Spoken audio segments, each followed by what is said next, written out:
কেন্দ্রীয় অর্থমন্ত্রী প্রথমে বাজেট পেশের আগে অর্থমন্ত্রীকে দই চিনি খাওয়ান রাষ্ট্রপতি দ্রৌপদী মুর্মু। রাষ্ট্রপতি ভবন থেকে সংসদ ভবনে পৌঁছন নির্মলা সীতারামন। হাতে ট্যাব রয়েছে, এই ট্যাবে কি আছে গোটা দেশ তাকিয়ে আছে। একটু পরেই বাজেট পেশ করবেন নির্মলা সীতারামন। সামনেই 5 রাজ্যে ভোট।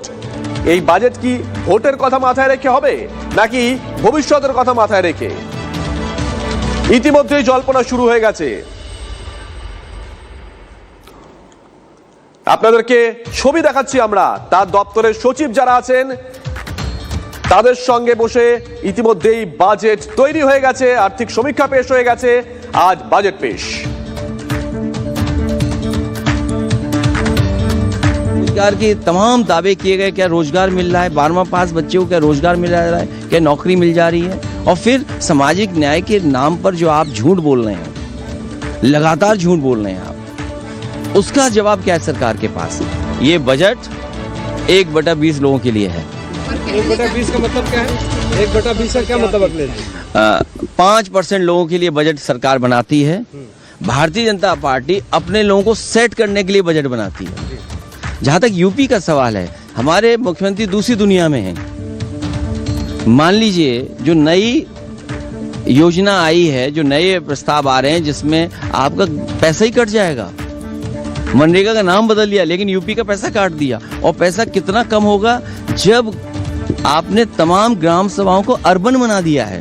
लगभग 1000 ग्राम सभाएं अर्बन हो गई हैं, उसका बजट नहीं मिलेगा आपको।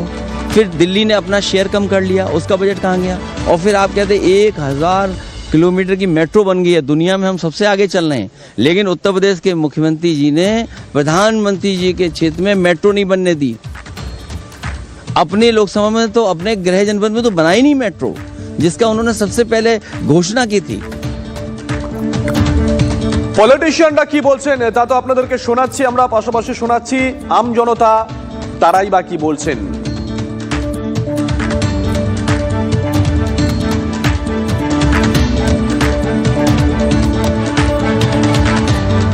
অবশ্যই কমা উচিত। এরকম করে থাকলে তো আমাদের চলাফেরা খুবই অসুবিধা। কোন কোন জায়গাগুলো? এই যে সংসারের সব যাবতীয় কিছুতে একজনের উপরে ডিপেন্ডেন্ট করে তো চলা খুবই মুশকিল। দেখুন, মধ্যবিত্তদের কাছে একটাই দাবি থাকে, যেটা হচ্ছে সবসময় আমরা যে নিত্য নৈমিত্তিক জিনিসপত্রগুলো আমরা কেনাকাটা করি সেগুলো যেন সবার আয়ত্তে থাকে। তো এটাই চাওয়ার সাধারণ মানুষের তরফ থেকে। কর্মসংস্থান তো অবশ্যই, কর্মসংস্থান তো একটা প্রত্যেকটা রাজ্যেই জরুরি। এবং যে ধরনের ভিত্তিতে রয়েছে আমাদের রাজ্যের সমস্ত কলকারখানা, শিল্প প্রত্যেক কটা চালু করা উচিত এবং সেই সাথে সাথে বেকার যারা রয়েছেন তাদেরকে কর্মসংস্থানের দিকে জোর দেওয়া উচিত। মধ্যবিত্তদের কিন্তু সংসার চালাতে গৃহিণীদের খুবই সমস্যায় পড়তে হচ্ছে, সব কিছুরই দাম বেড়ে যাচ্ছে। তো বাজেটটা হোক মধ্যবিত্তদের কথা ভেবে একটু, সেটুকুই আশা করছি। দেখুন, সকাল থেকে আমরা দেখাচ্ছি যে সরকারের কাছে আমজনতার প্রত্যাশা কি, সরকারের কাছে যারা বিজনেসম্যান তাদের প্রত্যাশা কি। এই মুহূর্তে আমাদের সঙ্গে রয়েছেন দুজন সহকর্মী, সৌভিক রয়েছেন এবং রয়েছেন সুশোভন। আর সৌভিকের সঙ্গে রয়েছেন আইসিসির director general doctor Rajiv Singh. সৌভিক, শিল্পপতিরা কি চাইছেন আজকে সরকারের কাছ থেকে? একদমই, এই মুহূর্তে আমার সঙ্গে রয়েছেন রাজীব সিং, আইসিসির ডিরেক্টর জেনারেল। আমি সরাসরি তার সঙ্গে কথা বলে নেব। স্যার, आज की जो बजट हुई तो आप लोगों का क्या डिमांड रहेगा गवर्नमेंट के पास, क्योंकि जितना भी बिजनेसमैन है उन लोगों का क्या क्या डिमांड होना चाहिए? देखिए, आज के कॉन्टेक्स्ट में ये बजट स्पेशल है बिकॉज पूरे वर्ल्ड में अमेरिका का जो टैरिफ है उसका एक बहुत नेगेटिव इम्पैक्ट हुआ है। अनसर्टेनिटीज, वॉर्स, डिसरप्शंस, ये जो सब हुआ है उसका कंज्यूमर्स पे, मार्केट्स पे, डिमांड पे, और सर्टेनिटी जो एक रहता है कि आपको निश्चिंतता है कि यही होगा। तो इसमें हम लोग चाहेंगे कि ये बजट एक स्ट्रैटेजी के साथ आए, जिसमें एक शॉर्ट टर्म प्लान हो कि जो इमीडिएट प्रॉब्लम है, इमीडिएट जो आपको ट्रबल्स हैं टैरिफ का, इसका, उनको हम लोग एड्रेस करें। तो उसमें लिक्विडिटी आता है, जो छोटी इंडस्ट्रीज़ हैं उनको कैपिटल का एक्सेस है, उनका जो कैपिटल का कॉस्ट है, जैसे वो लोन सब लेते हैं तो उसका कॉस्ट थोड़ा कम हो, जिससे कि उत्पादन बढ़े, नौकरियां बढ़ें और देश का रेवेन्यू बढ़े। दूसरा जो एक इंफ्रास्ट्रक्चर का पुश है कनेक्टिविटी को लेके, चाहे वो रेलवेज हो, हाईवेज हो, पोर्ट्स हो, एयरपोर्ट्स हो, तो वो हमारा एक कंटिन्यू रहे, जिससे कि इंडस्ट्री का जो लॉजिस्टिक्स का कॉस्ट है वो जो ग्लोबल एवरेज है उससे अभी काफ़ी हाई है। तो हम चाहेंगे कि वो एक कनेक्टिविटी इंफ्रास्ट्रक्चर का पुश कंटिन्यू रहे और लॉजिस्टिक्स का कॉस्ट कम हो।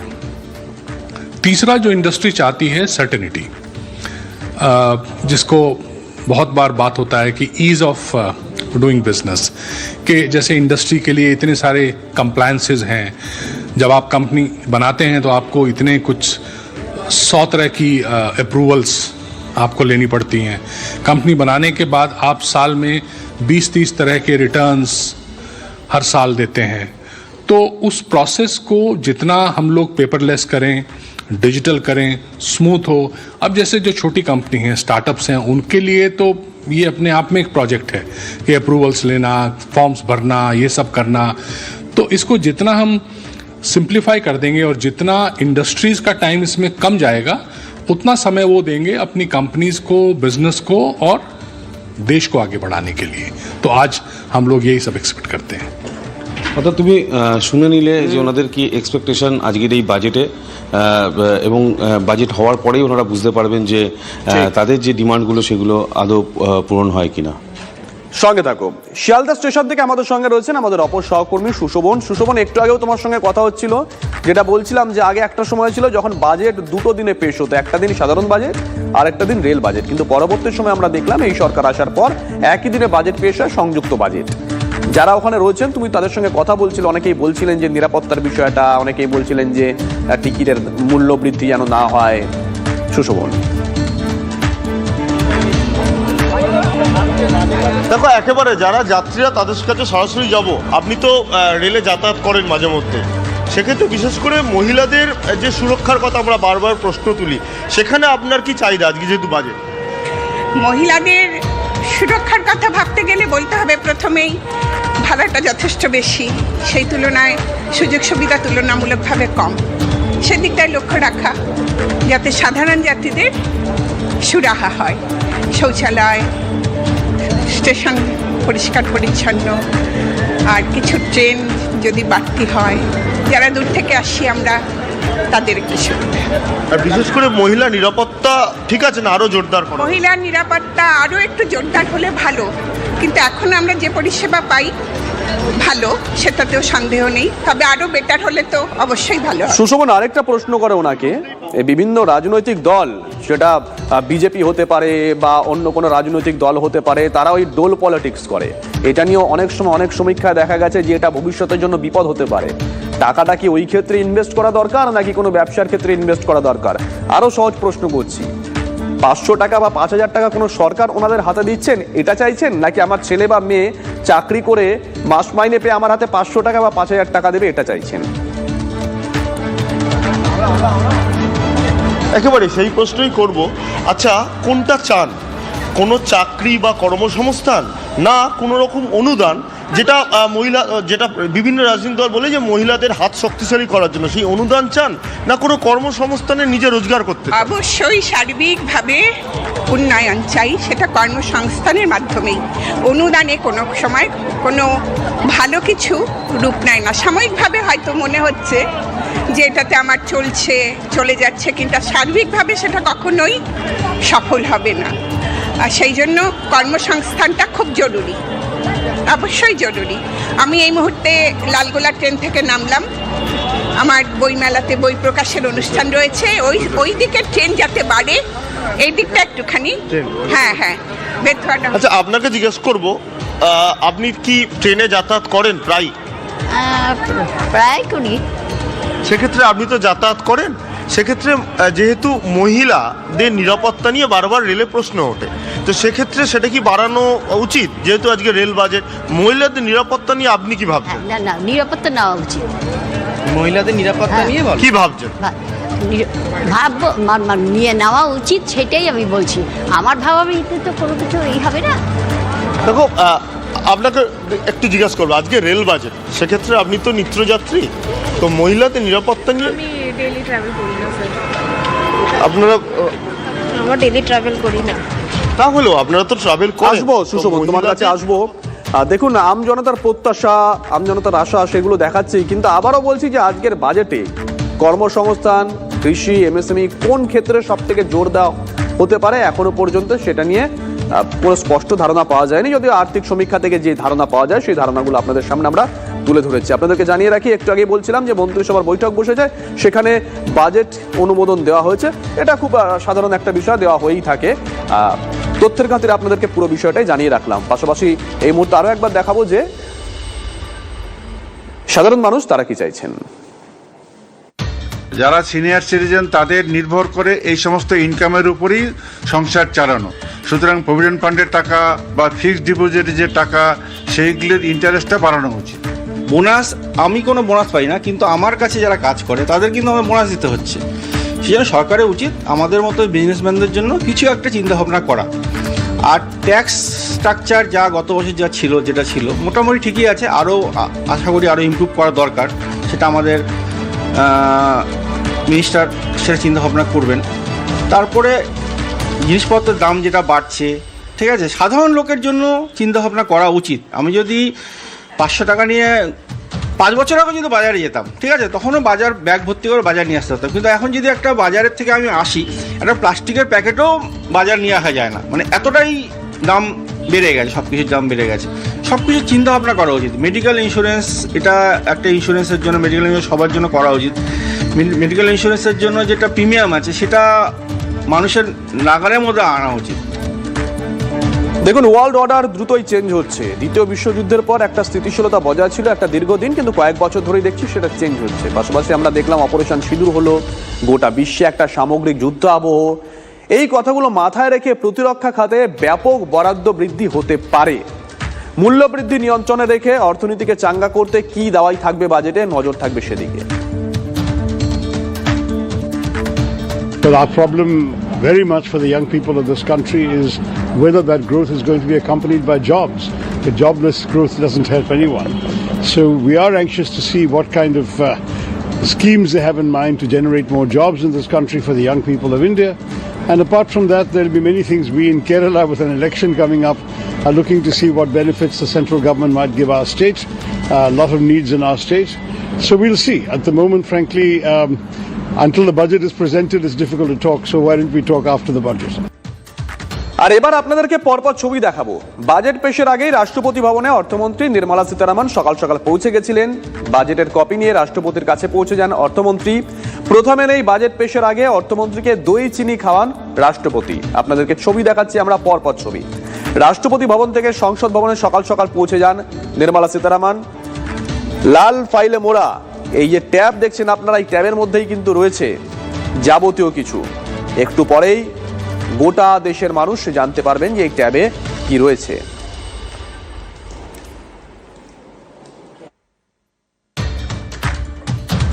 যে আজকে একটা বাজেটের দিন, আপনারা কি চান? আপনাদের প্রত্যাশা কি? আমাদের প্রত্যাশায় দৈনন্দিন জীবনের যে খরচা, এই যে খরচা বাজার করতে এসছি, 1000 টাকা তো ব্যাগ ভরছে না, এটাই আমাদের প্রত্যাশা। সরকার দাম কমান, সাধারণ মানুষ খেয়ে পড়ে বাঁচে এমন বাজেট হবে যাতে কর্মসংস্থান হয়, তার বাজেট করুক।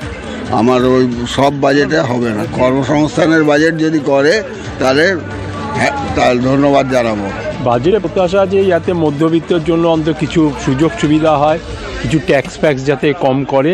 কারণ এখন যা বাজারের অবস্থা, আগেকার দিনের লোকে পকেট ভর্তি টাকা আনতেও ব্যাগ ভর্তি বাজার নিতে, এখন ঠিক তার উল্টোটা হয়ে গেছে। জিনিসপত্রের দাম বাড়ছে, এটা হচ্ছে মানে কি বলবো, হয়তো মার্কেটে সবজি যদি ক্রাইসিস হয় তখন একটু দাম বাড়ে। এখন তো সবজি অ্যাভেলেবেল আছে, এখন মোটামুটি দাম আছে, খুব একটা বেশি বলবো না। যেমন গরমের সবজি যেগুলো, ওগুলো তো এখন দাম বেশি হবে, আর যেগুলো শীতের সবজি সেগুলোর দাম একটু কমই আছে এখন। এদিকে বাজেটের দিনই দাম বাড়লো বাণিজ্যিক গ্যাসের। সিলিন্ডার প্রতি বাণিজ্যিক গ্যাসের দাম বাড়লো 49 টাকা 50 পয়সা। আজ থেকেই বর্ধিত নতুন দামে কিনতে হবে বাণিজ্যিক গ্যাস। কলকাতায় বাণিজ্যিক গ্যাসের দাম বেড়ে হলো 1844 টাকা। এই দাম বৃদ্ধির জেরে রেস্তোরাঁয় খাবারের দাম বাড়তে পারে, যদিও রান্নার গ্যাসের দাম অপরিবর্তিতই থাকলো। আমজনতা চাইছে যে জিনিসপত্রের দাম যেন কমে, কিন্তু বাজেটের দিন সকাল সকাল দাম বাড়লো বাণিজ্যিক গ্যাসের। সিলিন্ডার প্রতি বাণিজ্যিক গ্যাসের দাম বাড়লো 49 টাকা 50 পয়সা। আজ থেকেই এই বর্ধিত নতুন দামে কিনতে হবে বাণিজ্যিক গ্যাস। কলকাতায় বাণিজ্যিক গ্যাসের দাম বেড়ে হলো 1844 টাকা। এই দাম বৃদ্ধির জেরে রেস্তোরাঁয় খাবারের দাম বাড়তে পারে, যদিও রান্নার গ্যাসের দাম অপরিবর্তিতই থাকছে।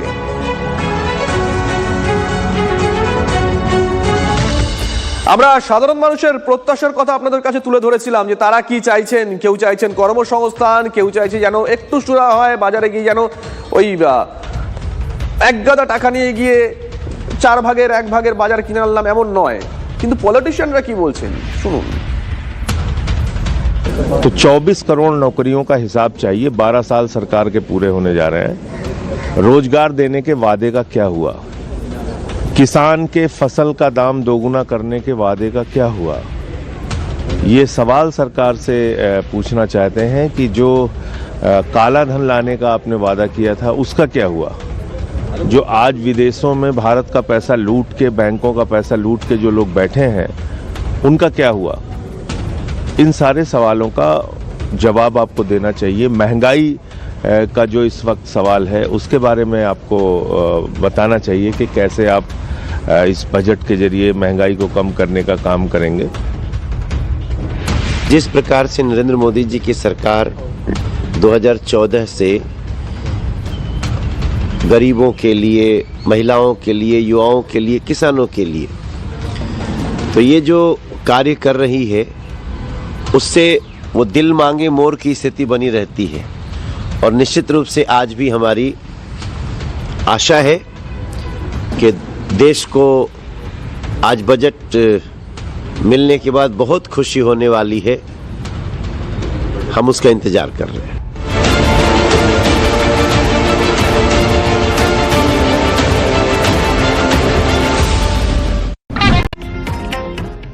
ডিজিটাল ভারতে ফেক নিউজের সাথে লড়ে TV9 বাংলা। ফ্রড থেকে বাঁচায় কুইক হিল। ডিজিটাল ভারতের ভরসা, ফ্রড থেকে সুরক্ষা।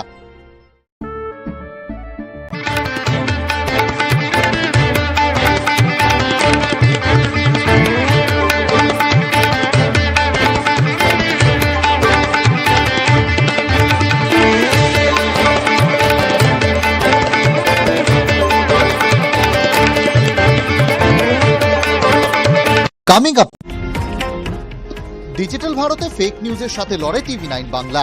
ফ্রড থেকে বাঁচায় কুইক হিল। ডিজিটাল ভারতের ভরসা, ফ্রড থেকে সুরক্ষা।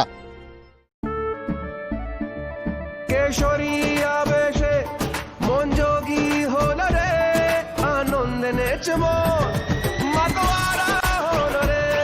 কেশরী আবেশে মন যোগী হলো রে। প্রতি মুহূর্তে কেসরি উৎসব উদযাপন করুন। विमल बोलो भाषा केसरी। तू आके अपनी सांसें मुझ में घोल दे। इश्क के बीच कभी आए ना कुछ, इसीलिए Manforce ultra feel thin condoms, India's #1 brand। কে বলেছে সিপিআইএম শেষ, ফিকে হয়েছে লাল? আমি প্রদীপ্ত দেব বামেদের সব খবর। TV9 বাংলা, না দেখলেই নয়।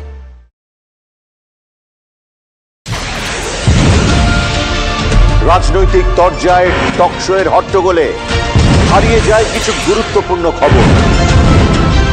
দেশ বিদেশের না জানা খবর যা চমকে দেবে আপনাকে। সেই খবরই নিয়ে আসি আমি আপনার সামনে। আমি অনির্বাণ চৌধুরী। দেখুন স্ট্রেট কাট সোম থেকে শনি রাত 10টায় TV9 বাংলায়। TV9 বাংলা, না দেখলেই নয়। মেয়রের ঘর থেকে বিরোধী কক্ষ চেনে আমাকে সব পক্ষ। কর্পোরেশনের খবর মানে আমি সায়ন্ত। TV9 বাংলা, না দেখলেই নয়। বাঙালির মগজাস্ত্রে মরচে পড়েনি, লালবাজার হোক বা ভবানী ভবন। আমি সুপ্রিয়। পুলিশের সব খবর দেখুন আমার সঙ্গে। TV9 বাংলা, না দেখলেই নয়।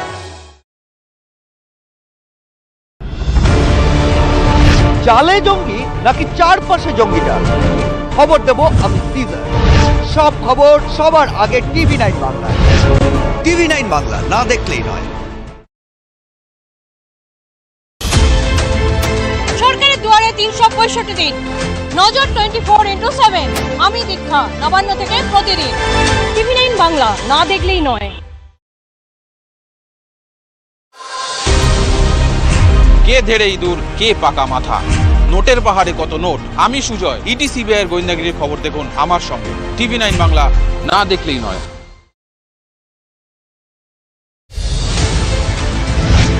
বাঙালিকে হাইকোর্ট চেনাই আমি শ্রাবন্তী। ড্রয়িং রুমে পৌঁছে দেবো কোর্ট রুমের মেজাজ। TV9 বাংলা, না দেখলেই নয়। নতুন তৃণমূল মানে কি? শেষ কথা অভিষেক, নাকি এখনো ভরসার মুখ মমতা বন্দ্যোপাধ্যায়? তৃণমূল কংগ্রেস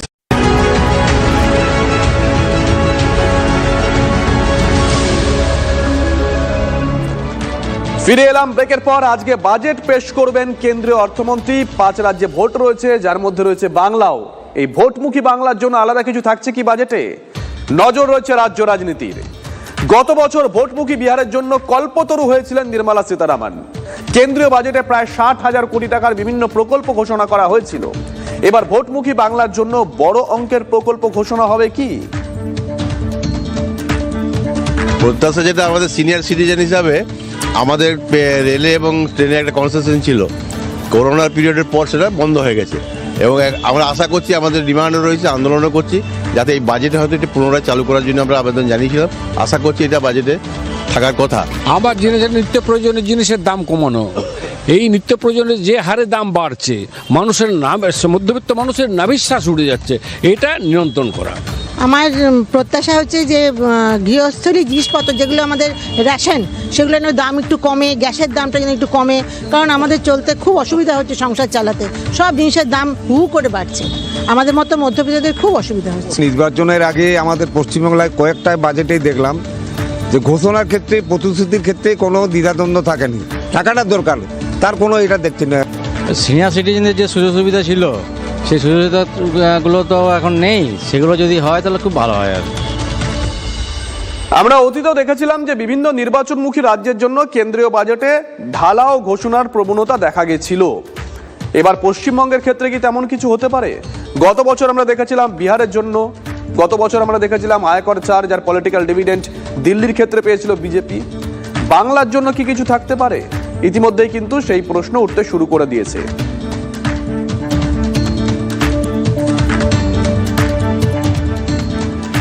আমাদের প্রত্যাশা যে শিক্ষা, স্বাস্থ্য এবং এই গৃহ, এই যে আমাদের দেশের যে সমস্ত গরিব মানুষগুলো রয়েছে, তাদের দিকে কতটুকু বাজেটে প্রতিফলন তার পড়ছে সেটা আমরা আজও বুঝতে পারি না।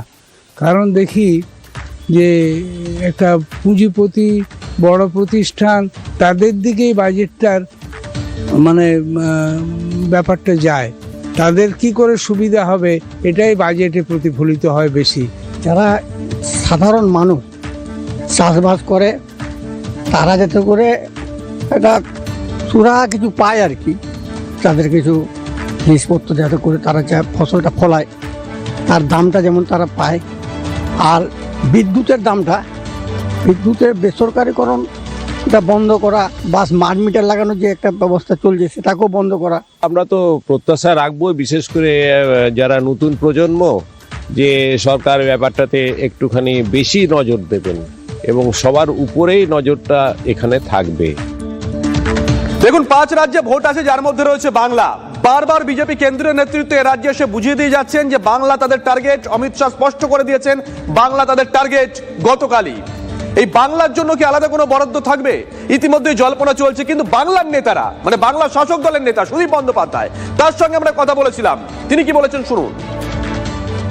আশা রয়েছে যেটা প্রাপ্য, সে প্রাপ্য টাকাটা আমাদেরকে দিক। এত বড় বঞ্চনার শিকার ভারতবর্ষের পশ্চিমবঙ্গ ছাড়া অন্য কোনো রাজ্যের প্রতি হয়নি। বিহারে কি পরিমাণ টাকা দেওয়া হয়েছে, হোক, আপত্তি নেই, কিন্তু বাংলার ক্ষেত্রে একেবারে শ্বেতপ্রকাশ পত্র প্রকাশ করার দাবিও আমরা করেছি। কাল অমিত শাহ বললেন 10 লক্ষ কোটি টাকার উপরে আমরা বাংলাকে দিয়েছি। আশা করব বাজেটে স্পেসিফিক পশ্চিমবাংলার আবাস যোজনা, 100 দিনের কাজের প্রসঙ্গ এবং নানাবিধ উন্নয়ন প্রকল্পে অন্তত কেন্দ্রীয় সরকার এবার কিছু এরা টাকা দিক, ভোটের একটা লোভ ওদের আছে, সেদিকে তাকিয়ে কিছু করতে ভালো।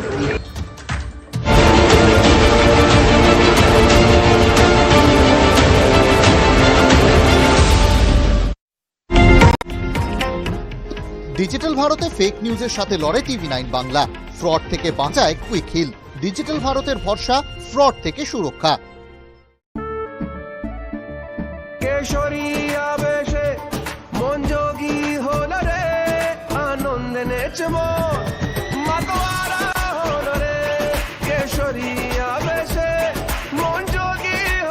প্রতি মুহূর্তে কেসরি উৎসব উদযাপন করুন। বিমল, বলো ভাষা কেসরি। রাজনৈতিক তরজায় টকশোয়ের হট্টগোলে হারিয়ে যায় কিছু গুরুত্বপূর্ণ খবর, দেশ বিদেশের না জানা খবর যা চমকে দেবে আপনাকে। সেই খবরই নিয়ে আসি আমি আপনার সামনে। আমি অনির্বাণ চৌধুরী। দেখুন স্ট্রেট কাট, সোম থেকে শনি রাত 10টায় TV9 বাংলায়। TV9 বাংলা, না দেখলেই নয়। নতুন তৃণমূল মানে কি? শেষ কথা অভিষেক, নাকি এখনো ভরসার মুখ মমতা বন্দ্যোপাধ্যায়? তৃণমূল কংগ্রেসের সব খবর দেব আমি, সৌরভ গুহ। TV9 বাংলা, না দেখলেই নয়। চালে জঙ্গি নাকি চারপাশে জঙ্গিটা, খবর দেব আমি টিজার। সব খবর সবার আগে TV9 বাংলায়। TV9 বাংলা, না দেখলেই নয়।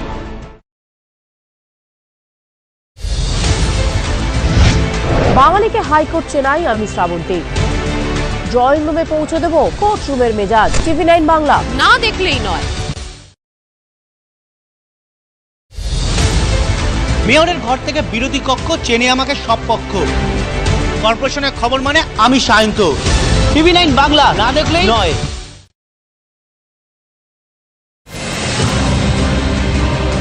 কে বলেছে সিপিআইএম শেষ, ফিকে হয়েছে লাল? আমি প্রদীপ্ত, দেব বামেদের সব খবর। TV9 বাংলা, না দেখলেই নয়। বাঙালির মগজাস্ত্রে মরচে পড়েনি, লালবাজার হোক বা ভবানী ভবন। আমি সুপ্রিয়। পুলিশের সব খবর দেখুন আমার সঙ্গে।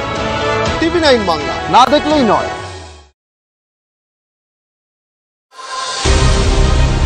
কে ধেড়ে ইঁদুর, কে পাকা মাথা, নোটের পাহাড়ে কত নোট, আমি সুজয়।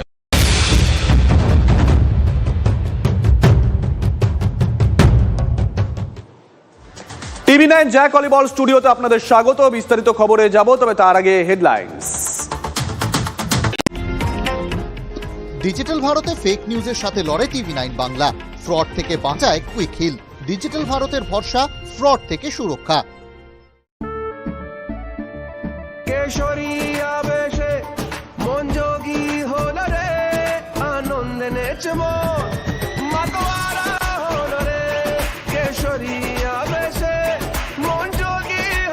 প্রতি মুহূর্তে কেসরি উৎসব উদযাপন করুন। একটু পরেই কেন্দ্রের বাজেট, টানা 9 বার বাজেট পেশ করবেন নির্মলা সীতারামন। কর পরিকাঠামোয় কি ফের বদল? কর্মসংস্থানে নতুন কি দিশা? শিল্পক্ষেত্রকে চাঙ্গা করতে কি দাওয়াই? পরিকাঠামো প্রতিরক্ষা খাতে কি বাড়বে বরাদ্দ? বাজেটে চোখ আমজনতার। ভোটমুখী বাংলা কি পাবে বাজেটে? গত বছর বিহারের জন্য কল্পতরু, এবার কি বাংলার জন্য বড় অঙ্কের প্রকল্প ঘোষণা? বাজেটে কি থাকবে ভোট ভাবনার ছাপ? নির্মলার বাজেটে নজর গোটা দেশের। মূল্যবৃদ্ধির চাপ, আমজনতাকে স্বস্তি দিতে বাজেটে কি দাওয়াই? গৃহঋণে কমবে কি সুদের হার? স্বল্প সঞ্চয়ে বাড়বে ইন্টারেস্ট? মধ্যবিত্তকে স্বস্তি দিয়ে দাম কমবে নিত্য প্রয়োজনীয় জিনিসপত্রের? নির্মলার বাজেট ঘিরে চলছে প্রত্যাশা। কৃষক, মধ্যবিত্ত থেকে যুব সমাজ, নির্মলার বাজেটে কার পকেটে স্বস্তি, কার কাঁধে চাপ? ভোটের আগে কার হাতে অস্ত্র হবে বাজেট? আমজনতার আশা প্রত্যাশা, সব খুঁটিনাটি তথ্য বিশ্লেষণ। চোখ রাখুন TV9 বাংলায়। বাজেটের দিনই দাম বাড়লো বাণিজ্যিক গ্যাসের। সিলিন্ডার প্রতি 49 টাকা 50 পয়সা বৃদ্ধি। কলকাতা দাম বেড়ে 1844 টাকা। বাড়তে পারে রেস্তোরাঁয় খাবারের দাম। রান্নার গ্যাসের দাম অপরিবর্তিতই। দুষ্কৃতীর দৌরাত্ম, ত্রস্ত বলিউড। এবার জুহুতে পরিচালক রোহিত শেট্টির বাড়ির বাইরে চলল গুলি। টার্গেটে ছিলেন কি তারকা ডিরেক্টর? ঘটনায় কি বিষ্ণই গ্যাংয়ের হাত? সূত্রের খোঁজে তদন্তকারী আধিকারিকরা।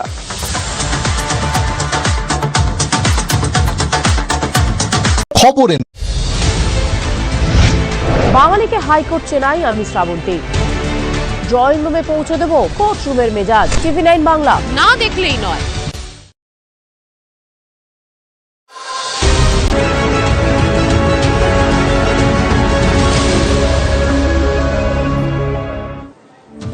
নমস্কার, দেখছেন TV9 বাংলা, আপনাদের সঙ্গে রয়েছি আমি শুভজিৎ মিত্র। আজ কেন্দ্রের বাজেট, আর মাত্র কয়েকটা মিনিটের অপেক্ষা, কাউন্টডাউন শুরু হয়ে গেছে।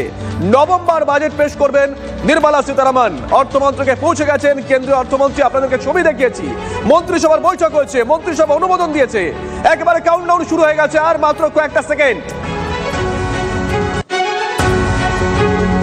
2047কে লক্ষ্য করে 26-এর বাজেট মন্ত্রিসভার বৈঠকে বললেন প্রধানমন্ত্রী।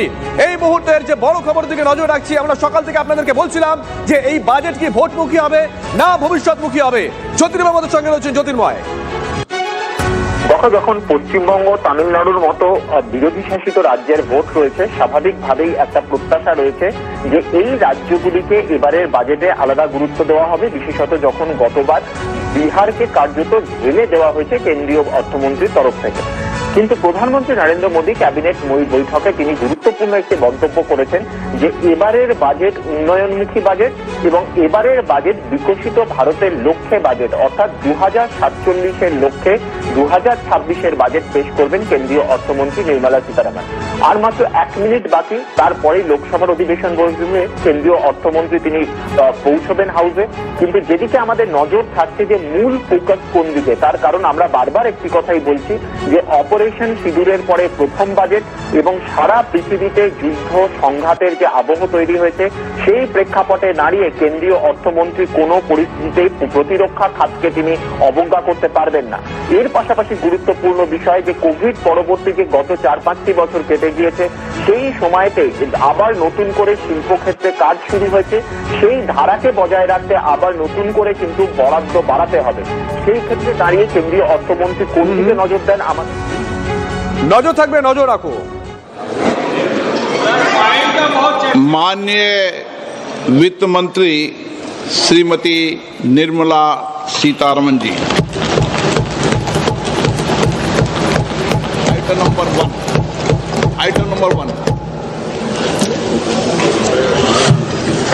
Sir, with your permission, I rise to lay on the table a copy each of the following papers, Hindi and English versions, under Article 281 of the Constitution. Report for 2026 to 2031, Volume 1, Main Report of the 16th Finance Commission. 2. Report for 2026-2031, Volume 2, Annexures of the 16th Finance Commission. Number 3, explanatory memorandum as to the action taken on the recommendations contained in the above report. Item number 2, माननीय वित्त मंत्री निर्मला सीतारमन जी।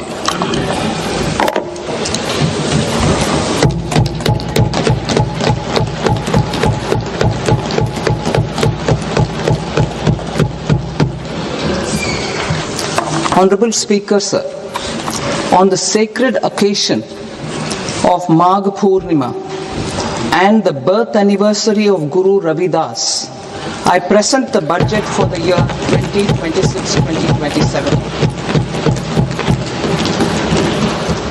Since we assumed office 12 years ago, India's economic trajectory has been marked by stability, fiscal discipline, sustained growth, and moderate inflation. This is the result of conscious choices we have made, even in times heightened uncertainty and disruption.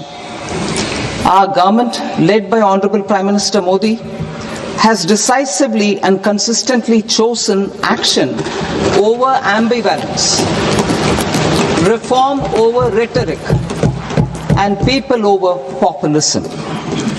We have pursued far-reaching structural reforms, fiscal prudence and monetary stability, whilst maintaining a strong thrust on public investment.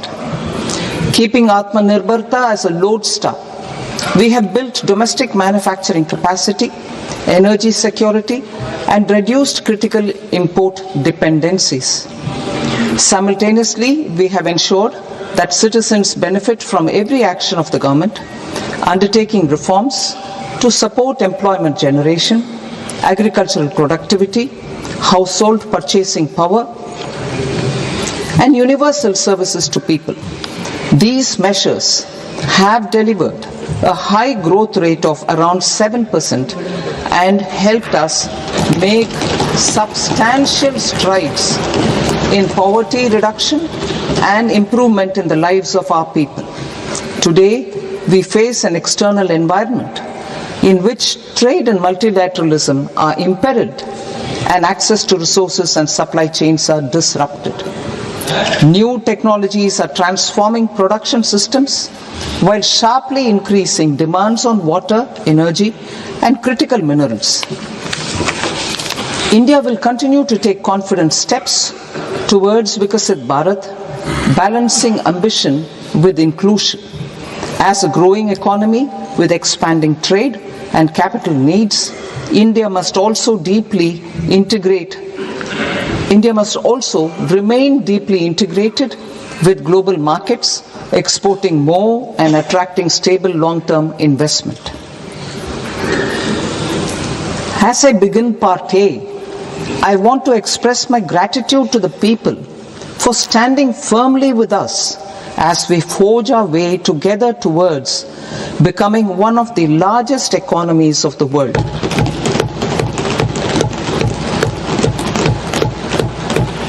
Our aim is to transform aspiration into achievement and potential into performance as we ensure that the dividends of growth reach every farmer, the scheduled caste, the scheduled tribes, the nomads, the youth, the poor, and the women. In Viksit Bharat Young Leaders Dialogue 2026, several innovative ideas were shared with our Prime Minister, which have inspired many of the proposals, making this a unique Yuva Shakti-driven budget.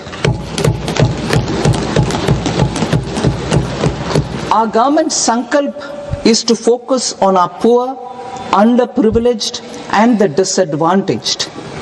To deliver on this sankalp, and given that this is the first budget prepared in Kartavya Bhavan, we are inspired by three Kartavya. Our first Kartavya is to accelerate and sustain economic growth by enhancing productivity and competitiveness and building resilience to volatile global dynamics. Our second Kartavya is to fulfill aspirations of our people and build their capacity, making them strong partners in India's path to prosperity. Our third Kartavya, aligned with our vision of Sabka Saath, Sabka Vikas, is to ensure that every family, community, region, and sector has access to resources, amenities, and opportunities for meaningful participation. This threefold approach requires a supportive ecosystem. The first requirement is to sustain the momentum of structural reforms, continuous, adaptive, and forward-looking. Second, a robust and resilient financial sector is central to mobilizing savings, allocating capital efficiently, and managing risks.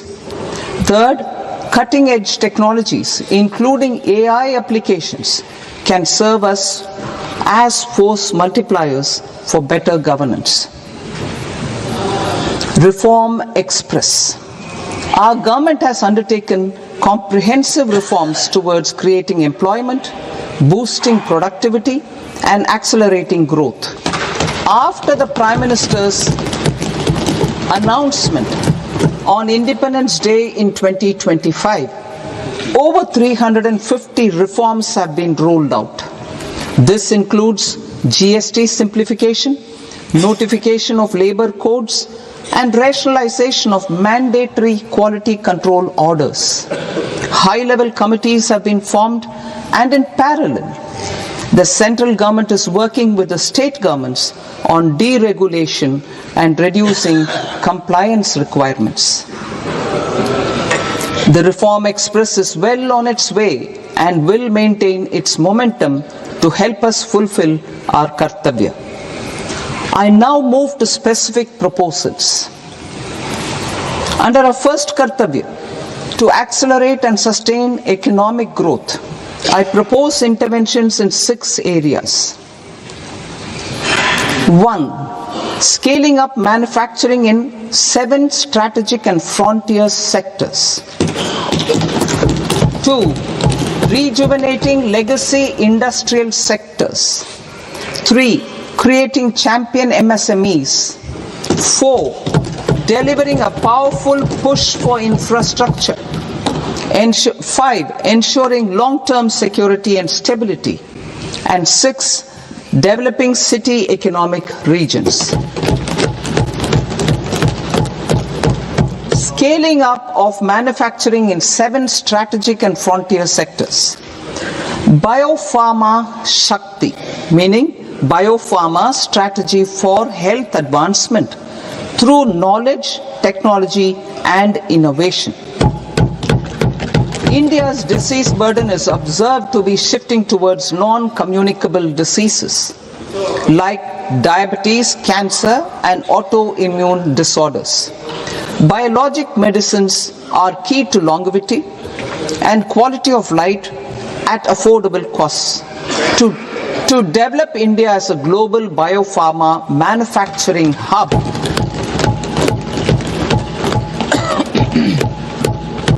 I propose the Biopharma Shakti with an outlay of 10,000 crores over the next 5 years. This will build the ecosystem for domestic production of biologics and biosimilars. The strategy will include a biopharma focused network with 3 new national institutes of pharmaceutical education and research, popularly known as NIPERs, and upgrading 7 existing ones.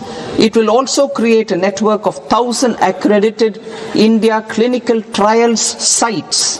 We propose to strengthen the Central Drug Standard Control Organization to meet global standards and approve timeframes through and approval timeframes through a dedicated scientific review cadre and specialists. India Semiconductor Mission 1.0 expanded India's semiconductor sector capabilities. Building on this, we will launch ISM 2.0 to produce equipment and materials, design full-stack Indian IP, and fortify supply chains. We will also focus on industry-led research and training centers to develop technology and skilled workforce. The Electronics Components Manufacturing Scheme, launched in April 2025 with an outlay of 22,919 crores, already has investment commitments at double the targets. We propose to increase the outlay to 40,000 crores to capitalize on this momentum.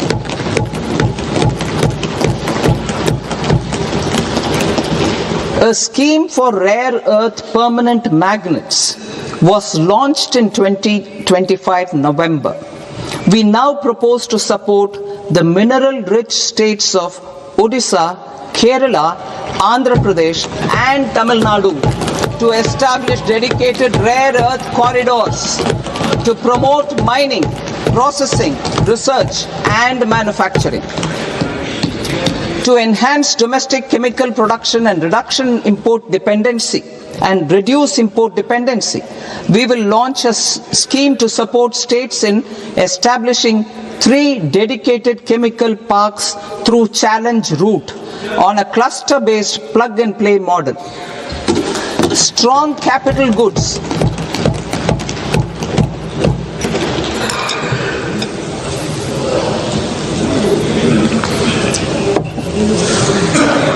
Strong capital goods capability is a determinant of productivity and quality across different sectors.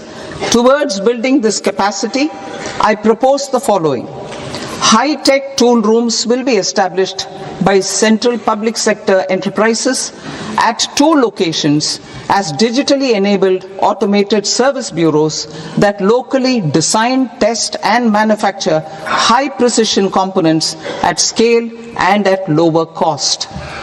2. A scheme for enhancement of construction and infrastructure equipments will be introduced to strengthen domestic manufacturing of high value and technologically advanced CIE. This can range from lifts in a multi-storied apartment or firefighting equipment in multiplexes, large or small, and to tunnel boring equipments for building metros and high-altitude roads.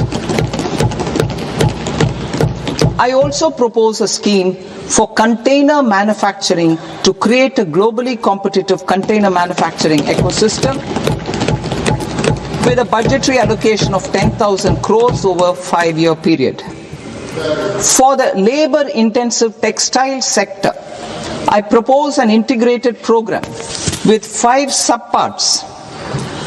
1. The National Fiber Scheme for self-reliance in natural fibers such as silk, wool and jute, man-made fibers and new age fibers.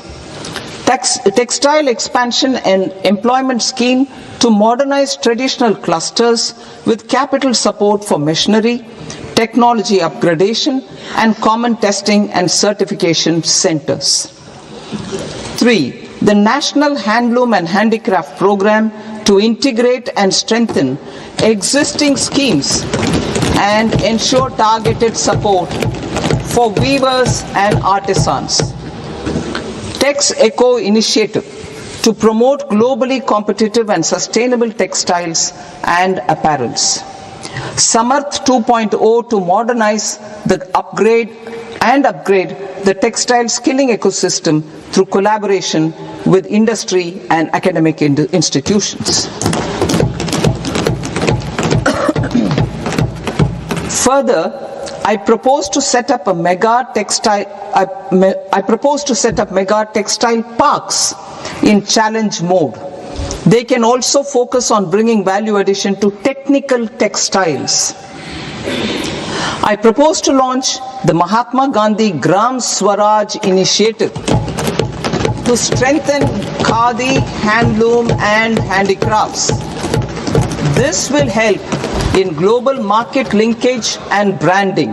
It will streamline and support training, skilling, quality of process and production. This will benefit our weavers, village industries, one district, one product ODOP initiative and also our rural youth. India has the potential to emerge as a global hub for high quality, affordable sports goods. I propose a dedicated initiative for sports goods that will promote manufacturing, research and innovation in equipment design as well as material sciences. Rejuvenation of legacy industrial clusters. I propose to introduce a scheme to revive 200 legacy industrial clusters to improve their cost competitiveness and efficiency through infrastructure and technology upgradation. Creating champion SMEs and supporting micro enterprises. Recognizing MSMEs as a vital engine of growth, I propose a 3-pronged approach to help them grow as champions. Equity support. I propose to introduce a dedicated 10,000 crores SME growth fund to create future champions, incentivizing enterprises based on select criteria. I also propose to top up the Self-Reliant India Fund set up in 2021 with 2,000 crores to continue support to micro enterprises and maintain their access to risk capital. Liquidity support with TREDS more than 7 lakh crore has been made available to MSMEs.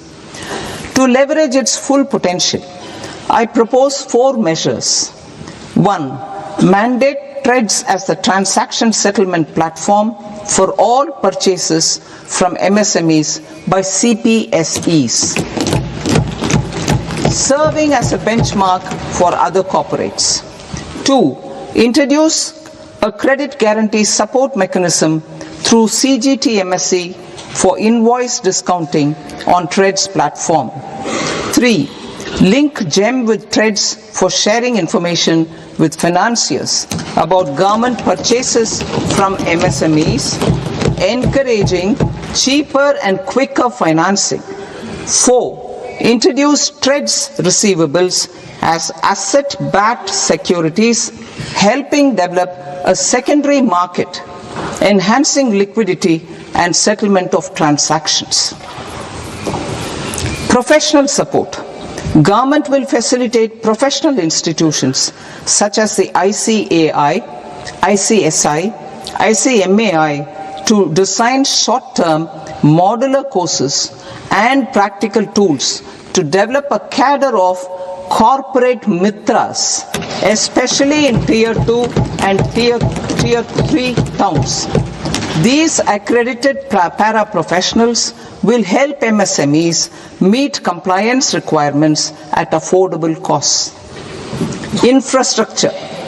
During this past decade, our government has undertaken several initiatives for large-scale enhancement of public infrastructure, including through new financing instruments such as Infrastructure Investment Trust (InvITs) and Real Estate Investment Trust (REITs), and institutions like NIIF and NABFID.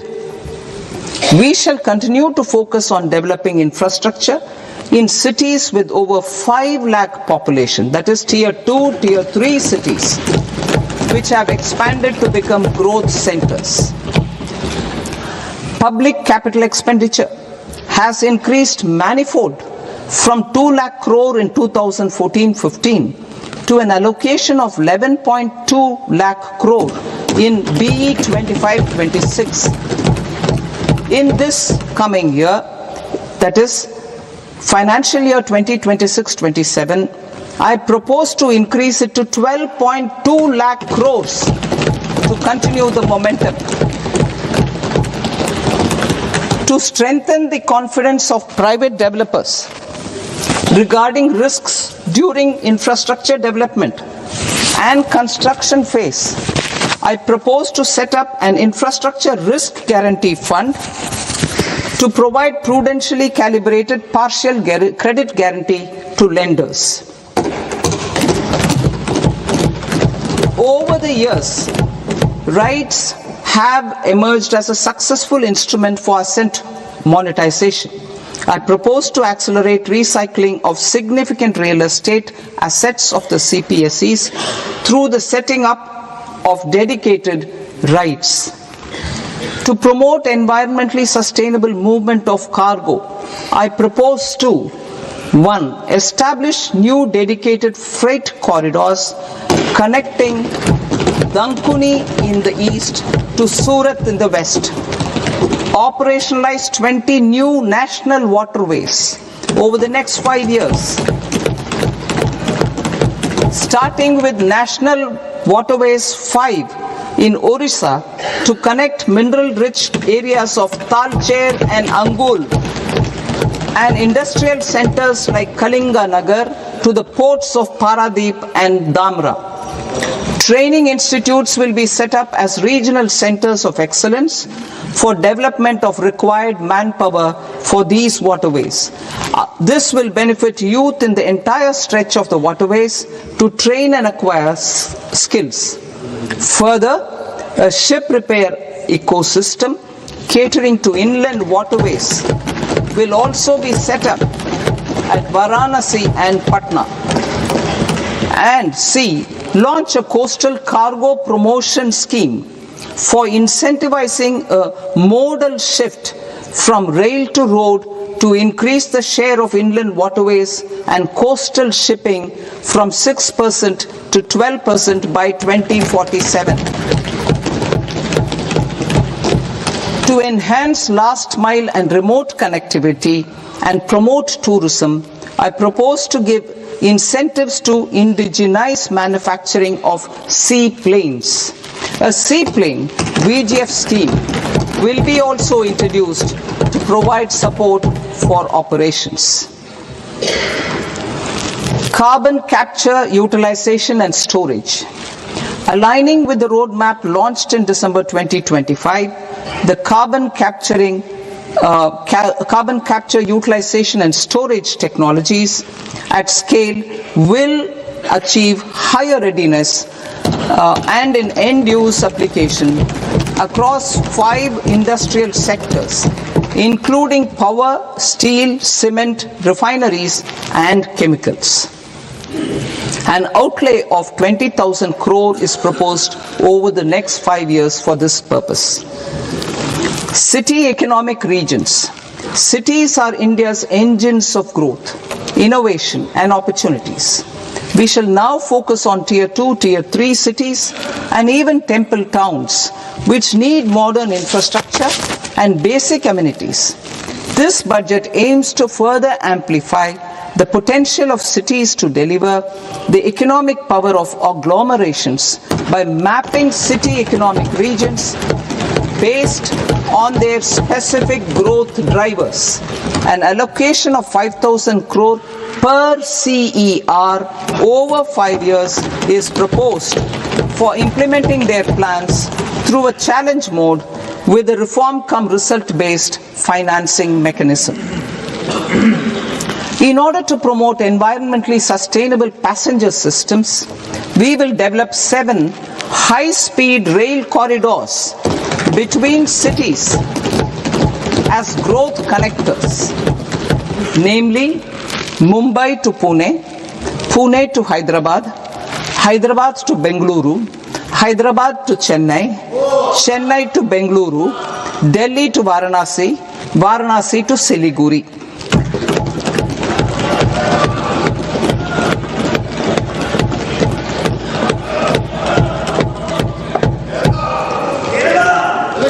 Financial sector. The Indian banking sector today is characterized by strong balance sheet, historic highs in profitability, improved asset quality, and coverage exceeding 98% of villages in the country. At this juncture, we are well placed to futuristically evaluate the measures needed to continue on the path of reform-led growth of this sector. I propose setting up a high-level committee on banking for Vikasit Bharat. High-level committee on banking for Vikasit Bharat to comprehensively review the sector and align it with India's next phase of growth while safeguarding financial stability, inclusion and consumer protection. The vision for NBFCs for Vikasit Bharat has been outlined with clear targets for credit disbursement and technology adoption in order to achieve scale and improve efficiency in the public sector NBFCs. As a first step, it is proposed to restructure the Power Finance Corporation and Rural Electrification Corporation. I propose a comprehensive review of the foreign exchange management non-debt instruments rules to create a more contemporary, user-friendly framework for foreign investments consistent with India's evolving economic priorities. Corporate bond market. I propose to introduce a market-making framework with suitable access to funds and derivatives on corporate bond indices. I also propose to introduce total return swaps on corporate bonds. Municipal bonds. To encourage the issuance of municipal bonds of higher value by larger cities, I propose an incentive of 100 crore rupees for a single bond issuance. 100 crore rupees for a single bond issuance of more than 1,000 crore. The current scheme under Amrit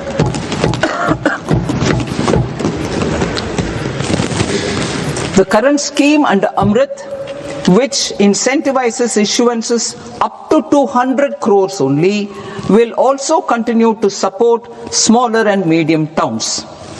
That will also continue to support the smaller and medium towns. Ease of doing business. Individual persons resident outside India, PROI, will be permitted to invest in equity instruments of listed Indian companies through the Portfolio Investment Scheme. It is also proposed to increase the investment limit for an individual PROI under the scheme from 5% to 10%, with an overall investment limit for all individual PROIs to 24% from the current 10%. Emerging technologies including AI. 21st century is technology driven. Adoption of technology is for the benefit of all people. Farmers in the field, women in STEM, youth keen to upskill, and Divyangjan to access newer opportunities.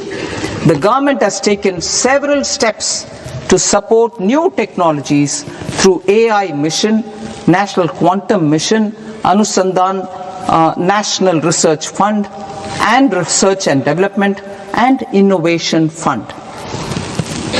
Our second kartavya is to fulfill aspirations and build capacities. Close to 25 crore individuals have come out of multi-dimensional poverty through a decade of our government's sustained and reform-oriented efforts.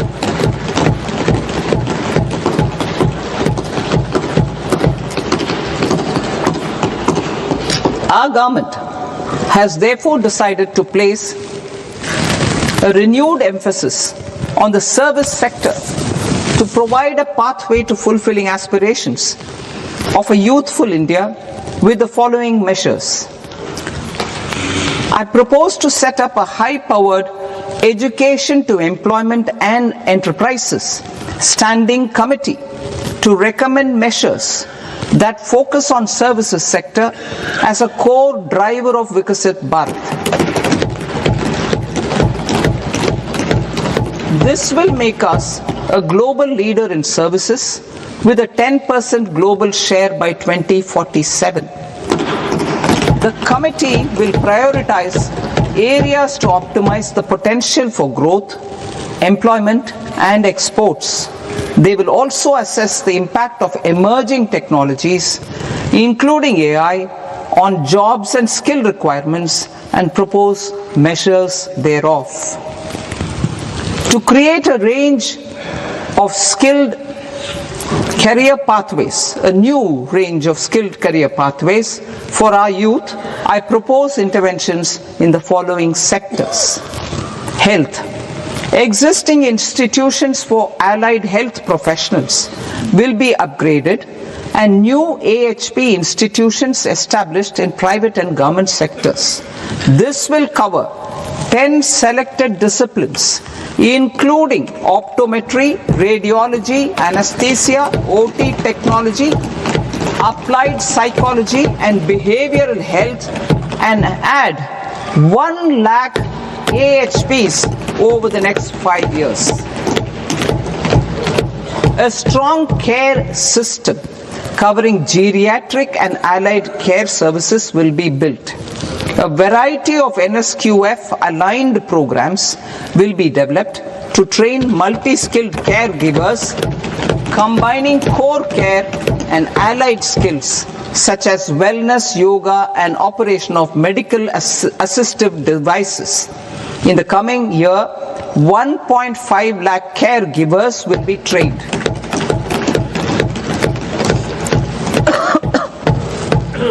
Hubs for medical value tourism. To promote India as a hub for medical tourism services, I propose to launch a scheme to support states in establishing 5 regional medical hubs in partnership with the private sector. These hubs will serve as integrated healthcare complexes that combine medical, educational and research facilities.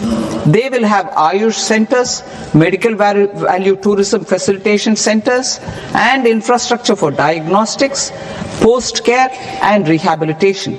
These hubs will provide diverse opportunities, job opportunities for health professionals, including doctors and AHPs.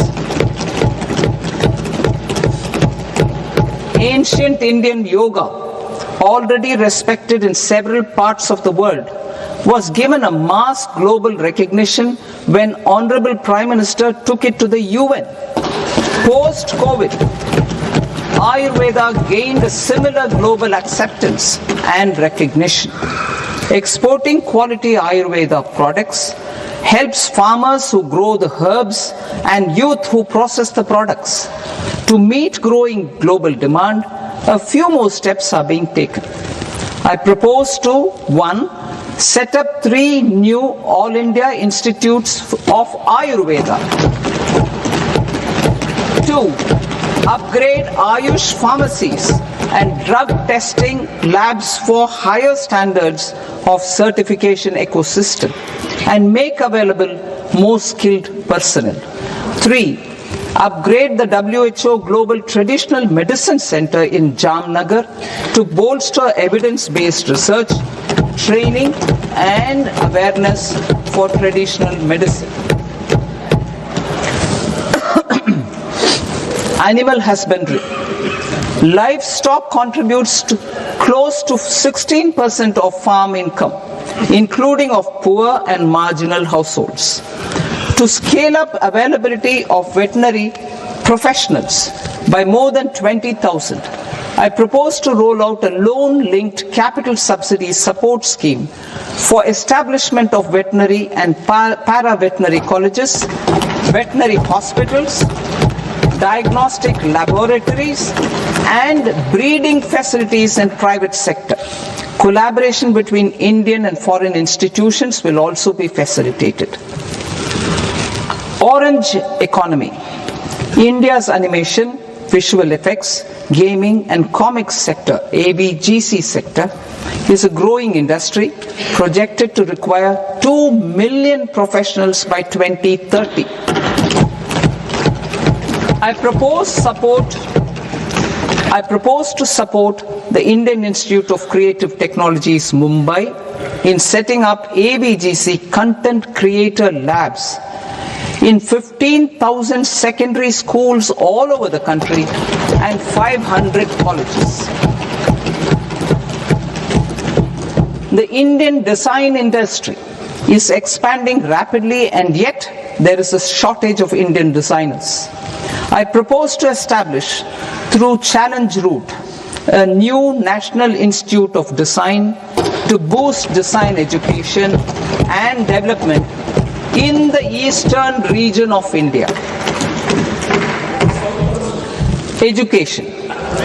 Our government will support states through Challenge Route in creating 5 university townships in the vicinity of major industrial and logistics corridors. These planned academic zones will host multiple universities, colleges and research institutions, skill centers and residential complexes. In higher education, STEM institutions prolong the hours of study and laboratory work pose some challenges for girl students. Through VGF, Viability Gap Funding and capital support, 1 girls' hostel will be established in every district.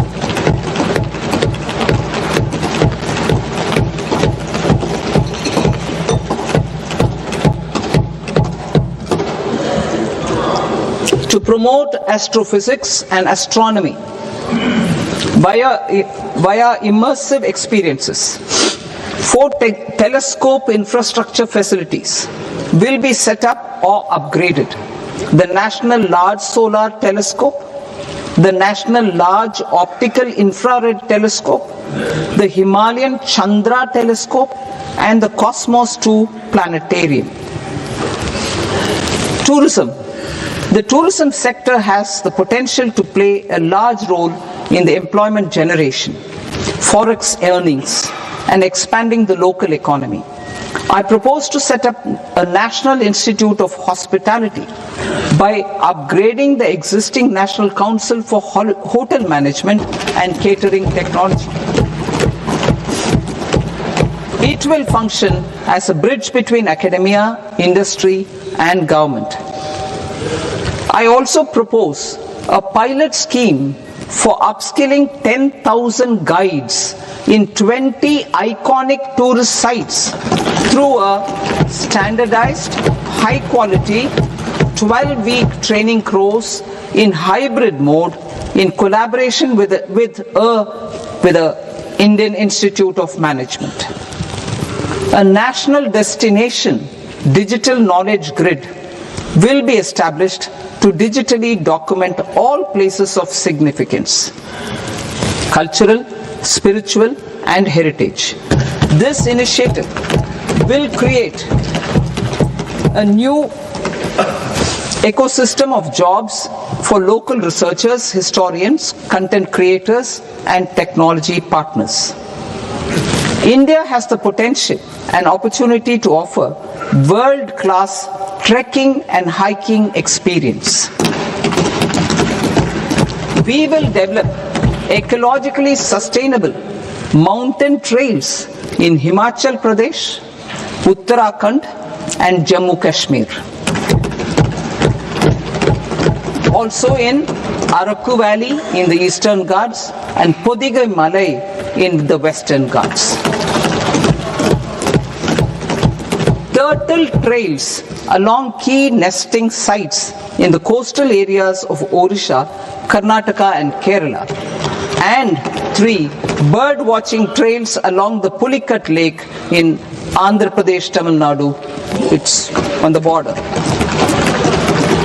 Under the visionary leadership of Honorable Prime Minister, we established the International Big Cat Alliance in 2024. This year, India is hosting the first ever Global Big Cat Summit, where heads of governments and ministers from 95 range countries will deliberate on collective strategies for conservation.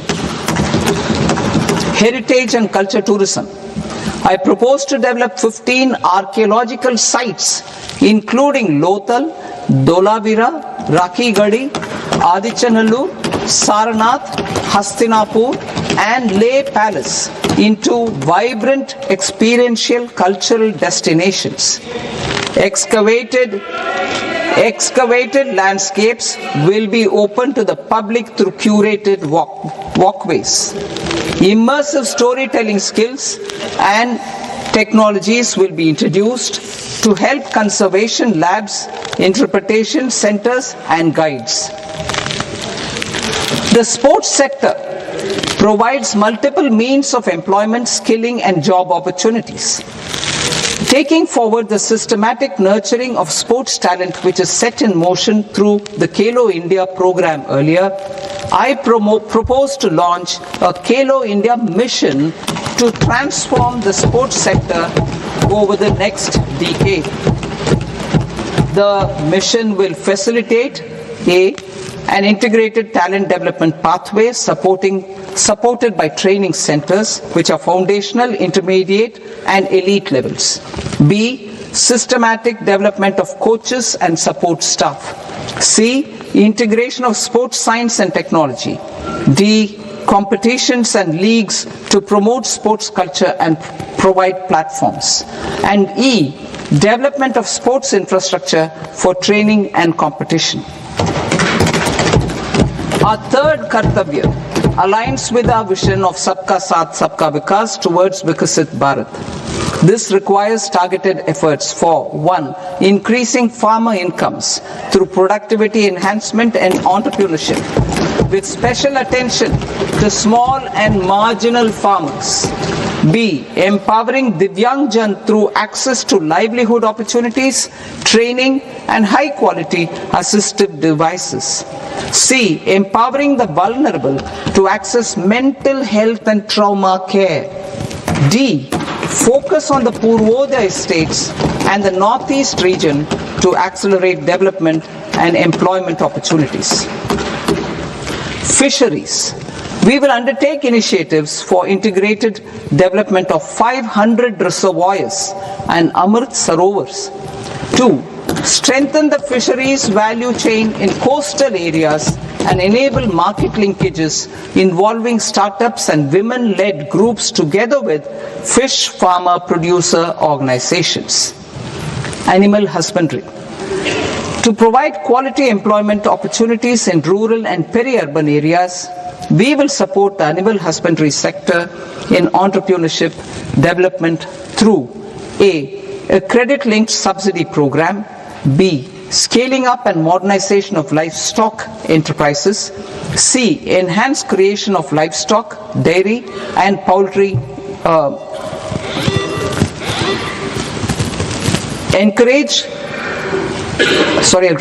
Enhanced creation of livestock, dairy and poultry focused integrated value chains, and D.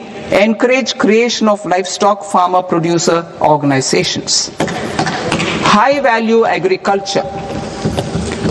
To diversify farm outputs, increase productivity, enhance farmers' incomes, and create new employment opportunities, we will support high-value crops such as coconut, sandalwood, cocoa, cashew in the coastal areas, agar trees in northeast, and nuts such as almonds, walnuts, and pine nuts in our hilly regions. These, all of them, will be supported. India is the world's largest producer of coconuts.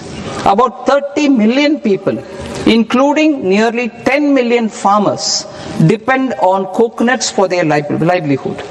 To further enhance competitiveness in coconut production, I propose a coconut promotion scheme to increase production and enhance productivity through various interventions, including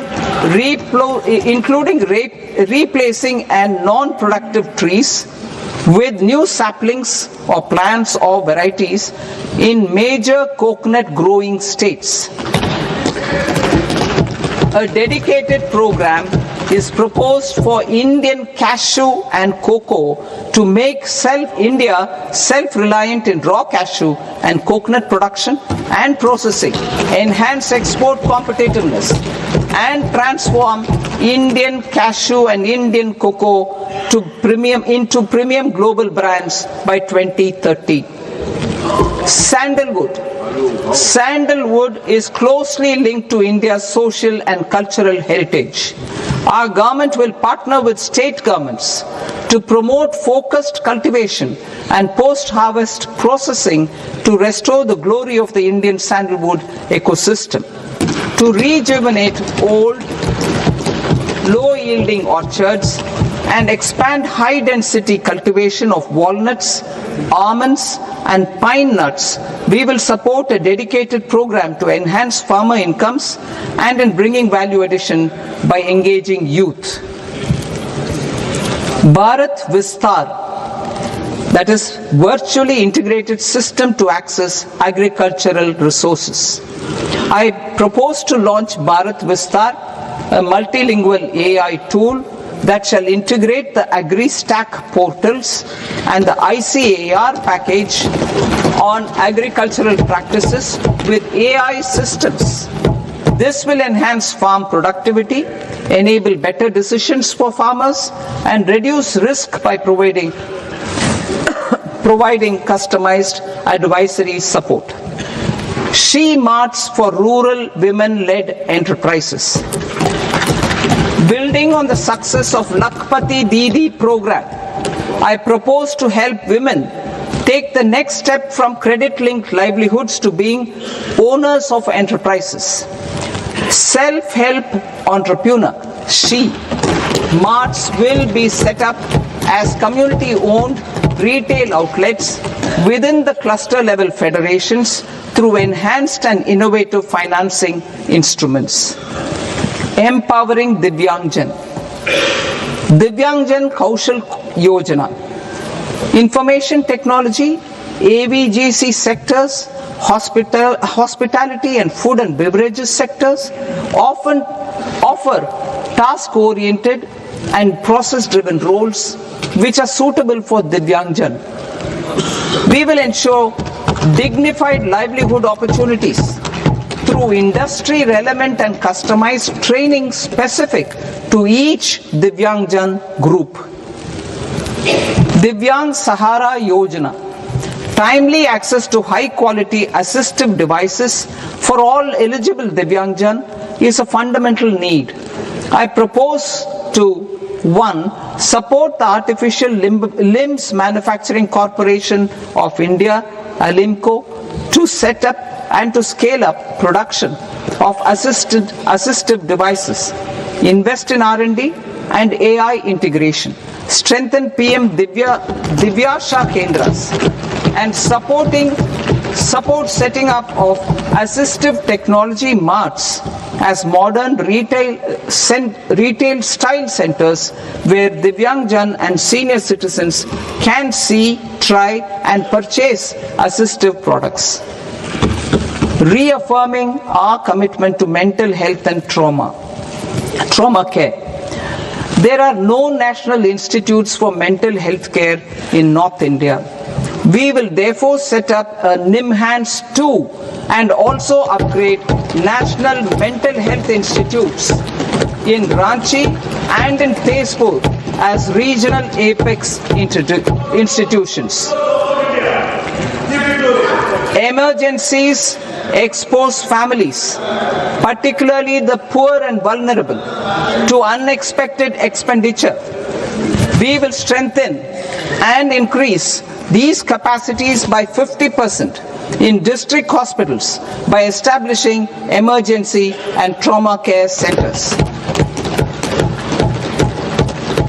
Focus on Purvodaya states and northeastern regions.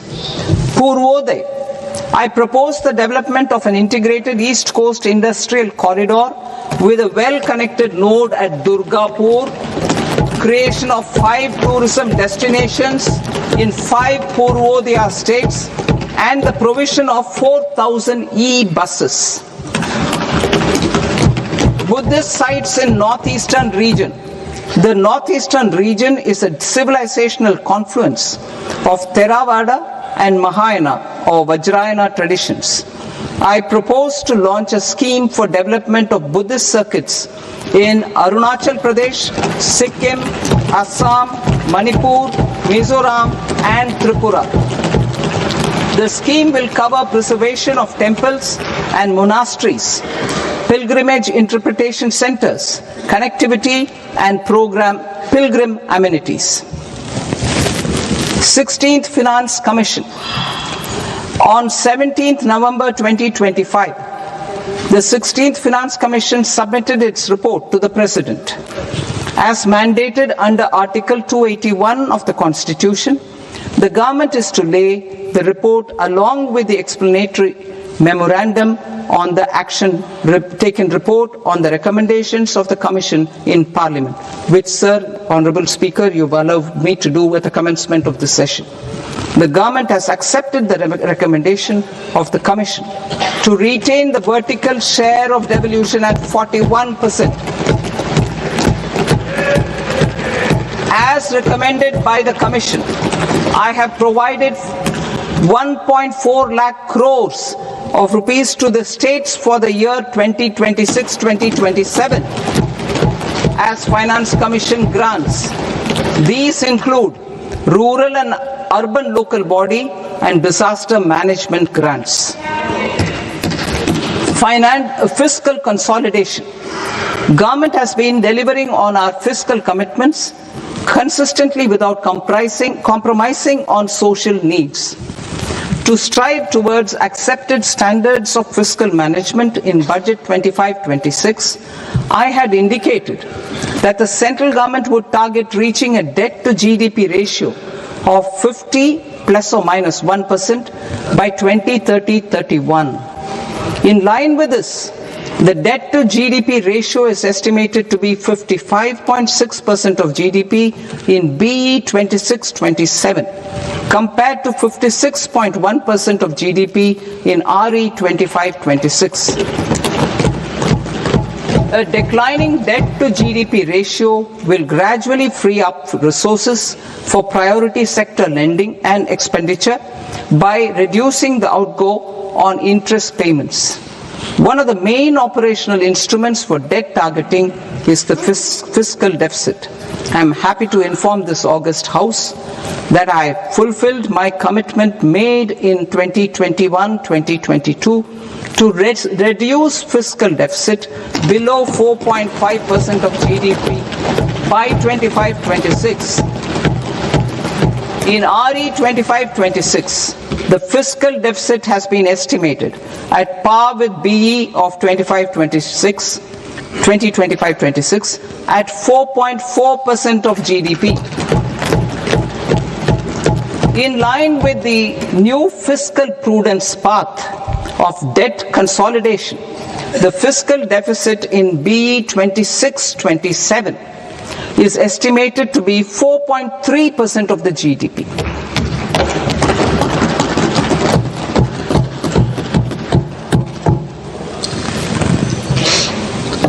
The revised estimates of the non-debt receipts are 34 lakh crore rupees, of which the centre's net tax receipts are 26.7 lakh crore. The revised estimate of the total expenditure is 49.6 lakh crore rupees, of which the capital expenditure is about 11 lakh crores. Budget estimates 2026 to 2027. Coming to 26-27, the non-debt receipts and the total expenditure are estimated as 36.5 lakh crore and 53.5 lakh crore respectively. The centre's net tax receipts are estimated at 28.7 lakh crore rupees. To finance the fiscal deficit, the net market borrowings from dated securities are estimated at 11.7 lakh crore rupees. The balance financing is expected to come from small savings and other sources. The gross market borrowings are estimated at 17.2 lakh crore rupees. I'll now move to Part B.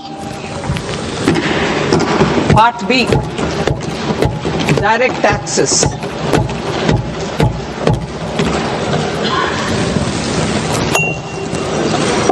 Honorable Speaker, sir, I now present my proposals on direct taxes.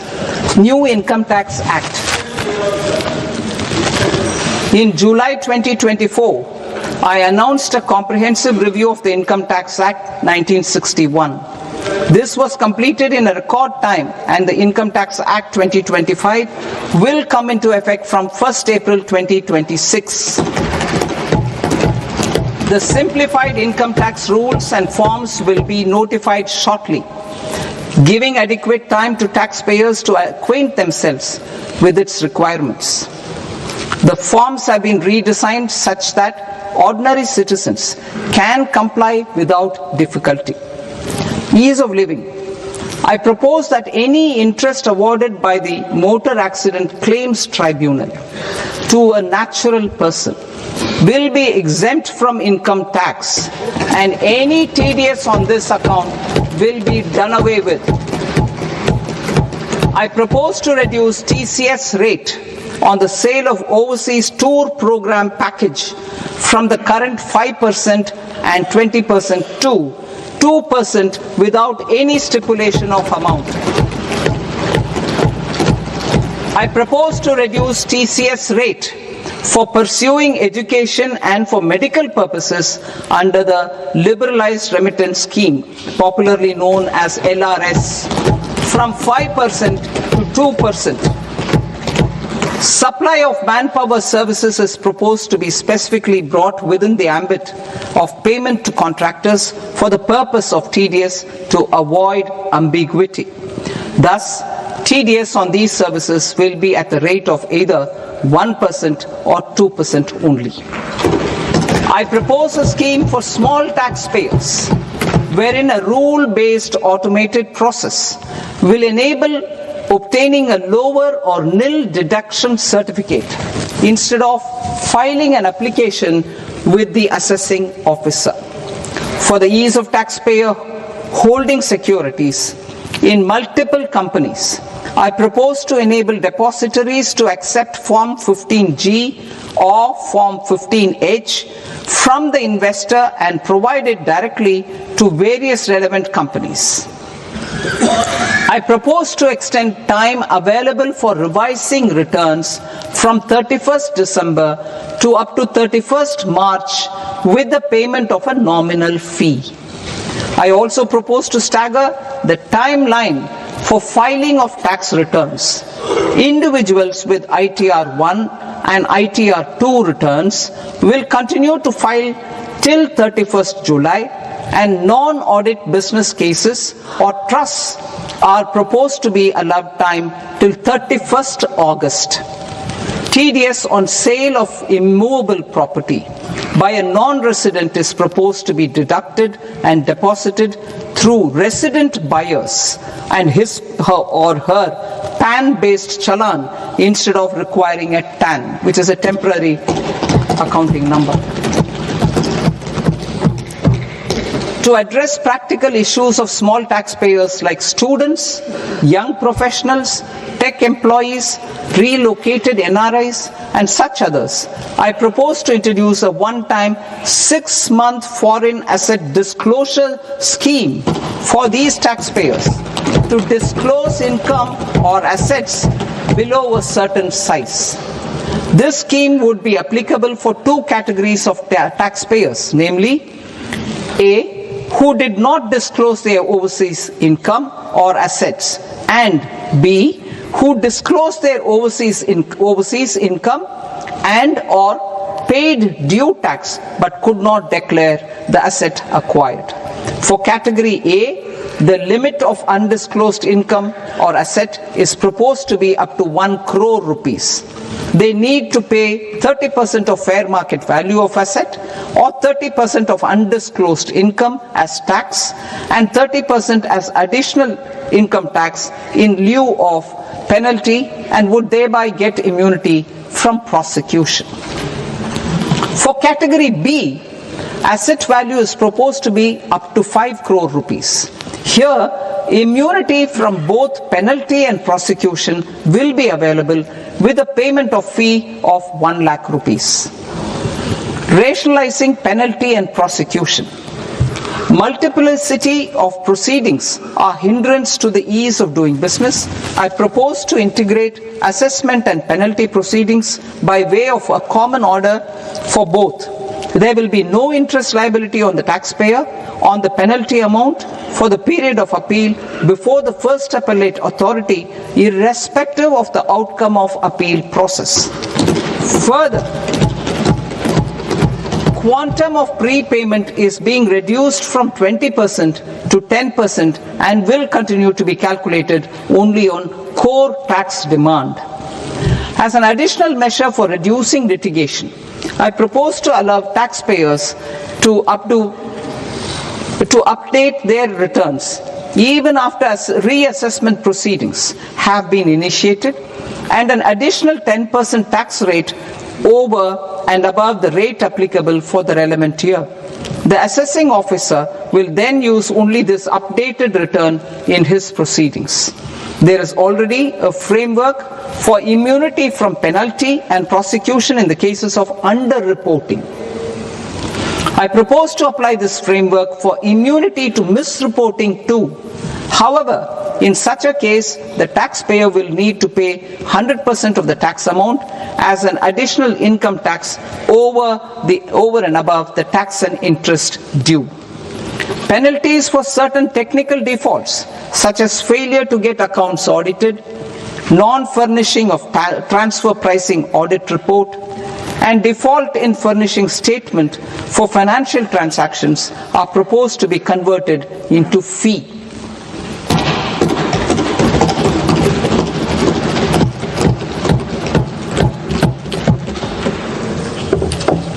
I propose to rationalize prosecution framework under Income Tax Act while maintaining a careful balance for deterrence in some serious offence. Non-production of books of account and documents and requirement of TDS payment where payment is made in kind are being decriminalized. Further, minor offences will attract fine only. The remaining prosecutions will be graded commensurate with the quantum of offence. They will entail only simple imprisonment with maximum imprisonment reduced to 2 years and power to courts to convert even those into fines. There is no penalty.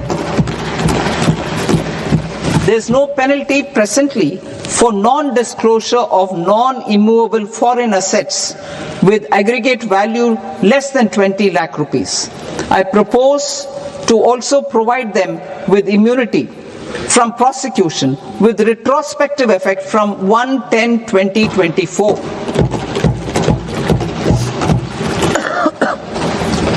Cooperatives. Deduction is already allowed to a primary cooperative society engaged in supplying milk, oilseeds, fruits or vegetables raised or grown by its members. I propose to extend this deduction to also include supply of cattle feed and cotton seed produced by its members. I propose to allow inter-cooperative society dividend income as deduction under the new tax regime to the extent it is further distributed to its members.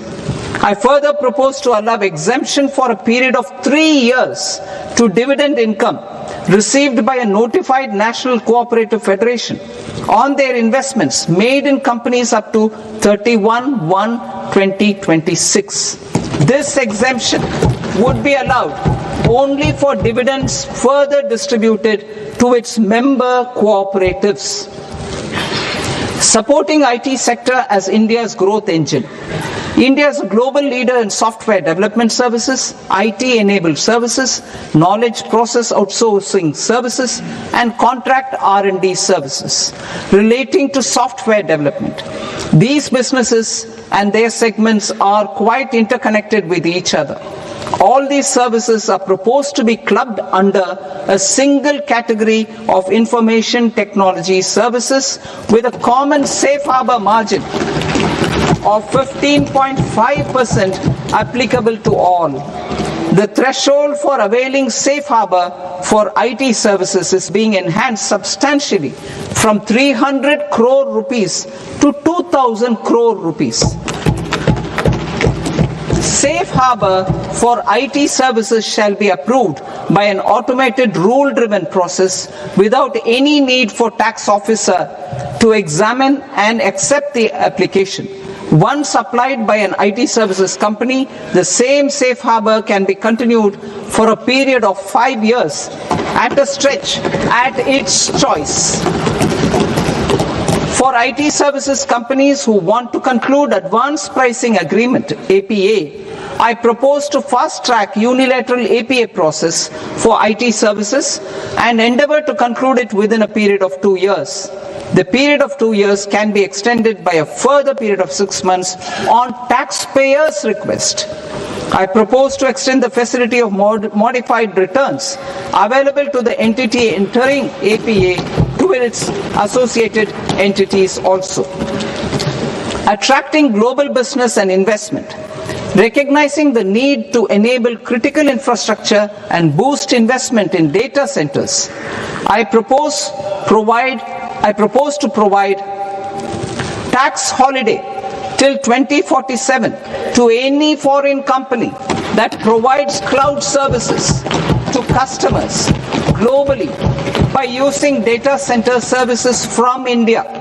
It will, however, need to provide services to Indian customers through an Indian reseller entity. I also propose to provide a safe harbor of 15% on cost in case the company providing data center services from India is a related entity. To harness the efficiency of just-in-time logistics for electronic manufacturing, I propose to provide safe harbor to non-residents for component warehousing in a bonded warehouse at a profit margin of 2% of the invoice value. The resultant tax of about 0.7% will be much lower than in competing jurisdictions. To provide fillip to toll manufacturing in India, I propose to provide exemption from income tax for 5 years to any non-resident who provides capital goods, equipment or tooling to any toll manufacturer in a bonded zone. To encourage vast pool of global talent to work in India for a longer period of time, I propose to provide exemption to global non-India sourced income of a non-resident expert for a stay period of 5 years under notified schemes. I propose to provide exemption from minimum alternate tax, the MAT, to all non-residents who pay tax on presumptive basis. Tax administration. I propose to constitute a joint committee of Ministry of Corporate Affairs and Central Board of Direct Taxes for incorporating the requirements of income computation and disclosure standards, the ICDS, in the Indian Accounting Standards Ind AS itself. Separate accounting requirement based on ICDS will be done away with from the tax year 27-28.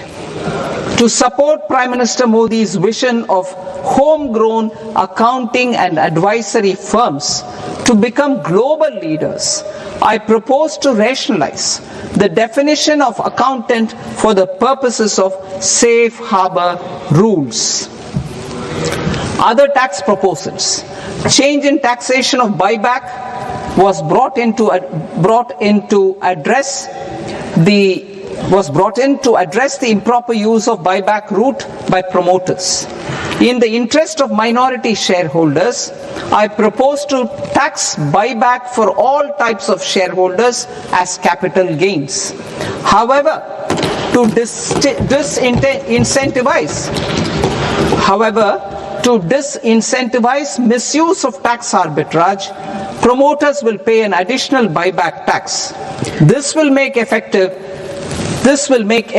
tax 22% for corporate promoters. For non-corporate promoters, the effective tax will be 30%. TCS rate for sellers of specific goods, namely alcoholic liquor, scrap and minerals, will be rationalized to 2%, and that on tendu leaves will be reduced from 5% to 2%.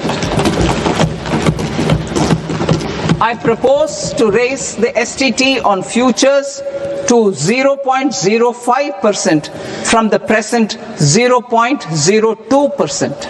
STT on options premium and exercise of options are both proposed to be raised to 0.15% from the present rate of 0.1% and 0.125% respectively. We reformed the taxation landscape for corporates in 2019 by providing them a simplified regime with lower tax rate so that they could productively focus on business rather than on claim of deductions and exemptions. To encourage companies to shift to the new regime, set off of brought forward MAT credit, minimum alternate tax credit, is proposed to be allowed to companies only in the new regime. Set off using available MAT credit is proposed to be allowed to an extent of 1/4 of the tax liability in the new regime. MAT is proposed to be made final tax. So there will be no further credit accumulation from 1st April 2026. In line with this change, the rate of final tax is being reduced to 14% from the current MAT rate of 15%. The brought forward MAT credit of taxpayers accumulated till 30th March 2026 will continue to be available to them for set off as above. Indirect taxes. I shall now take up proposals related to indirect taxes. My proposals for customs and central excise aim to further simplify the tariff structure, support domestic manufacturing, promote export competitiveness, and correct inversion in duty. To continue weeding out long continuing customs duty exemptions, I propose to remove certain exemptions on items which are being manufactured in India or where the imports are negligible. Similarly, to further simplify the process of ascertaining the rate of duty applicable on a particular item, I propose to incorporate certain effective rates in various customs notifications to the tariff schedule itself. I shall now take up sector-specific proposals. Promotion of exports of marine, leather, and textile products. I propose to increase the limit for duty-free imports of specified inputs used for processing seafoods for export from the current 1% to 3% of FOB value of the previous year's export turnover. I also propose to allow duty-free imports of specified inputs, which is currently available for exports of leather or synthetic footwear, to exports of shoe uppers as well. I propose to extend the time period for export of final product from the existing 6 months to 1 year for exporters of leather or textile garments, leather or synthetic footwear, and other leather products. Energy transition and security. I propose to extend the basic customs duty exemption given to capital goods used for manufacturing lithium-ion cells for batteries to those used for manufacturing lithium-ion cells for battery energy storage systems also. I propose to exempt basic customs duty on import of sodium antimonate for use in manufacture of solar glass. Nuclear power. I propose to extend the existing basic customs duty exemption on imports of goods required for nuclear power projects till the year 2035 and expand it for all nuclear plants irrespective of their capacity. Critical minerals. It is proposed to provide basic customs duty exemption to the import of capital goods required for the processing of critical minerals in India.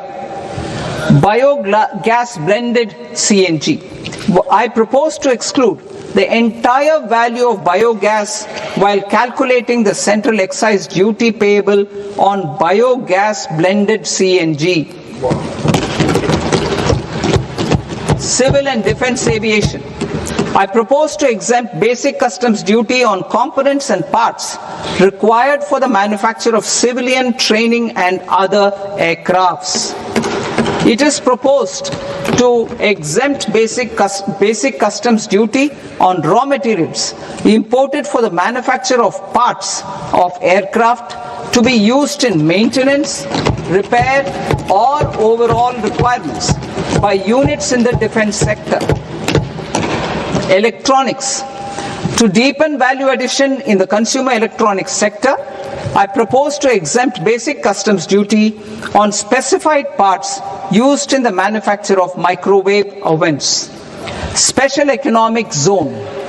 To address the concerns arising about utilization of capacity by manufacturing units in the special economic zones due to global trade disruptions, I propose as a special one-time measure to facilitate sales by eligible manufacturing units in SEZs to the domestic tariff area at concessional rates of duty.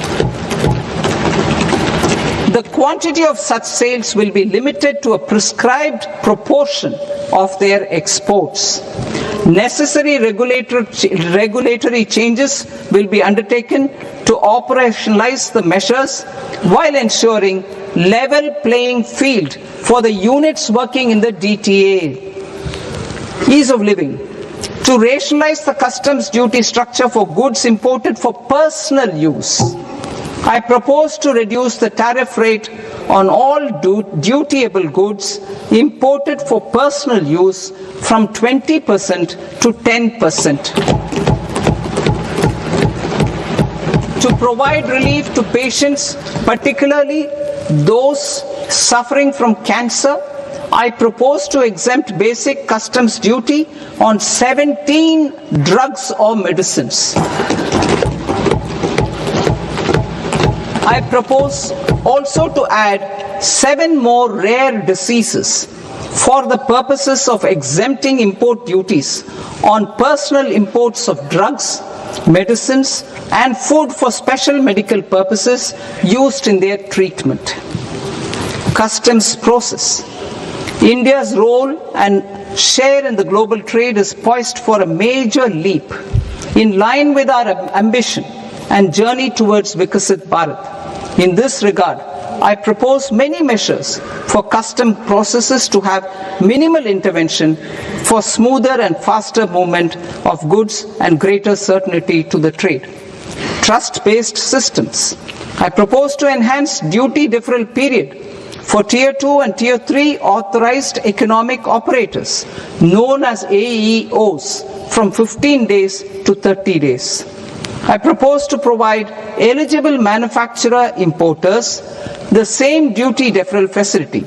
This should encourage them to get themselves accredited as a full-fledged Tier 3 AEO in due course. To provide greater certainty and for better business planning, I propose to extend validity period of advance ruling binding on customs from the present 3 years to 5 years. In the spirit of the whole of government approach,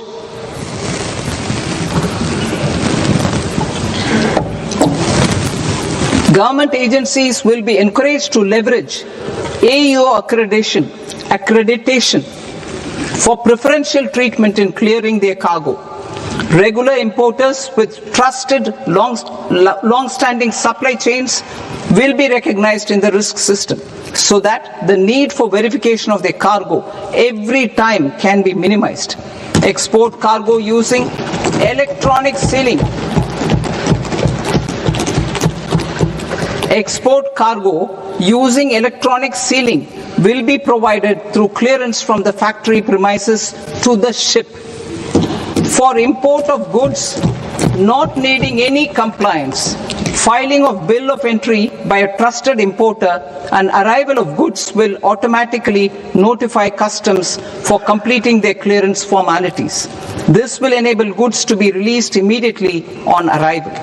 The customs warehouse framework will be transformed into a warehouse operator-centric system with a self-declarations, electronic tracking, and risk-based audit.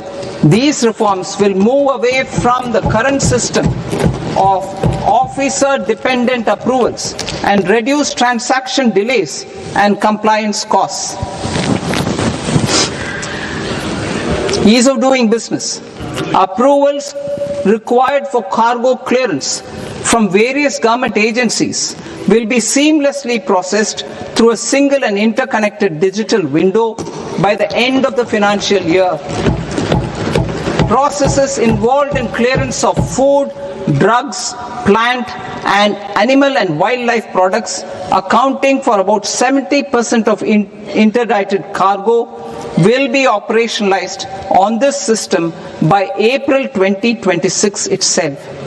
For goods not having any compliance requirement, clearance will be done by customs immediately after online registration is completed by the importer, subject to the payment of duty.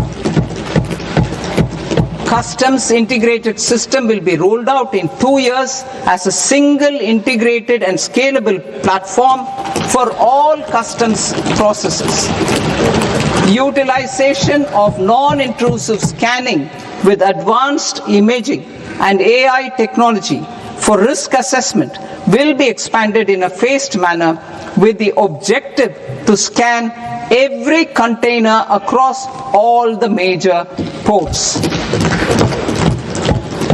New export opportunities to support Indian fishermen to fully harness the economic value of marine resources beyond our territorial waters. The following measures will be taken. A. Fish catch by an Indian fishing vessel in exclusive economic zone or on the high seas will be made free of duty. Landing of such fish on foreign port will be treated as export of goods.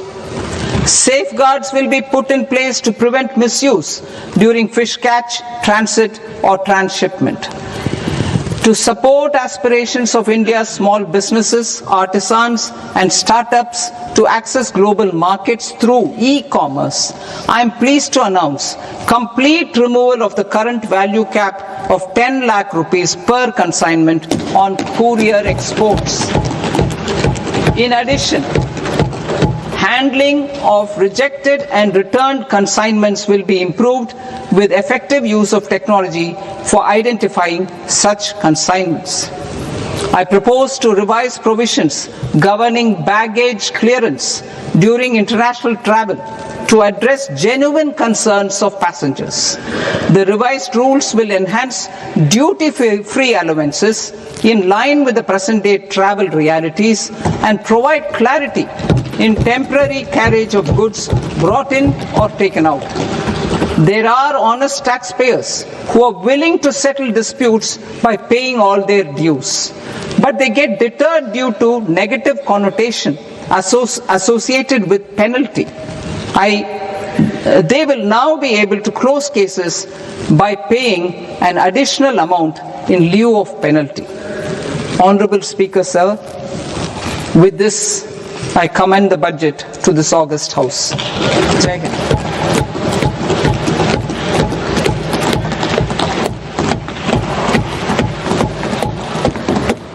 One and a half hours.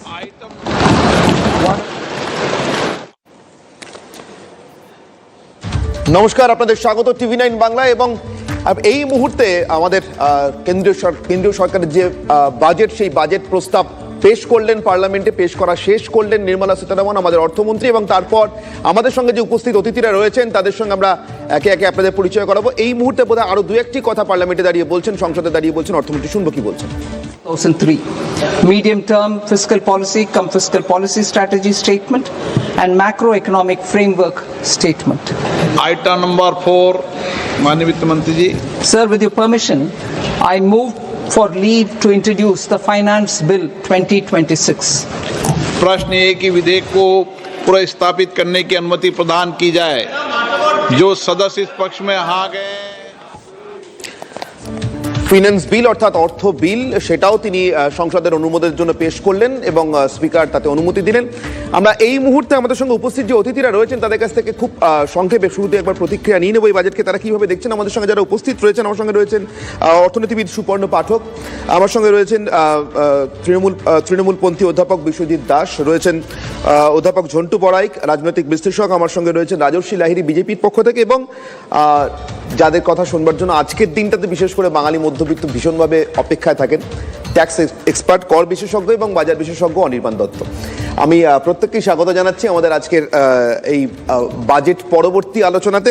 আমি সরাসরি প্রথম অনির্বাণবাবু আপনার কাছেই আসবো। এই budget মধ্যবিত্তের জন্য কেমন হলো বলে আপনার মনে হয়, কমা বাড়া সবকিছু মিলিয়ে? দেখুন, বাজেটের যে প্রাসঙ্গিকতা সেটা কিন্তু গত কয়েক বছর ধরে আমরা দেখতে পাচ্ছিলাম না, কমে গেছে। তার একটাই কারণ, আগে মা কাকিমারা টিভির পর্দায় বসে থাকতেন যে বাজেটে কোন জিনিসের দাম কমবে, কোন জিনিসের দাম বাড়বে। কিন্তু আজকের দিনে জিএসটি যখন থেকে চালু হয়ে গেছে তখন থেকে জিনিসপত্রের দাম এখন ওই জিএসটি কাউন্সিলের মাধ্যমে ঠিক হয়। তো সাধারণভাবে আরেকটা জিনিসের মানুষের আগ্রহ থাকে, সেটা হচ্ছে আয় করে কি সুযোগ হবে, আয় করে কি কম হবে, ইনকাম ট্যাক্স কম দিতে হবে কিনা। সেটাও গত বছরের যে বাজেট ছিল সেই বাজেটে একটা আমরা দেখেছিলাম আনএক্সপেক্টেড লেভেলে একটা রিলিফ দেওয়া হয়েছিল। এবং তারপর থেকে আমার মনে হয় না খুব মানুষ আশা করে বসেছিলেন যে বাজেট থেকে খুব একটা নতুন কিছু পাওয়া যাবে। কিন্তু যেহেতু আমরা পশ্চিমবঙ্গে বসে আলোচনা করছি, পশ্চিমবঙ্গের মানুষের একটা আগ্রহ ছিল, উদ্দীপনা ছিল যে যেহেতু পাখির চোখ 2026-এর বিধানসভা নির্বাচন এই রাজ্যের জন্য হয়তো আলাদা করে কিছু প্যাকেজ থাকতে পারে। তার কারণ হচ্ছে আমরা গত যখন বাজেটটা হয়েছিল দেখেছিলাম বিহারের নির্বাচন ছিল এবং সেক্ষেত্রে বিহারের প্রতি একটা সহমর্মিতা দেখানো হয়েছিল কেন্দ্রীয় সরকারের তরফ থেকে। সেই জায়গা থেকে দাঁড়িয়ে বাংলার হয়তো আলাদা একটা এক্সপেকটেশন ছিল। কিন্তু ওভারঅল যদি আপনি দেখেন সারা ভারতবর্ষের যে স্লোগান তুলে 2014 সালে এই সরকার ক্ষমতায় এসেছিল, সবকা সাথ সবকা বিকাশ, এবং আজকের দিনে দাঁড়িয়ে 140 কোটি মানুষের যে মানে স্বার্থ আছে সেই স্বার্থের দিকে তাকিয়ে আমি বলবো আজকে একটা ব্যালেন্সড বাজেট পেশ করা হয়েছে। দেখুন, জনমোহিনী বাজেট পেশ করা কিন্তু অর্থনীতির উন্নয়নের পক্ষে সমীচীন নয় এবং ভারতবর্ষ আজকে এমন একটা জায়গায় দাঁড়িয়ে এই বাজেটটা পেশ করলেন। দেখবেন আজকে বাজেটের সময়টাও কিন্তু দেখবেন 1 ঘন্টা 25 মিনিট। আপনি 9 বারের জন্য উনি বাজেট করলেন, কিন্তু এটাও একটা ঘটনা, উল্লেখযোগ্য ঘটনা যে আজকের বাজেটটা কিন্তু অন্যান্য বারের থেকে অনেকটাই দীর্ঘায়িত হয়েছে। এবং তার মধ্যে আরেকটা বিশেষ কারণ হচ্ছে আজকে আপনি যদি ক্রনোলজিটা দেখেন, 1 ফেব্রুয়ারি 2025 যখন বাজেট হয়েছিল তার ঠিক কয়েকদিন আগে 20 জানুয়ারি 2025 সালে ট্রাম্প সরকার ক্ষমতায় এসেছিল এবং তারপরে 13 ফেব্রুয়ারি 2025 মানে ঠিক বাজেট হওয়ার 13 দিন পরেই দেখেছিলাম আমাদের প্রধানমন্ত্রী এবং ট্রাম্প তাদের মধ্যে একটা মিলন হয়েছিল। সেখানে উনি বলেছিলেন মেক আমেরিকা গ্রেট এগেন এবং এখানে আমাদের ভারতবর্ষের প্রধানমন্ত্রী মাথা তুলে বলেছিলেন মেক ইন্ডিয়া গ্রেট এগেন। কিন্তু তারপরেই কয়েক মাসের মধ্যেই আমরা দেখেছিলাম এপ্রিল মাসে পুলওয়ামা অ্যাটাক এবং তারপরে 6 তারিখ 7 তারিখ মে মাসে অপারেশন সিন্দুর এবং তারপরেই এই সিজ ফায়ার এবং এই তারপর থেকে ক্রমাগত আমেরিকার যে এই চড়া শুল্কের হুঁশিয়ারি এবং তাতে ভারতবর্ষকে যে পর্যদস্তু করবার বিভিন্ন রকম পরিকল্পনা আমেরিকার সরকার নিয়েছে, সেখানে দাঁড়িয়ে ভারতবর্ষ আমেরিকার বাণিজ্য চুক্তিটাকে বিষ বা জলে ফেলে দিয়ে ভারতবর্ষের মানুষকে কিভাবে কষ্টের মধ্যে ফেলে দেওয়া যায় তার জন্য আমেরিকার একটা সচেষ্ট প্রচেষ্টা ছিল। সেই জায়গাতে বাবু আমি একটু সংক্ষেপে একটু থামাচ্ছি একবার জাস্ট প্রতিক্রিয়াটা নেওয়ার জন্য। যে বাজেটে বারবার নির্মলা সীতারামন এত রিফর্মের জয়গান গাইলেন, সংস্কারের জয়গান গাইলেন, আপনিও বলছিলেন যে জনমুখী বাজেট করাটা সবসময় রাজনৈতিক জায়গা থেকে ঠিক হলেও অর্থনীতির জায়গা থেকে ঠিক হয় না, পশ্চিমবঙ্গের কথা প্রসঙ্গে আপনি বললেন। তাহলে সেখানে একটা বাজেটের পর আমি এই মুহূর্তে বাজারের প্রতিক্রিয়া তো ইমিডিয়েট আমরা ইন্ডেক্সগুলো দেখে বুঝতে পারি। নিফটি আমি দেখছি প্রায় 550 পয়েন্টের কাছাকাছি, 533, 38 এরকম গড়াগড়ি করছে, পড়ে গেছে গতকালের তুলনায়। কেন বাজারে এভাবে রিঅ্যাক্ট করছে? এটার একটা আপনি দেখবেন উনি ওই সিকিউরিটি ট্রানজাকশন ট্যাক্স যেটা এসটিটিটাকে বাড়িয়ে দিয়েছেন। ফিউচার অপশনে যারা ট্রেড করেন তাদের জন্য তারা আগ্রহটা কমিয়ে ফেলবেন এবং তাদের জন্য একটু মার্কেট ক্র্যাশ করেছে। এবং তার সঙ্গে আরেকটা ফান্ডামেন্টাল জিনিস আছে, যখন দেখবেন সোনা এবং রূপোর দাম বাড়ে তখন শেয়ার মার্কেটে একটা নিম্নগতি দেখি, আবার ভাইসা ভার্সা যখন যখন গোল্ড এবং সিলভার মার্কেট ক্র্যাশ করে তখন শেয়ার মার্কেটে একটা উত্থান থাকে। সকালের দিকে একটা উত্থান ছিল কিন্তু তারপরের দিকে আমরা দেখলাম যে এসটিটির যে একটা অ্যানাউন্সমেন্ট উনি করলেন তাতে শেয়ার মার্কেট সেরকমভাবে রিয়াক্ট করেনি। কিন্তু আমি তারপরেও বলছি ফিউচার অপশন এগুলোতে খুব সামান্য লোক ট্রেড করেন, তাদের একটা রিপারকেশন আছে। কিন্তু আবার ইনফ্রাস্ট্রাকচারাল ডেভেলপমেন্টে খরচাটা বাড়ানোর জন্য ইনফ্রাস্ট্রাকচারাল যে শেয়ারসগুলো আছে সেইগুলোর কিন্তু দাম বাড়ছে। এবং আজকের দিনে দাঁড়িয়ে এই কয়েক মিনিটের যে শেয়ার মার্কেটের রিয়াকশান, সেটা আজকে নর্মালি জানেন রবিবার দিন শেয়ার মার্কেট বন্ধ থাকে, কিন্তু বাজারের জন্য একটা তাৎক্ষণিক একটা প্রতিক্রিয়া। আগামী দিনে শেয়ার মার্কেটের একটা আমরা দেখব স্টেবিলিটি আসবে, কারণ ভারতবর্ষের শেয়ার মার্কেটের যে উত্থান আমরা গত কয়েক বছর ধরে দেখছিলাম, সেখানে গিয়ে কিন্তু হঠাৎ করে মানুষজন শেয়ার মার্কেট থেকে সরে গিয়ে গোল্ড অ্যান্ড সিলভার মার্কেটে ইনভেস্টমেন্ট করছিলেন। আচ্ছা অনির্বাণ, আমরা কোনোদিনও ভেবেছিলাম ভারতবর্ষের বা পশ্চিমবঙ্গের মানুষ তুমি আমি আমরা রূপোর দাম কত সেটা খেয়াল রাখবো, আমরা সোনার দাম কত খেয়াল রাখবো? আজকের দিনে দাঁড়িয়ে মানুষ গিয়ে আলু পটলের দাম জিজ্ঞেস করছে, তার সঙ্গে সঙ্গে রূপোর দাম কত সেটা চিন্তা করছে। মানুষ এখন রূপোতে ইনভেস্টমেন্ট করছিলেন, সোনাতে ইনভেস্টমেন্ট করছিলেন। তারা কারা? তারা কিন্তু ওই রকম লোক যারা কিন্তু ধনীরা ধনী হচ্ছিলেন এবং যারা গরিব হচ্ছিলেন। আমরা দেখেছিলাম অক্সফামের রিপোর্ট, অসাম্যের ভারতবর্ষ, সেই জায়গাতে দাঁড়িয়ে ভারতবর্ষের আজকের বাজেটটা কিন্তু আগামী গতিপথকে আমি বলবো দিক নির্দেশ করবে। এবং গত কয়েকটা বাজেটকে যদি আমরা দেখি তার সঙ্গে আজকের বাজেট, এটা অনেক ব্যালেন্সড বাজেট হয়েছে। এবং দেখুন, রিফর্মস কিন্তু একদিনে আসে না, এবং এই সরকার বারবার রিফর্মসের কথা বলেছে, কিন্তু রিফর্মস টেক্স টাইম। যখন আমাদের দেশের অর্থনীতির পুরো চাকাটাই যদি আমরা চালাতে পারতাম তাহলে রিফর্মস করা অনেক তাড়াতাড়ি হতো। কিন্তু যখন আজকে ভারতবর্ষের অর্থনীতি বিশ্বের অর্থনীতির সঙ্গে সম্পৃক্ত, এবং আজকে যখন আমরা এতদিন পরেও আমরা আত্মনির্ভর ভারতের কথা বলছি, আমরা ভোকাল ফর লোকালের কথা বলছি, আমরা মেক ইন ইন্ডিয়ার কথা বলছি, তারপরেও কিন্তু আমরা আমদানি করে যাচ্ছি, এবং আমদানি রপ্তানির তুলনায় বেশি হওয়ার জন্য আমাদের ট্রেড ডেফিসিটটা বাড়ছে। এবং রপ্তানিকারক সংস্থা যারা, তারা আমাদের দেখবেন বেস্ট ট্রেড পার্টনার ছিল আমেরিকা। এই আমেরিকার সঙ্গে আমাদের বাণিজ্যটা বন্ধ হয়ে যাওয়ার পরেও সরকার একটা অল্টারনেট মার্কেট এক্সপ্লোর করেছে। ইউরোপিয়ান ইউনিয়নের সঙ্গে আমাদের চুক্তি হয়েছে, সেইখানে একটা আমাদের অপরচুনিটিস আসবে, কিন্তু সেটা সময় বলবে। আগামী দিনে রিফর্মস করতে সময় লাগে, কিন্তু সরকারের যে পদক্ষেপ, আমি বলবো এটাকে আজকের দিনে দাঁড়িয়ে ব্যালেন্স বাজেট। আমি সুপর্ণবাবুর কাছে আসবো। সুপর্ণবাবু, বাজারের প্রতিক্রিয়া, সেন্সেক্সের এই হিউজ পতন, নিফটির পতন, কিন্তু অনির্বাণ বাবু বলছেন এখনো পর্যন্ত এটা ব্যালেন্স বাজেট, সবকিছু মেশিন গান চালিয়ে দিল। কিন্তু যদি ঠান্ডা মাথায় ভেবে দেখি বাজেটটাকে নিয়ে, এটা তাৎক্ষণিক প্রতিক্রিয়া অনির্বাণ, এবং এটা সময় লাগবে। বাজেট নিয়ে সাধারণভাবে আমিও দীর্ঘ আমার খবরের কাগজের জীবনে আমি দেখেছি আমাদের কমলো বাড়লো, যেটা অনির্বাণ বললো, সেটা নিয়ে আলোচনা করি। কিন্তু বাজেটের যে বৃহত্তর অন্তর্লীন যে তাত্ত্বিক জায়গাটা আছে, সেটা সাধারণভাবে আমাদের আড়ালে চলে যায়। ঠিক, তুমি যদি আমাকে জিজ্ঞেস করো এই বাজেটটা কি, তাহলে আমি বলবো কেজো। তুমি যদি জিজ্ঞেস করো আমাকে যে বাজেটের মূল তত্ত্ব কি, তাহলে আমি আবারও বলবো কেজো। কারণ কি, এই গত 4 মাস ধরে এই আমেরিকান দাপাদাপির জন্য একটা শব্দ কিন্তু গ্লোবাল মার্কেটে চলছে, ইকোনমিস্টরা ব্যবহার করছে, সেটা হচ্ছে রিহেমিসফেয়ারিং। অর্থাৎ মার্কিন যুক্তরাষ্ট্র এবং চীন, এরা দুজনে ছিল গোটা পৃথিবীর বিশ্ববাজারের নির্ণায়ককারী দেশ। ঠিক, আজকে আমি পরপর একটু যদি সময় দাও আমি বলি এটা কেন আমি কেজো বাজেট বললাম, ইটস ভেরি ইম্পর্টেন্ট। আমরা আজকে ইউ এর সঙ্গে আমাদের যে প্রেফারেন্সিয়াল ট্রেড এগ্রিমেন্টটা হলো, সেটা নিয়ে কথা বলছি। আমরা ভুলে যাচ্ছি যে ল্যাটিন আমেরিকার সঙ্গে কিন্তু একের পর এক চুক্তি হচ্ছে। অর্থমন্ত্রী একটা কথা বললেন যে রেয়ার আর্থ এর ক্ষেত্রে ভারতবর্ষ একটা নতুন ফোকাস এরিয়া তৈরি করছে। যে কথাটা আমাদের সাম্প্রতিক আলোচনায় কখনোই হয় না, সেটা হচ্ছে যে ভারতবর্ষের একটি সংস্থা, যেটা একটা collection of public sector units, তার নাম হচ্ছে খনিজ ভারত, তারা অলরেডি আর্জেন্টিনায় লিথিয়াম এক্সপ্লোরেশন শুরু করে দিয়েছে এবং রেয়ার আর্থ মাইনিং রাইট নিয়ে নিয়েছে।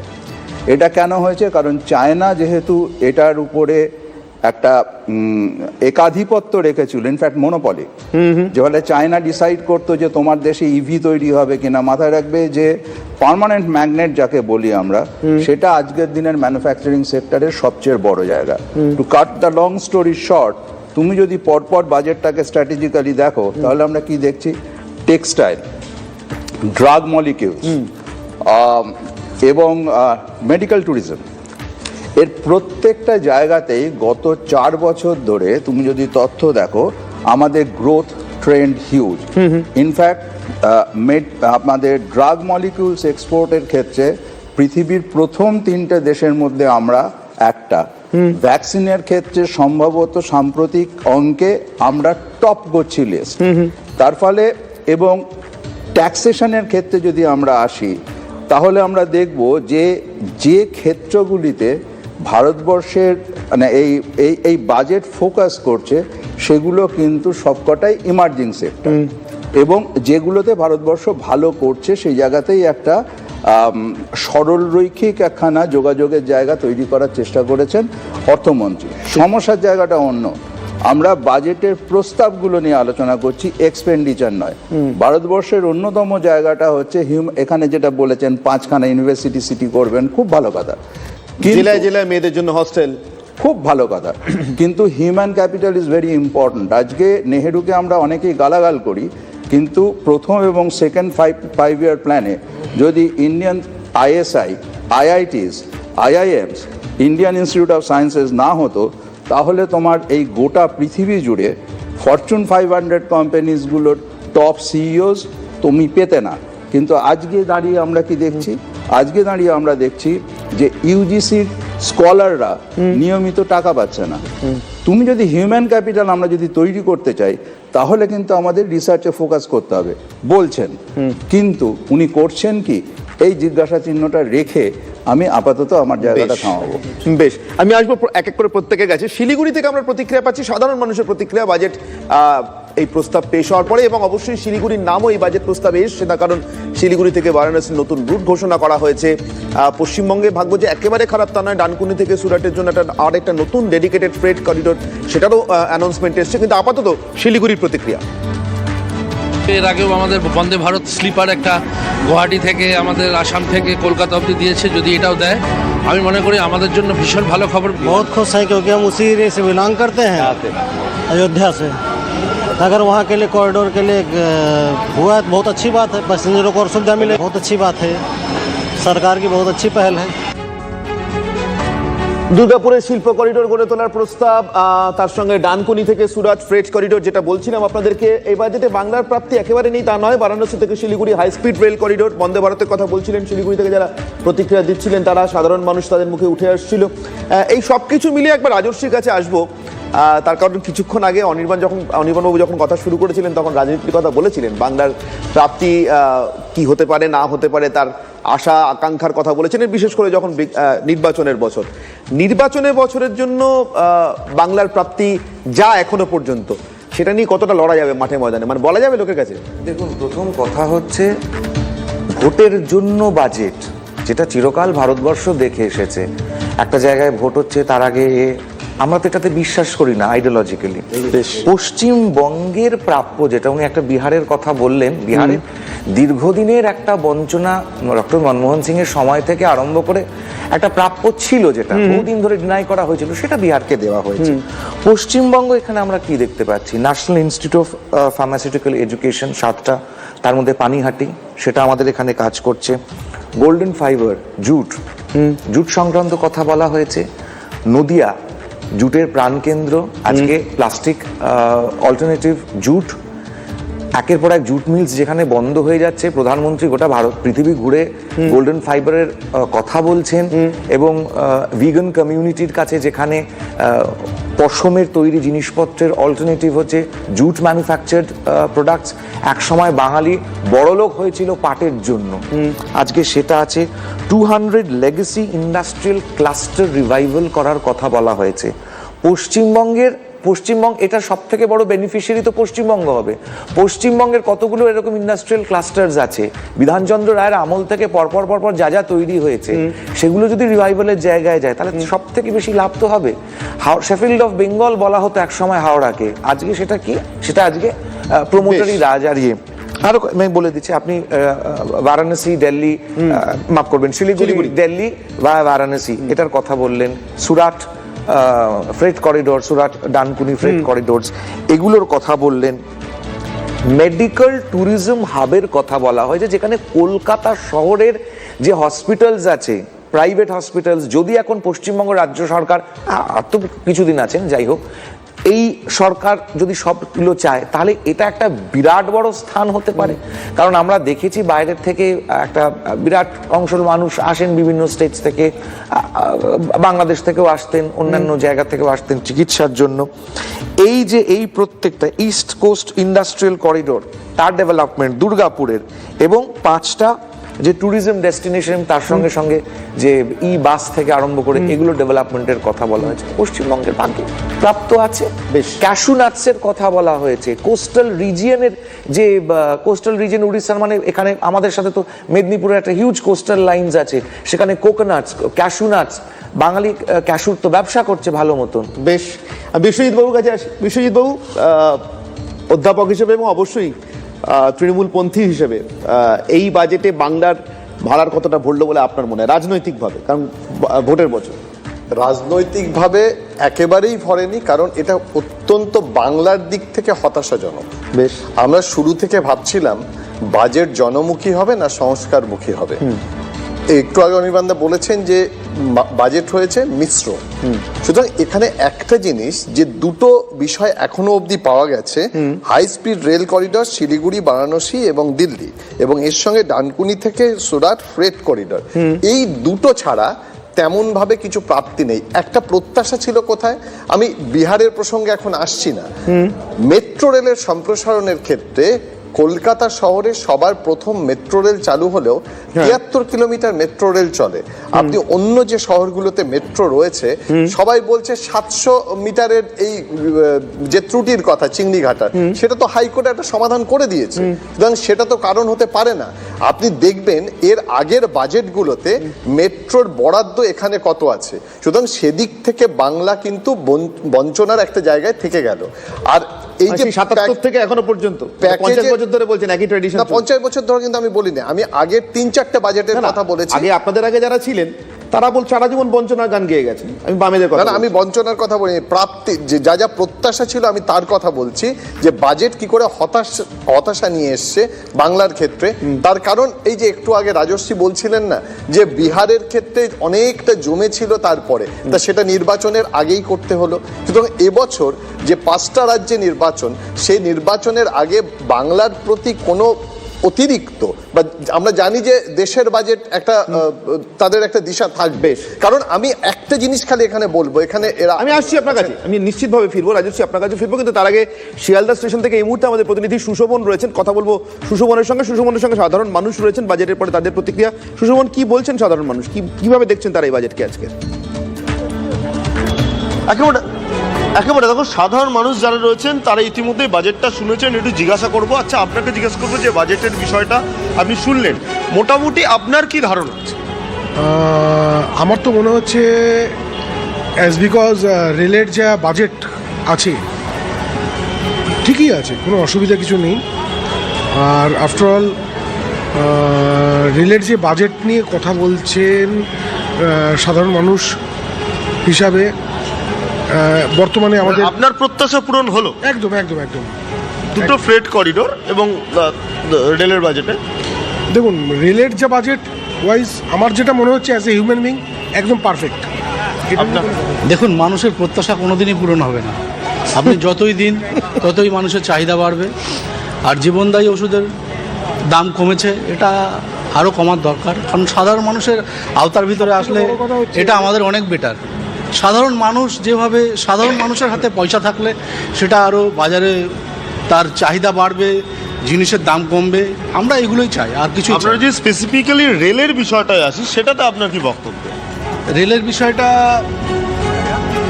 রেলের এখনও আমাদের যেমন ট্রেনটাকে আরও বাড়ানো দরকার, ঠিক আছে, ট্রেনকে বাড়ানো দরকার, ট্রেনের টিকিটের দামের হার যেহেতু বাড়ছে সেটাকে একটু কমানোর দরকার, এইটা আর কিছুই নেই। আরেকটা জিজ্ঞেস করি, আমাদের আয়কর রিটার্ন নিয়ে একটা বিষয় থাকেই, সেই বিষয়টা যেভাবে এসছে সেটা আপনার পক্ষে কতটা কি মনে হয়? দেখুন, প্রথম কথা বলছি, আয়কর রিটার্ন নিয়ে ব্যাপার নিয়ে আমি একটু পরে বলছি। আমার মেন বক্তব্য হচ্ছে যেটা, কিছু কিছু পরিষেবা, যেমন দেখুন কিছু মানুষ রয়েছে যারা ভালো পরিষেবা পছন্দ করে। আজকে সরকার যেটা নিয়ে এসছে, আমাদের এসি ট্রেন নিয়ে এসছে লোকালে, কারণ কিছু মানুষ সঠিক পরিষেবা পছন্দ করে, যারা মনে করে যে ভালোভাবে একটু জার্নি পছন্দ করব এবং ভালোভাবে কিছু জায়গায় গন্তব্যস্থলে পৌঁছাবো, সেইখানে দাঁড়িয়ে এই পরিষেবাটা খুব ভালো লেগেছে। আমি নিজেও ইউজ করি, আমার খুব ভালো লাগে। ইনফ্রাস্ট্রাকচারের কথা বলছেন, আচ্ছা এই যে ইনকাম ট্যাক্সের যে স্ল্যাবগুলো যেগুলো আজকে বলা হচ্ছে, এবং সেই জায়গাটা আপনার রকম কি মনে হলো? কতটা ট্যাক্সের স্ল্যাবটাকে 1 মাস বাড়িয়েছে, ওটাকে 1 মাস পোস্টপোন করেছে, মানে অনেক ব্যাপার। এটাকে মানুষ একটু সময় পাবে, সময় অনুযায়ী করতে পারবে, ঠিক আছে, এইগুলো। বেশ, বুঝতেই পারছো সুশোভন, আমি তোমার সঙ্গে যারা ছিলেন তাদের প্রতিক্রিয়া বুঝতে পারলাম। নিশ্চয়ই বলবো, তবে মোটের উপরে বাজেটকে স্বাগতই জানাচ্ছেন বেশিরভাগ। এবং একটা অদ্ভুত কথা শুনতে পেলাম সাধারণ মানুষের মুখ থেকে, তারা বলছেন দেওয়ার শেষ নেই, মানুষের চাওয়ারও শেষ নেই। শুনে তাদের এখনো পর্যন্ত তারা শুনেছেন এই বাজেট, তারা তাদের ভালো লেগেছে এই বাজেট। এই মুহূর্তে বাঁকুড়া থেকে রয়েছেন আমাদের প্রতিনিধি হীরক, আমাদের অপর প্রতিনিধি। আমি হীরকের কাছে যাব। হীরক, তোমার সঙ্গে যারা রয়েছেন, আমি সম্ভবত তুমি একটি সাধারণ মধ্যবিত্ত গৃহস্থ বাড়িতেই দাঁড়িয়ে আছো, সেখানকার মানুষ কি বলছেন? তাদের প্রতিদিনকার দিন গুজরান, সংসার চালানো একটু সচ্ছল হবে, ভালো হবে? একেবারে দেখো, এই মধ্যবিত্ত পরিবারে যেখানে আমি দাঁড়িয়ে রয়েছি, অর্থাৎ বাঁকুড়ার জুনবেদিয়া এলাকার বসু পরিবারে, সেই বাড়িতে একেবারে বলা চলে হেঁসেলের মধ্যে আমি রয়েছি, এবং সেই হেঁসেলে এই বাজেটের ঠিক কতটা প্রভাব পড়বে তা জেনে নেব এই বাড়ির যিনি কর্ত্রী রয়েছেন তার কাছেই। বলছি একটু ঘুরে যাবেন। বলছি যে বাজেট তো আপনি সকাল থেকে দেখছিলেন, বলছি এই বাজেট দেখে পরে কি মনে হলো, মানে কোনটা কতটা সুবিধা হবে? বাজেট দেখে তো সেরকম কিছু মনে হলো না। আমাদের নিত্য প্রয়োজনীয় জিনিসপত্রের দামের ওপর তো বিশেষ কিছু ছাড় লক্ষ্য করলাম না, কারণ বাণিজ্যিক গ্যাসের দাম কমেছে শুনলাম, কিন্তু আমাদের এই গৃহস্থ পরিবারে, মধ্যবিত্ত পরিবারে যে গ্যাসের দাম, সেটা তো দিন দিন বেড়েই চলেছে। মাসের শেষে আমাদের সেই মধ্যবিত্ত পরিবারে বাজেটে কিন্তু টান পড়েই যাচ্ছে। এই চাল, ডাল, তেল, নুন এগুলোর দাম তো না কমলে মধ্যবিত্ত ফ্যামিলির লাভ কোথায়, তাই না? ওয়াশিং মেশিন, তারপরে মাইক্রোওয়েভ, এগুলোর দাম কমে তো আমাদের কোনো লাভ নেই। আমাদের যেগুলো দরকার নিত্য প্রয়োজনীয় জিনিসপত্রের, সেখানে তো কোনো কিছু বুঝতে পারলাম না। আর ওষুধপত্র, বেশ কিছু ওষুধপত্রের দাম কমেছে। হ্যাঁ, বেশ কিছু ওষুধপত্র বলতে ক্যান্সারের কিছু ওষুধপত্রের দাম কমেছে দেখলাম খবরে, কিন্তু তাও তো অনেক ওষুধ যেগুলো আমাদের মানে মাসের শেষে প্রায় প্রত্যেকটা মধ্যবিত্ত ফ্যামিলিতেই কিছু ওষুধের জন্য আমাদের রেখে দিতে হয়, সেখানে তো কোনো কিছু বিশাল কিছু প্রভাব পড়বে বলে আমার মনে হলো না। যে অনেক ওষুধের দাম কমেছে যেগুলো আমাদের মানে প্রায়ই লাগে, সেই সব ওষুধের দাম কিন্তু একই রয়ে গেছে। আর তাছাড়া কিছু দেখলাম গার্লস হোস্টেল হবে, গার্লস স্কুল টুল খোলা হবে, ভালো, সেটা ঠিক আছে, হোক, সেগুলো খুবই ভালো খবর। কিন্তু উঁচু স্তরে পড়ার জন্য ভালো ভালো এনআইটি বা আইআইটির কোনো তো কিছু নতুন কিছু দেখলাম না, যে সেখানে আবার কিছু হচ্ছে মানে হায়ার লেভেলে পড়ার জন্য। তাহলে আমার তো মনে হয় না মধ্যবিত্ত ফ্যামিলির খুব একটা এফেক্ট কিছু পড়লো। আমরা যে তিমিরে ছিলাম সেই তিমিরেই রইলাম। অর্থাৎ বুঝতে পারছো, এই পরিবারের যিনি গৃহকর্ত্রী তিনি যেটা বলছেন যে বাজেটে, সেই বাজেটে হয়তো তার সংসার চালানোর ক্ষেত্রে তেমন কোনো প্রভাব বা তেমন কোনো দিশা তিনি দেখতে পাচ্ছেন না। এই পরিবারের যিনি কর্তা তিনি রয়েছেন, তার সঙ্গে একটু কথা বলি। বলছি দাদা, বাজেট তো আপনি দেখছেন সকাল থেকে এখনো পর্যন্ত, আপনাদের চোখের সামনে TV9 বাংলা খোলা রয়েছে, বাজেটটি দেখছেন। বলছি বাজেটে কি দেখলেন, কতটা সুবিধা হবে, কোন জিনিসের দাম কমলো বাড়লো, তাতে কতটা সুবিধা হবে? দেখুন, জুতোর দাম কমে কিংবা মাইক্রোওয়েভ কিংবা ওয়াশিং মেশিনের দাম কমে গিয়ে মধ্যবিত্তের কি সুবিধা? সুবিধা সেখানেই হতো যেখানে আমরা টোটাল দেখতাম সুগারের ওষুধের দাম কমেছে আর 13টা ক্যান্সারের ওষুধের দাম কমেছে, কিন্তু ডেলি কাজ যে প্রেশার আর জেনেরিক মেডিসিনের দাম কমেছে, কিন্তু জেনেরিক মেডিসিন তো কোনো ডাক্তারই সেরকমভাবে প্রেসক্রাইব করে না। বাকি ওষুধ আমাদের যে তিমিরে ছিলাম সেই তিমিরেই রইলাম। আর বেসিক্যালি যেটা হচ্ছে এডুকেশনের, মধ্যবিত্ত বাড়ির ছেলেমেয়েরা এডুকেশনে যে চাকরির তো কোনো দিশা দেখতে পেলাম না। বেশ, যে নতুন করে হীরক, আপাতত তোমাকে ধন্যবাদ। চাকরির দিশা দেখতে পাচ্ছেন না মধ্যবিত্ত পরিবারগুলি, এবং বিশেষ কিছু সুবিধা হলে এই বাজেটে এমনটা মনে করছে না। বাঁকুড়ার একটি মধ্যবিত্ত পরিবারের ভিতর থেকে ছিলেন আমাদের প্রতিনিধি হীরক বন্দ্যোপাধ্যায়। এই মুহূর্তে যাব আমাদের আরেক প্রতিনিধি সোমার কাছে। সোমার এই মুহূর্তে রয়েছেন ভারত চেম্বার অফ কমার্সে। বিশেষ করে বাণিজ্য ক্ষেত্রে, আমি বলবো ইন্ডাস্ট্রি, ব্যবসা ইত্যাদির থেকেও আলাদা করে নির্দিষ্টভাবে বাণিজ্য ক্ষেত্রে এই বাজেটের প্রভাব কি, অন্তত প্রতিক্রিয়া কি, সেটা বোঝার চেষ্টা করবো। সোমা, তোমার সঙ্গে যারা রয়েছেন ভারত চেম্বার অফ কমার্সের, যারা এই মুহূর্তে অফিসিয়ালস রয়েছেন বা নেতৃস্থানীয় যারা রয়েছেন, তাদের কাছ থেকে জানতে চাইবো তারা এই বাজেটকে কিভাবে দেখছেন। ভারত চেম্বার অফ কমার্স থেকে সিনিয়র প্রেসিডেন্ট তিনি রয়েছেন রমেশ আগরওয়াল, তার সাথেই কথা বলে নেব যে বাণিজ্য নিয়ে তারা কি ভাবছেন বা বাজেট কেমন হলো, বাণিজ্য ক্ষেত্রে বাজেট এবারের কেমন হলো। বাজেট খুব ভালো হয়েছে, কারণ এখানে এবার গভর্নমেন্ট কোনো ডাইরেক্ট বেনিফিট দেয়নি, যেমনি আমরা এক্সপেক্ট করি যে ইনকাম ট্যাক্স রেটে কিছু কম বেশি করবে, but government has given taken a different approach, যে ইনडाইরেক্টলি যে সুবিধা বাড়িয়ে দেওয়া, যেমনি कस्टम्स में जो सबको इंटीग्रेट कर दिया कि सब एक तरह से, मतलब जो इम्पोर्टर अगर उनका अगर ट्रैक रिकॉर्ड अच्छा है तो सिंगल पॉइंट में उनका क्लियरेंस हो जाएगा, या इंफ्रास्ट्रक्चर में काफ़ी डेवलपमेंट करेंगे जो केपेक्स एक्सपेंडिचर गवर्नमेंट ने बढ़ाया, उससे देश का ग्रोथ होगा तो कॉमन आदमी या बिजनेसमैन सबको बहुत फ़ायदा होगा। और जो टैक्स पेमेंट करने की जो tax new income tax act आएगा उससे भी कॉमन आदमी और सबको काफ़ी सुविधा होगी। तो ये इनडायरेक्ट गवर्नमेंट ने काफ़ी बेनिफिट्स बजट में बढ़ाई है। আপনি তো টেক্সটাইলের সঙ্গেও যুক্ত রয়েছেন, এক্ষেত্রে কি সুবিধা পেলেন বা পেলেন না? टेक्सटाइल्स में जो एक मेजर चैलेंज है अमेरिका के संग जो अभी टैरिफ बढ़ गया है, इंपोर्ट टैरिफ इन अमेरिका, उससे काफ़ी जनों को यहाँ पे बहुत तकलीफ है। तो उसके लिए अभी तक बजट का मैटर में नहीं है, बट अदरवाइज वित्त मंत्री ने जो अनाउंस किया है कि टेक्सटाइल को सपोर्ट करने के लिए टेक्सटाइल अपग्रेडेशन के लिए कुछ फैसिलिटीज़ देंगी, उसकी डिटेल आनी बाकी है। तो हमको लगता है टेक्सटाइल में जितना ग्रोथ होगा देश का उतना ही विकास होगा, बिकॉज टेक्सटाइल एक ऐसा क्षेत्र है जिसमें कि एक्सपोर्ट की बहुत बड़ी संभावना है, अभी भी अपने बहुत पीछे हैं। तो इसमें अगर इंडिया वर्ल्ड में नंबर 1 होता है तो देश की बहुत ग्रोथ होगी। বাজেট হলেই সাধারণ মধ্যবিত্ত তারা কিন্তু ভাবেন যে তারা কিছু পেলেন, এই যে বাজেট সাধারণ মধ্যবিত্তের জন্য কি কিছু পাওয়া গেল? যেরকম আমি বললাম, it is indirectly they have benefited, the government has not given any direct benefits, but indirectly ওরা অনেক কিছু পাবে, কারণ যে দেশ যদি গ্রোথ করবে তো সবার ভালো হবে। So I think it's a balance budget with no direct shocks to anybody, but the government is focused more on infrastructure and ease of doing business. আমরা দেখলাম ওষুধের ক্ষেত্রে, ক্যান্সারের ওষুধ সেক্ষেত্রে কিছুটা দাম কমার সম্ভাবনা রয়েছে, কিন্তু আরো একটু যদি বেশি অন্য ক্ষেত্রে যেমন সুগার থেকে শুরু করে। সোমা, আপাতত তোমাকে ধন্যবাদ। ভারত চেম্বার অফ কমার্স থেকে সরাসরি ছিলেন আমাদের প্রতিনিধি সোমা, জানাচ্ছিলেন বাণিজ্য মহলের প্রতিক্রিয়া, তারা এই বাজেটকে কিভাবে দেখছেন। তারা কিন্তু এই বাজেটকে ভালো বাজেট হিসেবে বলছেন, তাদের চোখে সরাসরি বেনিফিট বা সরাসরি কোনো সুযোগ সরকার না দিলেও, কোনো মুনাফার সুযোগ না দিলেও ঘুরিয়ে, অর্থাৎ পরিকাঠামোতে বিনিয়োগ করে ব্যবসা করার সুবিধা আরও বেশি করে দিয়ে সরকার এই বাজেট তাদের জন্য ভালো বাজেট করেছেন বলেই মনে করছেন।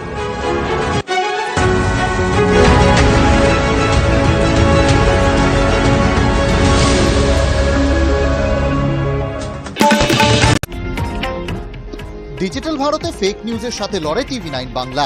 ফ্রড থেকে বাঁচায় কুইক হিল। ডিজিটাল ভারতের ভরসা, ফ্রড থেকে সুরক্ষা। কেশরী আবেশে মন যোগী হলো রে, আনন্দে নেচে মন মাতোয়ারা হলো রে, কেশরী আবেশে মন যোগী হলো রে। প্রতি মুহূর্তে কেসে অপরিবর্তিত আয়কর কাঠামো, ছোটখাটো কর ফাঁকিতে আর জেল নয়, জরিমানা বাবদ দিতে হবে শুল্ক। কার্যকর 2024-এর 1 অক্টোবর থেকেই। ভারতে ডেটা সেন্টার তৈরি করলেও আয়করে ব্যাপক ছাড় ঘোষণা কেন্দ্রীয় অর্থমন্ত্রী।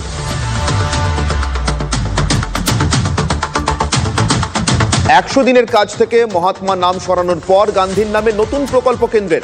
হস্তশিল্পের উন্নতিতে মহাত্মা গান্ধী গ্রাম স্বরাজ প্রকল্প, প্রত্যেক গরিব শোষিত পরিবারের আর্থিক বৃদ্ধি লক্ষ্য, বললেন কেন্দ্রীয় অর্থমন্ত্রী।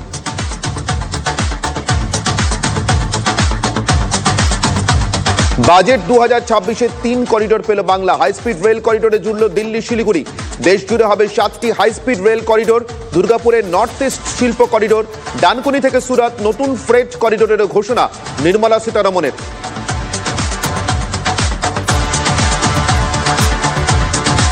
সেমিকন্ডাক্টর সেক্টরকে এগিয়ে নিয়ে যেতে 40,000 কোটি টাকা ঘোষণা কেন্দ্রে।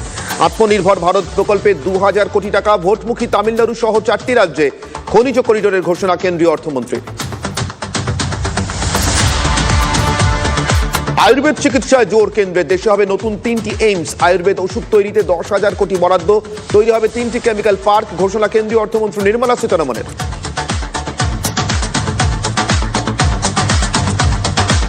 নির্মলার বাজেটের পরেই শেয়ার বাজারে ধস, দাম কমল সোনার উপর। 10 গ্রাম সোনার দাম কমে 1,42,000 টাকা, কেজি প্রতি রূপোর দাম কমে 2,67,000 টাকা।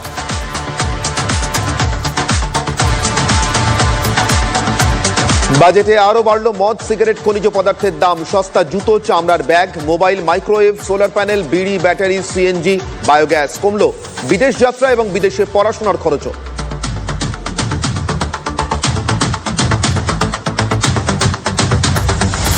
খবরে নজর। ডিজিটাল ভারতে ফেক নিউজের সাথে লড়ে TV9 বাংলা। ফ্রড থেকে বাঁচায় কুইক হিল। ডিজিটাল ভারতের ভরসা, ফ্রড থেকে সুরক্ষা। কেশরী আবেশে মন যোগী হল রে আনন্দনে।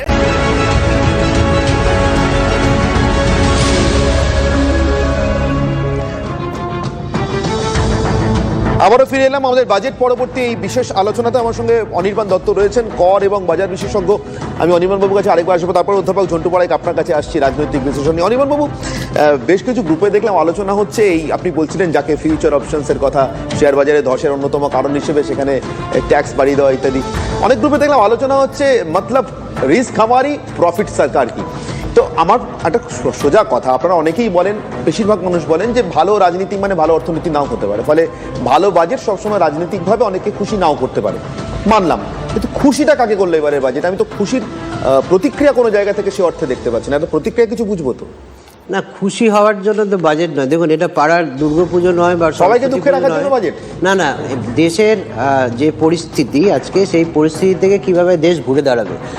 আমরা ঠান্ডা ঘরে বসে আলোচনা করছি, কিন্তু যিনি অর্থমন্ত্রী বা অর্থমন্ত্রকের যারা কর্তারা যে জায়গাতে দাঁড়িয়ে আজকে বাজেট পেশ করলেন, সেখানে দেশের মধ্যে একটা ডিমান্ড স্টিমুলেট করা একটা সমস্যা। যারা ইনভেস্টমেন্ট করতে পারেন তারা দেশে ইনভেস্টমেন্ট না করে বাইরে ইনভেস্টমেন্ট করছেন, বাইরের থেকে ইনভেস্টমেন্ট আসছে না। এবং পাকিস্তান, বাংলাদেশ, সেখান থেকে আমাদের কীরকম আগামী দিনে সম্পর্ক থাকবে, আবার সীমান্ত অশান্ত হবে কিনা, এবং সর্বোপরি এই বিশ্ব বাণিজ্যের যে আজকে অবস্থা, সেখানে ভূরাজনৈতিক সংঘর্ষ চলছে। এতগুলো চ্যালেঞ্জকে নিয়ে আপনি সবকা সাথ সবকা বিকাশ করতে পারবেন না। রাজশ্রীর সঙ্গে আমি এই জায়গাতে একমত নই। 2 নম্বর হচ্ছে আপনি 2014 সালে সবকা সাথ সবকা বিকাশ বলে দিলে ওই প্রত্যেকটা মানুষই চাইবে আমার জন্য এটা দাও, আমার জন্য ওটা দাও। কিন্তু মূল সমস্যা যেটা টিভির পর্দায় যারা চোখ রেখেছেন, যারা দেখছেন বাড়িতে বসে, তাদের রাজনৈতিক বর্ণ গন্ধ আলাদা হতে পারে, কিন্তু প্রত্যেকেই চান বাড়ির ছেলে যাতে চাকরি পায় আর জিনিসের দাম যাতে কমে। এবং এটার জন্য সরকারি পরিসংখ্যানে ওই সিপিআই ইন্ডেক্স কমছে, দাম কমছে, কিন্তু বাজারে গেলে সেটা রিফ্লেকশন পাই না। সরকার জিএসটি কাউন্সিলের মিটিংয়ে জিএসটি রেট কমিয়েছিল, কিন্তু তারপরেও দেখেছি মেডিক্লেমে আপনার জিএসটি উঠে গেছে, কিন্তু মেডিক্লেমের প্রিমিয়ামটাই বেড়ে গেছে। তো মানুষ, উপভোক্তা, বেনিফিশিয়ারি, টিভির পর্দায় যারা দেখছেন, তারা দেখছেন যে আমি বাজেট থেকে কি পাচ্ছি। আমি এখানে আমার প্রশ্ন তো অনির্বাণ বাবু, এই যে ভারত চেম্বার অফ কমার্স থেকে কেউ বলছিলেন যে ডাইরেক্ট বেনিফিট ট্রান্সফার হয়নি বা ডাইরেক্ট ওইভাবে কেউ বেনিফিটেড হবে না, হবে ঘুরপথে। তো ঘুরপথেও তো কোনো বেনিফিট কোনো মধ্যবিত্ত দেখতে পাচ্ছেন না, তো র্যান্ডমলি মধ্যবিত্তদের প্রশ্ন। আমি আরেকটা জাস্ট ফিগার আমি অনির্বাণকে থামিয়ে দিকে বলছি, এই যে ক্যাপিটাল এক্সপেন্ডিচার, কেন লোকে স্কেপটিক হয় বাজেটের ক্লেম নিয়ে। এই গত বছর আমাদের অ্যালটমেন্ট ক্লেম ছিল রিভাইজড বাজেটে, যেটা করা হয়েছিল 2025-26-এ। আগে বাজেট এস্টিমেট ছিল 11,21,000 কোটি টাকার মতো capital expenditure. At the end of the day revised এস্টিমেটে আমরা কি দেখছি? 10,95,755 কোটি টাকা বাড়লো না কমলো? আমি এখানে সুপর্ণার সঙ্গে একটা কথা বলি যে বাজেট ইজ আজকের দিনে দাঁড়িয়ে এস্টিমেট, ডাইনামিক্স আগামী 12 মাসে চেঞ্জ হয়, রিভাইজড এস্টিমেটস হয়, এটা বাজেটের নরমাল সংখ্যা। কিন্তু সেটা হচ্ছে আমি বলছি যে ফিসকাল ডেফিসিট যেটা ছিল 4.4, সেটা বাড়ছে না, সেটা 4.3-তে রাখার চেষ্টা করা হচ্ছে। একটু থামাচ্ছি, আরেকটা পরিষেবা থেকে একটা প্রতিক্রিয়া পাচ্ছি আমি। আমাদের প্রতিনিধি সৌভিক রয়েছেন ইন্ডিয়ান চেম্বার অফ কমার্স থেকে। সৌভিক, কি প্রতিক্রিয়া ইন্ডিয়ান চেম্বার অফ কমার্সের?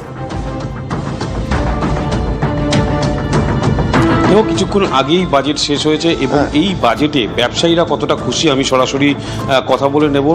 আইসিসির ভাইস প্রেসিডেন্ট केशव भजंगा सर हमारे संगे रয়েছেন, আমি সরাসরি একবার কথা বলে নেব। सर आप लोग तो जैसा आशा कर रहे थे ऐसा बजट हुआ है, मतलब क्या सोच रहे हैं बजट के बारे में? देखिए, मुझे लगता है कि एक बहुत बढ़िया और ऑल इंक्लूसिव बजट है। आज आप देखेंगे कि वित्त मंत्री ने जो किया है 12 लाख करोड़ से अधिक इंफ्रास्ट्रक्चर एक्सपेंडिचर और साथ साथ में फिजिकल डेफिसिट को 4.3% पे पैक करना, मुझे लगता है कि ये नियरली इम्पॉसिबल टास्क था जो हमारे ऑनरेबल फाइनेंस मिनिस्टर ने किया है। मुझे लगता है कि ये बजट एक ऑल इंक्लूसिव बजट है जो इंडिया के लॉन्ग टर्म डेवलपमेंट के लिए है। साथ ही साथ ये जो tariff Wars, unfair tariff Wars India के अगेंस्ट हो रहे थे, मुझे लगता है कि जो सेक्टर्स इम्पैक्टेड थे जैसे फार्मा, जैसे टेक्सटाइल्स, इन सभी के लिए गवर्नमेंट ने बहुत अच्छे स्टेप्स लिए। तो हमारी इकॉनमी को रिवाइव करने के लिए, हमारी इकॉनमी में और रेजिलियंस और स्ट्रेंथ बिल्ड करने के लिए ये एक बहुत बढ़िया बजट है। ये बजट दिखाता है कि आत्मनिर्भर भारत अब एक सपना नहीं, एक सच्चाई है। ये बजट इंपोर्ट एक्सपोर्ट में कैसा सहायता करेगा? देखिए हमारे बजट में कहा गया है कि काफ़ी सारे जो हैसल्स थे कस्टम पॉइंट ऑफ व्यू से या लिटिगेशन पॉइंट ऑफ व्यू से इंपोर्ट एंड एक्सपोर्ट के ऊपर दोनों उन्हें रिलैक्स किया जा रहा है और simplification and ease of doing business, इससे दोनों इंपोर्ट एंड एक्सपोर्ट बेनिफिट करेंगे।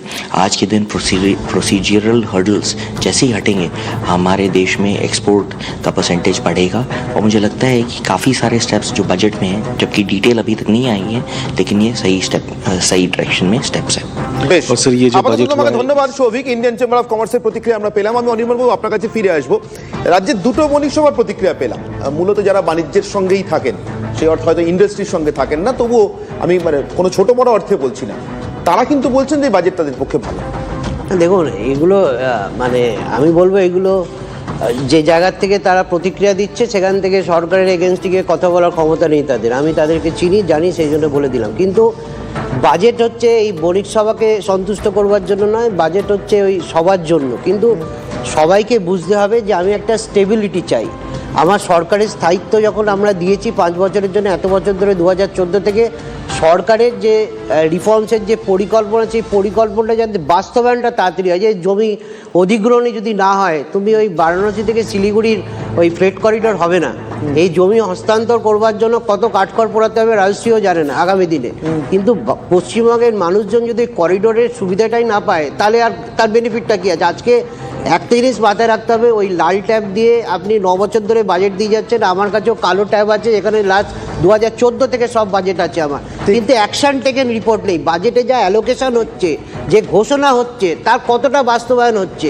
আজকে আপনি একটা এইমস করবেন বললে এইমসটা 1 বছরে হবে না, কিন্তু সেই এইমসটা করতে গেলে তার জন্য তার যে পরিশ্রম আছে, তার ব্যয় আছে 5 বছরের জন্য, সেই ব্যয় অনেক জায়গায় বন্ধ হয়ে যাচ্ছে।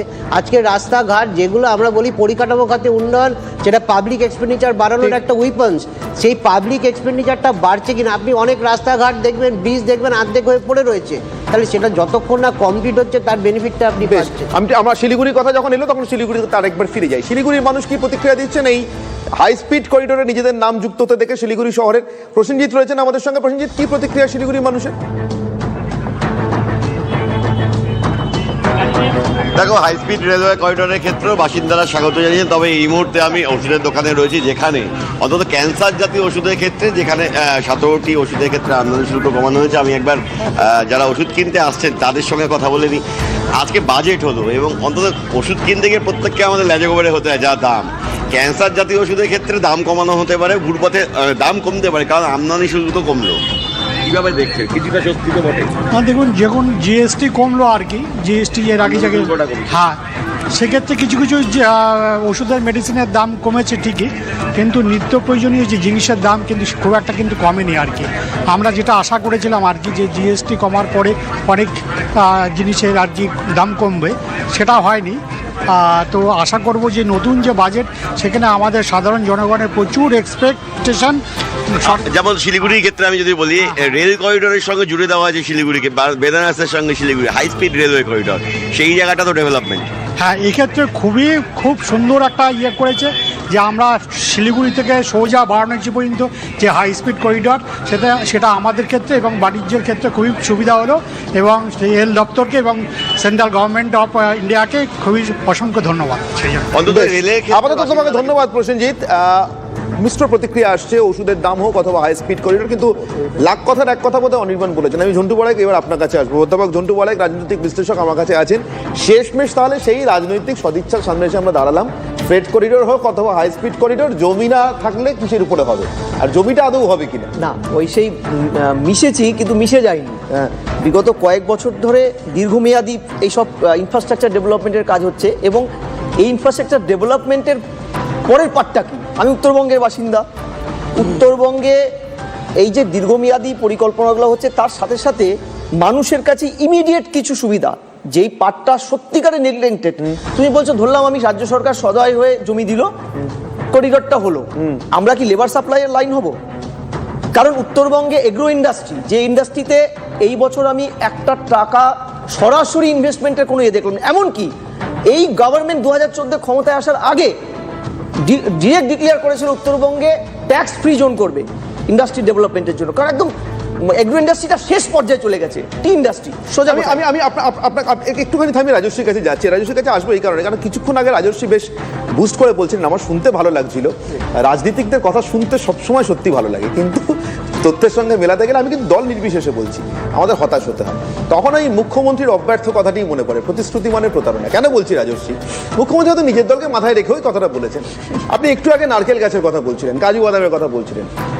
ভারতের সব বড় বাণিজ্যিক কাগজে গত 2 মাস ধরে এটা নিয়ে লেখালেখি হয়েছে। অনির্বাণবাবু, সুবর্ণবাবু খুব ভালো জানেন, আমি ব্র্যান্ডের নাম করছি না, ভারতে অন্তত 2টি নারকেল তেলের ব্র্যান্ডের নাভিশ্বাস উঠে গেছিল তেল বিক্রি করতে গিয়ে।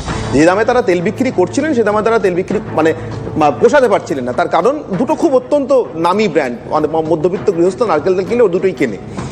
কারণটা হচ্ছে সাইক্লোন পরবর্তী সময়ে কেরালা এবং তামিলনাড়ুর উপকূলগুলো থেকে নারকেল সংগ্রহ করা রীতিমতো মানে এটা বিরাট কস্টলি ব্যাপার হয়ে দাঁড়িয়েছিল, নারকেলের দাম যেখানে গিয়ে ঠেকেছিল।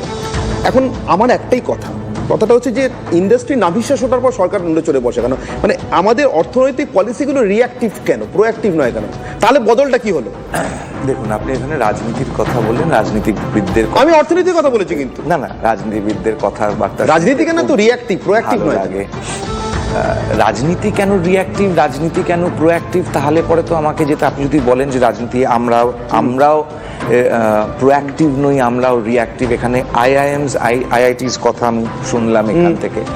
তো দেশ স্বাধীন হয়েছে 1947, তারপরের থেকে নিয়ে 2014 সাল ভারতবর্ষে কটি আইআইটি, কটি আইআইএমস ছিল, আর তারপরে কতগুলি বাড়লো 2014 থেকে 2024, এই 10 বছরে।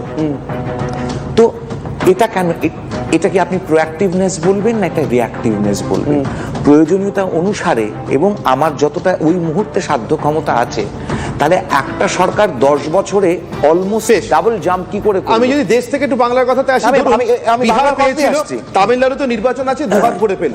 যারা তামিলনাড়ু বেড়াতে গিয়েছেন তারাও অন্তত জানেন, সাধারণ গৃহস্থ ওই অনুভূতি আছে যে মাদুরাইতে গেলে, কাঞ্চিপুরমে গেলে কি পরিমাণে হ্যান্ডলুম দেখতে পাবেন, এবং সেটা সেই জায়গাটা ইতিমধ্যে পরিপক্ক। তেলা মাথায় তেল দেওয়া বলতে যদি কিছু হয় তাহলে সেটা আজকে দেওয়া হলো, আমার তাতেও আপত্তি নেই। ভারতের কোনো প্রদেশ পেলে আমার আপত্তি নেই, আমরা পেলাম না কেন? আমরা কতটুকু পেলাম? পশ্চিমবঙ্গের যে টেক্সটাইলসের জন্য আজকে পশ্চিমবঙ্গের তাঁতি নদিয়ায়, তো কৃষ্ণনগরের ছেলে, তো নদিয়ার গেলে পরে আপনি একটা তাঁতির বাড়িতে যাবেন, হাতে বোনা শাড়ি, তার জন্য তাঁতি 300 টাকা মজুরি পায়। এটা আমার ছোটবেলা থেকে রয়েছে, কিন্তু এই অবস্থার বদল হয় না। বদল হয় না। এখানে তো একটা তো সরকারের একটা বাস্তবিক একটা কাজ করার প্রবণতা থাকবে। আজকে যে উনি যেটা বললেন যে মেট্রোটা, আমি একটা নিয়েতে আসছি, মেট্রো, এই মেট্রো প্রজেক্ট, ভারতবর্ষ কলকাতার মেট্রো প্রজেক্ট শেষ হওয়ার কথা কবে ছিল? What was the deadline? আমি আসবো, আমি বলে শেষ করে দিই, আমি বলে দিচ্ছি, 2014 মেট্রো তৈরি হয়ে কমপ্লিট হয়ে যাওয়ার কথা। আমাকে বলুন এখনো অবধি মেট্রো কেন তৈরি হয় না? আসবো, আমি মেট্রো কথাতে আসবো। আমি রেল মন্ত্রী হয়ে যদি মুখ্যমন্ত্রী হওয়ার পরে নিজে মুখ্যমন্ত্রী এখনো আলোচনা অনেকটা সময় আছে, কেন্দ্র সরকার অবশ্যই আসবো, কিন্তু আমি স্ক্যাটার্ড হতে চাই না। আমি মেট্রো রেলের কথাতেও আসবো, নাগরিক পরিষেবার কথাতেও আসবো, কিন্তু আমি এই মুহূর্তে বুঝতে চাইছি 4000 কোটি টাকার আমাদের বাজেটে ছিল অ্যালোকেশন। তৃণমূল কংগ্রেসের প্রতিক্রিয়া, প্রাথমিক প্রতিক্রিয়া বাজেটের পর তৃণমূল কংগ্রেসের পক্ষ থেকে কি আসছে দলীয়ভাবে শুনে নেব। বাংলা নামটা উচ্চারণ হলো না, এটা ভালো বক্তৃতার মধ্যে অনেক রাজ্যের নাম উচ্চারণ হলো, কোথাও একটা কিছু উচ্চারিত হবে এরকম ভাবা গেছে। স্পেশাল এই ভোট আসছে, তোদের ভোটের জন্যই বিজেপি নিজের ভোটের জন্য কিছু বাড়তি আর্থিক সহযোগিতা করতে পারত, যেটা বিহারের ক্ষেত্রে, অন্ধ্রপ্রদেশের ক্ষেত্রে করেছে, সেটাও বাংলার জন্য করতে পারবে না। যেটা বারবার বলতে চাইছি, বিজেপি নেতারা যতই যাক, যতই লাফালাফি, ওরা জানে বাংলার কাছে ওদের কিছু পাবার নেই। সেই ভয় থেকেই ওরা অতিরিক্ত কিছু বরাদ্দ করা, বাংলাকে একটু বিশেষভাবে দৃষ্টি দেওয়া, এগুলো দেওয়া থেকে একটা দূরত্ব বজায় রেখে একটা নামকে বাস্তব বাজেট করে দিয়েছে। কিচ্ছু হবে বোঝা যাবে যে একটা মিনিংলেস বাজেট। এরপর নরেন্দ্র মোদীকে বাংলা কথাটাই দিই, পূর্বোদয় বলে একটা ছোট্ট কি দিয়েছে, কিন্তু বাংলা পজিটিভলি নেগলেক্টেড।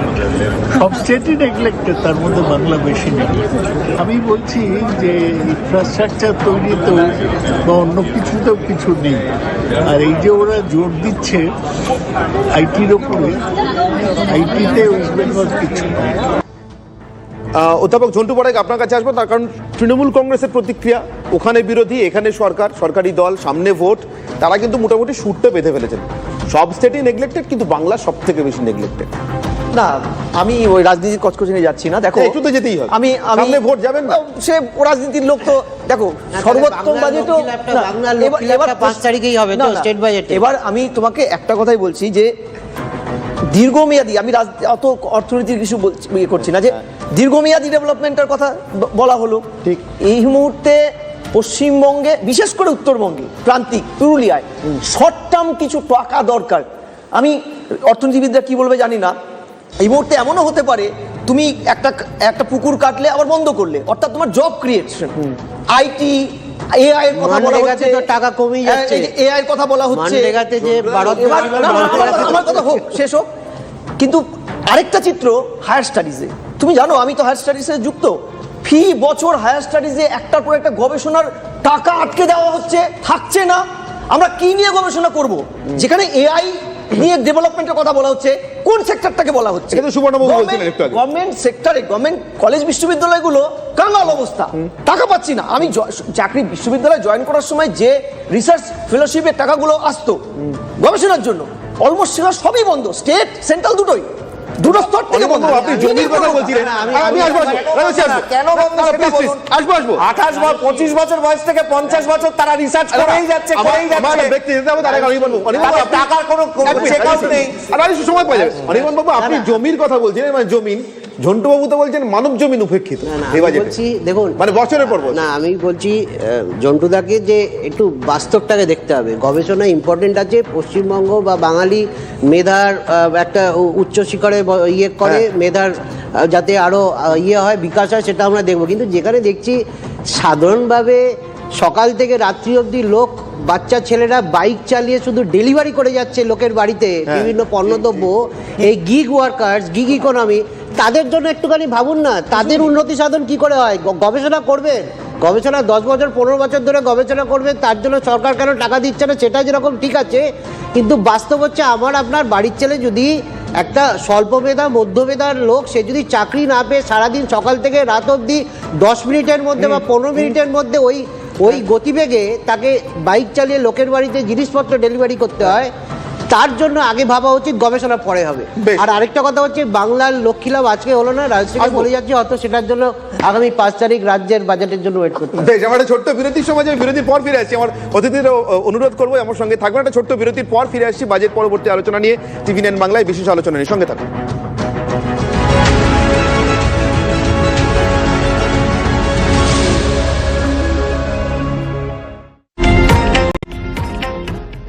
ডিজিটাল ভারতে ফেক নিউজের সাথে লড়ে TV9 বাংলা। ফ্রড থেকে বাঁচায় কুইক হিল। ডিজিটাল ভারতের ভরসা, ফ্রড থেকে সুরক্ষা। কেশরী আবেশে মন যোগী হলো রে, আনন্দে নেচে মন মাতোয়ারা হলো রে। কেশরী আবেশে মন যোগী হলো রে। প্রতি মুহূর্তে কেসরি উৎসব উদযাপন করুন। বিমল, বলো ভাষা কেসরি। तू आके अपनी सांसें मुझ में घोल दे। इश्क के बीच कभी आए ना कुछ, इसीलिए man force ultra feel thin condoms, India's number 1 brand. যেদিন থেকে এই দোকানটা খুলেছি তবে থেকে তো ব্যাংকের কাজই করে যাচ্ছি, নাও হয়ে গেলাম তো কেরানি। Not banking with EU। AU current account থাকলে পাওয়া যায় free UPI QR, overdraft facility, আর একটাই অ্যাপ থেকে হয় ব্যাংকের সব কাজ। আগে হ্যাঁ দত্তবাবু, চিন্তাধারা বদলান আর ব্যাংকও। হিন্দুস্তানে কথায় কথায় ঘাড় নাড়া হয় প্রেমে, বিতর্কে বা দেশের জয়ের আশায়। এখন এমন পরিস্থিতিতে ঘাড়ে ব্যথা হলে কথা আর দেশ কোথাও যেন থেমে না যায়। সেই জন্য 2X ডাইক্লোফেনাকের সাথে নেমোলিড স্ট্রং, যা দেয় ঘাড়ের ব্যথা থেকে আরাম। তাই এখন কাজ চালাতে থাকুন, ঘাড় নাড়াতে থাকুন। রাজনৈতিক তরজায় টকশোয়ের হট্টগোলে হারিয়ে যায় কিছু গুরুত্বপূর্ণ খবর। দেশ বিদেশের না জানা খবর যা চমকে দেবে আপনাকে, সেই খবরই নিয়ে আসি আমি আপনার সামনে। আমি অনির্বাণ চৌধুরী। দেখুন স্ট্রেট কাট, সোম থেকে শনি রাত 10।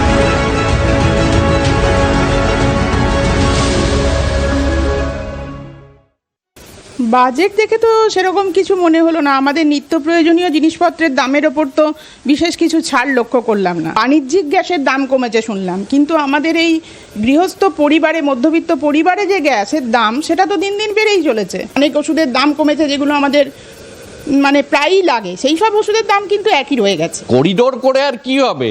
আমার ছেলেকে আমি এডুকেশন করতে আর ট্রাক চালাতে দেবো না? বলবো না, কিন্তু অবশ্য যা দিনকাল যাচ্ছে তাতে ফ্রেড করিডোর না কি হবে একটা ডানকুনি থেকে দেখলাম, তাতে হয়তো ট্রাকের স্টিয়ারিংয়েই ওকে ভবিষ্যতে শিক্ষিত ছেলে হয়ে ও ট্রাকের স্টিয়ারিংয়েই বসতে হবে।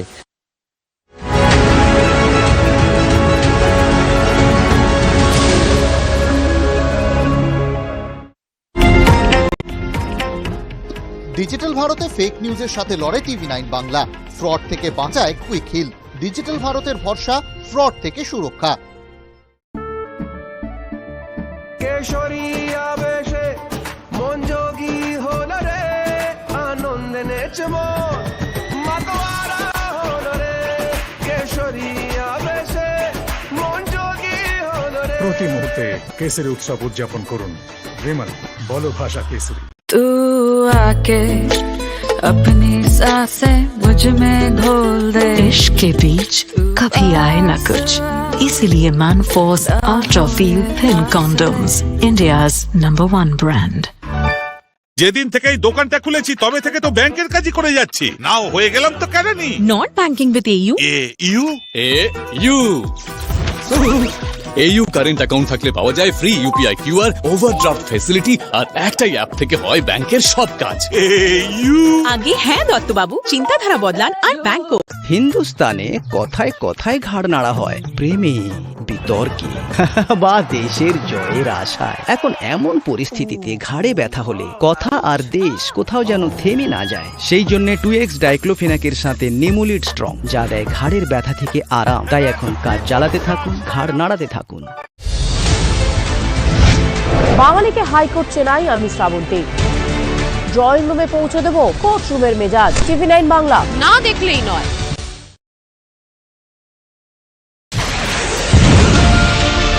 রাজনৈতিক তরজায় টকশোয়ের হট্টগোলে হারিয়ে যায় কিছু গুরুত্বপূর্ণ খবর, দেশ বিদেশের না জানা খবর যা চমকে দেবে আপনাকে, সেই খবরই নিয়ে আসি আমি আপনার সামনে। আমি অনির্বাণ চৌধুরী। দেখুন স্ট্রেট কাট, সোম থেকে শনি রাত 10টায় TV9 বাংলায়। TV9 বাড়িতে রাখুন আজীবন ঝকমকে আর young.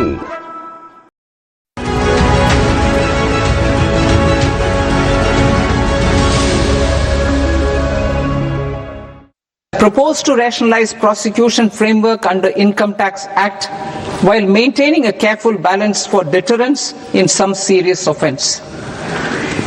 Non-production of books of account and documents and requirement of TDS payment where payment is made in kind are being decriminalized. Further, minor offences will attract fine only. The remaining prosecutions will be graded commensurate with the quantum of offence. They will entail only simple imprisonment with maximum imprisonment reduced to 2 years and power to courts to convert even those into fines. There is no penalty. There is no penalty presently for non-disclosure of non-immovable foreign assets with aggregate value less than 20 lakh rupees. I propose to also provide them with immunity from prosecution with retrospective effect from 1/10/2024.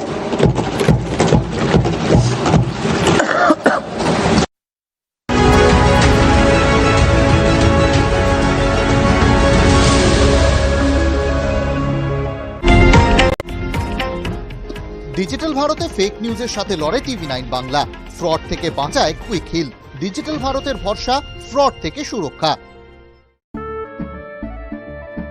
Keshari আবেশে মন যোগী হলো রে আনন্দে নেচে মন মাতোয়ারা হলো রে কেশরী আবেশে মন যোগী হলো রে। প্রতি মুহূর্তে কেসরি উৎসব উদযাপন করুন।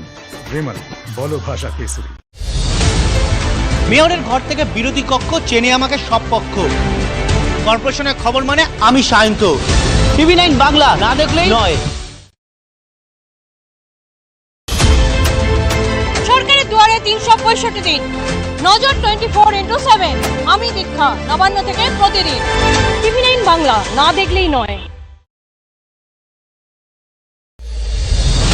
নতুন তৃণমূল মানে কি? শেষ কথা অভিষেক নাকি এখনো ভরসার মুখ মমতা বন্দ্যোপাধ্যায়? তৃণমূল কংগ্রেসের সব খবর দেব আমি, সৌরভ গুহ। TV9 বাংলা না দেখলেই নয়। কে ধেড়ে ইঁদুর, কে পাকা মাথা, নোটের পাহাড়ে কত নোট। আমি সুজয়, ইডি সিবিআইয়ের গোয়েন্দাগিরির খবর দেখুন আমার সঙ্গে। TV9 বাংলা না দেখলেই নয়। বাঙালির মগজাস্ত্রে মরচে পড়েনি, লালবাজার হোক বা ভবানী ভবন। আমি সুপ্রিয়, পুলিশের সব খবর দেখুন আমার সঙ্গে। TV9 বাংলা না দেখলেই নয়।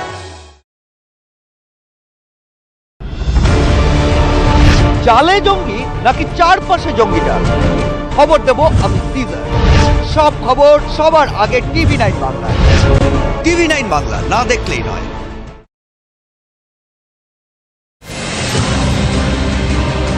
কে বলেছে সিপিআইএম শেষ, ফিকে হয়েছে লাল? আমি প্রদীপ্ত, দেব বামেদের সব খবর। TV9 বাংলা না দেখলেই নয়।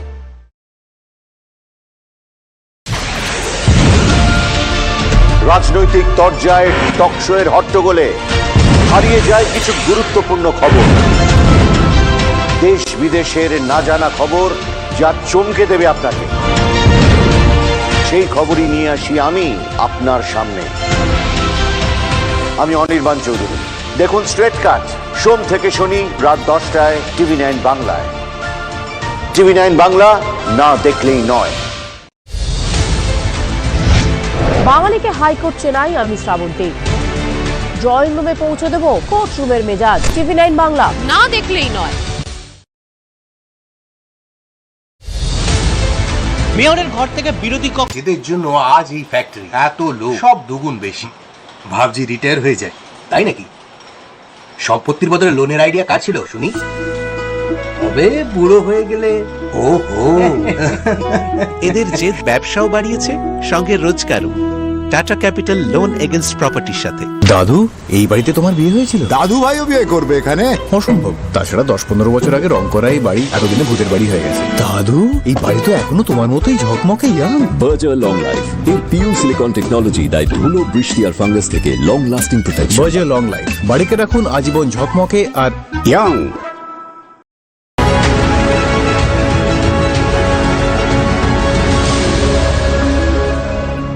मुझे लगता है कि एक बहुत बढ़िया और ऑल इंक्लूसिव बजट है। 12 लाख करोड़ से अधिक इंफ्रास्ट्रक्चर एक्सपेंडिचर और साथ साथ में फिजिकल डेफिसिट को 4.3% पे पैक करना, मुझे लगता है कि ये नियरली इम्पॉसिबल टास्क था जो हमारे ऑनरेबल फाइनेंस मिनिस्टर ने किया है। मुझे लगता है कि ये बजट एक ऑल इंक्लूसिव बजट है जो इंडिया के लॉन्ग टर्म डेवलपमेंट के लिए है।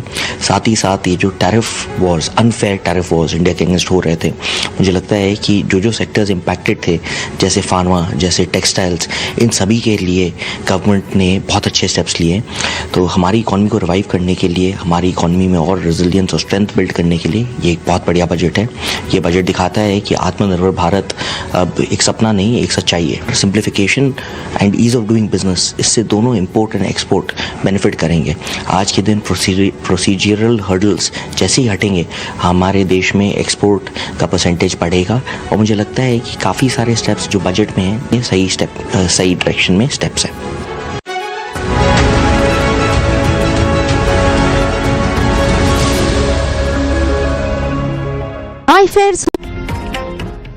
ডিজিটাল ভারতে ফেক নিউজের সাথে লড়ে TV9 বাংলা। ফ্রড থেকে বাঁচায় কুইক হিল। ডিজিটাল ভারতের ভরসা, ফ্রড থেকে সুরক্ষা।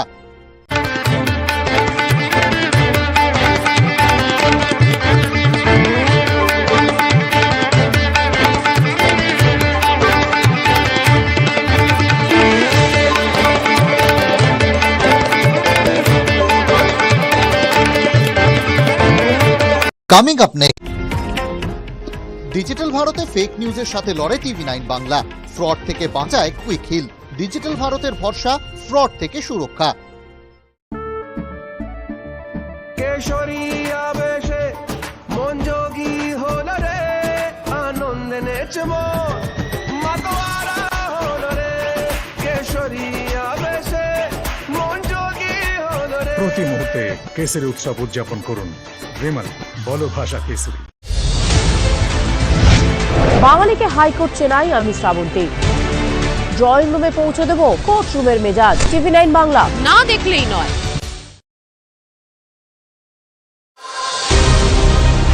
কে ধেড়ে ইঁদুর, কে পাকা মাথা, নোটের পাহাড়ে কত নোট। আমি সুজয়, ইডি সিবিআই গোয়েন্দাগিরির খবর দেখুন আমার সঙ্গে। TV9 বাংলা, না দেখলেই নয়।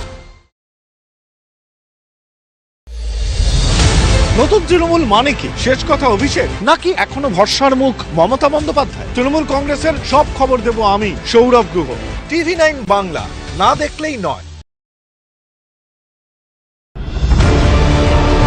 চালে জঙ্গি নাকি চারপাশে জঙ্গিটা, খবর দেব আমি টিজার। সব খবর সবার আগে TV9 বাংলা। TV9 বাংলা, না দেখলেই নয়। সরকারের দুয়ারে 365 দিন, নজর 24x7। আমি দীক্ষা, নবান্ন থেকে প্রতিদিন। TV9 বাংলা, না দেখলেই নয়। মেয়রের ঘর থেকে বিরোধী কক্ষ চেনে আমাকে সব পক্ষ। কর্পোরেশনের খবর মানে আমি সায়ন্ত। TV9 বাংলা, না দেখলেই নয়।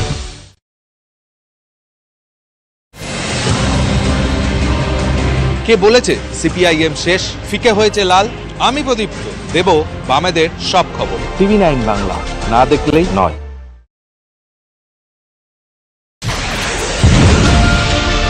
রাজনৈতিক তরজায় টকশোয়ের হট্টগোলে হারিয়ে যায় কিছু গুরুত্বপূর্ণ খবর।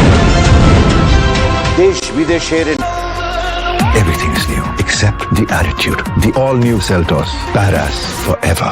Kia, movement that inspires. Pressure, passion और प्राइड एक ही खिताब के लिए टकरा रहे हैं। जज्बात चरम पर हैं। फाइनल नजदीक है और गलती की कोई गुंजाइश नहीं। टाटा WPL एलिमिनेटर 3 फरवरी, फाइनल 5 फरवरी शाम 6:30 बजे। In association with apex ultima protect lamination paint, যার সমর্থনে আছে গ্রাফিন। প্রতিটি বাড়ি করে তুলুন সেফ হাউস।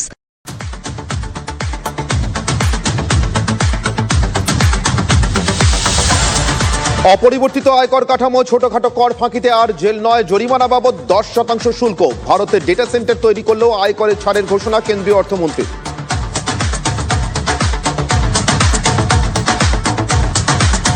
100 দিনের কাজ থেকে মহাত্মা নাম সরার পর গান্ধীর নামে নতুন প্রকল্প কেন্দ্রের। হস্তশিল্পের উন্নতিতে মহাত্মা গান্ধী গ্রাম স্বরাজ প্রকল্প। প্রত্যেক গরিব শোষিত পরিবারের আর্থিক বৃদ্ধি লক্ষ্য, বললেন কেন্দ্রীয় অর্থমন্ত্রী।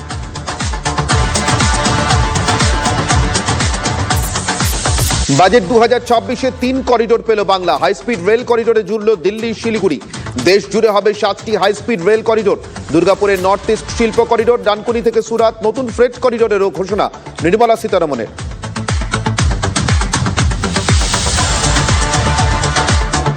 নির্মলার বাজেটের পরেই হতাশ শেয়ার বাজার। দাম কমল সোনার উপর। 10 গ্রাম সোনার দাম কমে 1,42,000 টাকা। কেজি প্রতি রূপোর দাম কমে 2,67,000 টাকা। বাজেটে বাড়ল মদ, সিগারেট, খনিজ পদার্থের দাম। সস্তা জুতো, চামড়ার bag, mobile, microwave, solar panel, বিড়ি, ব্যাটারি, সিএনজি, বায়োগ্যাস। কমল বিদেশ যাত্রা, বিদেশে পড়াশোনার খরচ। দাম কমল ক্যান্সার, সুগার সহ 7টি রোগের ওষুধের। আয়ুর্বেদ চিকিৎসায় জোর কেন্দ্রে। দেশে হবে নতুন 3টি এইমস। আয়ুর্বেদ ওষুধ তৈরিতে 10,000 কোটি বরাদ্দ। তৈরি হবে 3টি কেমিক্যাল পার্ক। ঘোষণা কেন্দ্রীয় অর্থমন্ত্রী নির্মলা সীতারমণের।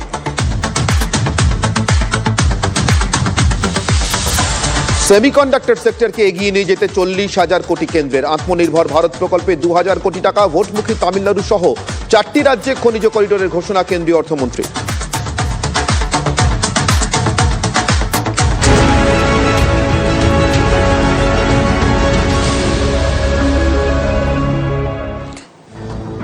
বাজেট 2026 আমরা TV9 বাংলাতে এই মুহূর্তে রয়েছি আপনাদের সঙ্গে বাজেট পরবর্তী আলোচনাতে আমাদের সঙ্গে যে উপস্থিত অতিথিরা রয়েছেন তাদের সঙ্গে আর একবার আপনাদের পরিচয় করে দিই। আমার সঙ্গে রয়েছেন বিজেপির পক্ষ থেকে রাজশ্রী লাহিড়ী, আমার সঙ্গে রয়েছেন তৃণমূলপন্থী অধ্যাপক বিশ্বজিৎ দাস, রয়েছেন সুপর্ণ পাঠক অর্থনীতিবিদ, এবং ঝন্টু বড়াইক, অধ্যাপক ঝন্টু বড়াইক রাজনৈতিক বিশ্লেষক। আমি ঝন্টুবাবুর কথা সূত্র ধরেই সুবর্ণবাবু আপনার কাছে আসবো, তার কারণ অনির্বাণবাবু বেরিয়ে গেলেন। অনির্বাণ দত্ত যখন ছিলেন তখন অনেকগুলো কথা এসেছিল সামনে। একটা হচ্ছে বাজেটের প্রস্তাব অনুযায়ী যা খরচ করার কথা কেন্দ্রীয় সরকারের, সেটা সত্যি শেষমেশ খরচ হচ্ছে কিনা। আপনি একটা প্রায় 1 লক্ষ কোটি টাকার গ্যাপের কথা বলেছিলেন গত বছরের তুলনায়, গত বছর যা বলা হয়েছিল এবং যা খরচ হয়েছিল তার মধ্যে। সুবর্ণবাবু। হ্যাঁ, মানে সমস্যা হচ্ছে যে দুটো জায়গায় বাজেট আমরা সাধারণভাবে দেখে অভ্যস্ত। এক তো হচ্ছে এদের রাজনীতি একটা ব্যাপার আছে, আরেকটা হচ্ছে সাধারণ মানুষের দৃষ্টিভঙ্গি থেকে কি দাঁড়ালো। সাধারণ মানুষের দৃষ্টিভঙ্গি থেকে ওই ট্যাক্স কমা ট্যাক্স বাড়া এই জিনিসটা কিন্তু বাজেটের অংশ নয়। বাজেটের অংশটা কিন্তু মূলত যেটা দেখতে হবে, ট্যাক্স বাড়া কমা খুব ইম্পর্টেন্ট জিনিস, কিন্তু কেন সেটা আমাদের বুঝতে হবে। তার কারণ হচ্ছে যে বাজেট যেটা করে সেটা হচ্ছে redistribution of income through fiscal incentives. এবার সেইটা আমরা কতটা কি করে উঠতে পারলাম। তাহলে প্রথমে দেখি যে প্রমিস ভার্সেস রিয়েলাইজেশন। আজকে 14.5% গত বছর ফিনান্স মিনিস্টার বলেছিলেন যে 14.5% গ্রোথ হবে ইনকাম ট্যাক্স কালেকশনে, পার্সোনাল ট্যাক্স কালেকশনে। আমি কিন্তু সেটা দেখছি না, উল্টে আমি একটা হালকা ফলের জায়গায় আমি দেখতে পাচ্ছি। আচ্ছা, 1 মিনিট আমি জাস্ট নাম্বারটাতে আসি। রিসিটসে ট্যাক্সেস অন ইনকাম 14,38,000 কোটি টাকা অনুমান ছিল, সেইটা এসে দাঁড়িয়েছে 13,12,000 কোটি টাকা থেকে। তো ফলে কোনোবারই বাজেট এস্টিমেট রিয়ালাইজড হয় না। তার গত বছরের বাজেটে ছিল 12,35,000 কোটি টাকা, সেখান থেকে এবার আমরা 13,12,000 কোটি টাকায় এসেছি। এইটা কিন্তু ঠিক 14% গ্রোথের জায়গায় আসে না।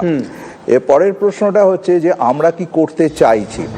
আমরা যদি ভারতবর্ষের যে অ্যাসপিরেশনের কথা বলছি, সেই অ্যাসপিরেশনের কথা বলি, প্রশ্ন হচ্ছে বাজেট সেটা অ্যাড্রেস করছে কিনা। এইখানে দুটো জায়গা আমাদের কিন্তু ভাবতে হবে। একটা হচ্ছে যে লোকাল বেনিফিটস। আমরা যদি দেখি যে এমএসএমইর ক্ষেত্রে কিন্তু পশ্চিমবঙ্গ 14.5% among the 2 states, যারা highest contributor to MSME output gross value addition, তার মধ্যে কিন্তু পশ্চিমবঙ্গ একটা। পশ্চিমবঙ্গের শত দোষ থাকলেও আমরা বড় বিগ টিকেট ইনভেস্টমেন্ট পশ্চিমবঙ্গে কোনোদিন হবে না। তার কারণ হচ্ছে যে জমি অধিগ্রহণ করে পশ্চিমবঙ্গে যদি আমাদের কোনো রাজনৈতিক দল উন্নয়নের রাস্তায় হাঁটতে যায়, সে পড়ে যাবে। আমরা লেফট ফ্রন্টের ক্ষেত্রে দেখেছি এবং তৃণমূল এটা খুব ভালো বুঝে গেছে। এর একটা অন্যতম কারণ হচ্ছে মাত্র 34.8% আরবান এরিয়ায় থাকে, হাইলি ফ্র্যাগমেন্টেড ল্যান্ড হোল্ডিং, এবং সেটা পুরোটাই এগ্রিকালচার। তার ফলে ওখান থেকে একটা জমি নিলেও কিন্তু সাধারণ লোক খেতে পাবে না, পেটে লাথি পড়ে যাবে না। পশ্চিমবঙ্গের দিক থেকে বেনিফিটটা কি? যদি এমএসএমইর বেনিফিট হয়, যদি টেক্সটাইলসের বেনিফিট হয়, পশ্চিমবঙ্গের কিন্তু বেনিফিট হবে। এর পরের প্রশ্নটা হচ্ছে যেটা ও বলল যে লেখাপড়ার ক্ষেত্রে হিউম্যান ক্যাপিটাল ক্রিয়েশনের জন্য যেটা খুব জরুরি, সেখানে দাঁড়িয়েও একটা আইআইটি এবং আইআইএম এর রেফারেন্স দিল। আমি খালি এখানে দুটো কথা বলতে চাই। প্রথম কথা হচ্ছে যে 90-এর দশক থেকেই কিন্তু আইআইএম এবং আইআইটিকে ছড়িয়ে দেওয়ার চিন্তা হয়েছিল। একটু থামাচ্ছি, আপনাকে থামাতে বাধ্য হচ্ছি। মুখ্যমন্ত্রী মমতা বন্দ্যোপাধ্যায় এই মুহূর্তে বাজেট নিয়ে প্রতিক্রিয়া দিচ্ছেন। Nothing, it is I will tell you later on.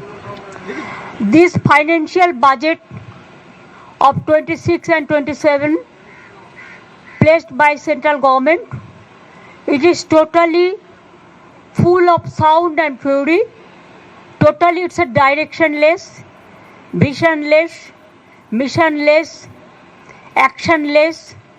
Economy is derailed, anti-women, anti-poor, anti-farmers, anti-women, anti-youth, anti-communers, anti-SC, anti-ST, anti-OBC. Education funds, education subsidy declined, social security subsidy declined, fertilizer subsidy declines. It is totally garbage of lies and incompetence, Himalayan incompetence. Totally economy is derailed. Now, you will see within this time, the market falls sharply. Sensex down above over 1,100 points. Nifty 50 has been below 25,000. So you can realize there is a proverb in Bengali, chorer mayer boro gola, ইংরেজিতে বলে চোর কি মায়ের জোরসে বলে, mother of thieves are soundless, mother of thieves are soundless.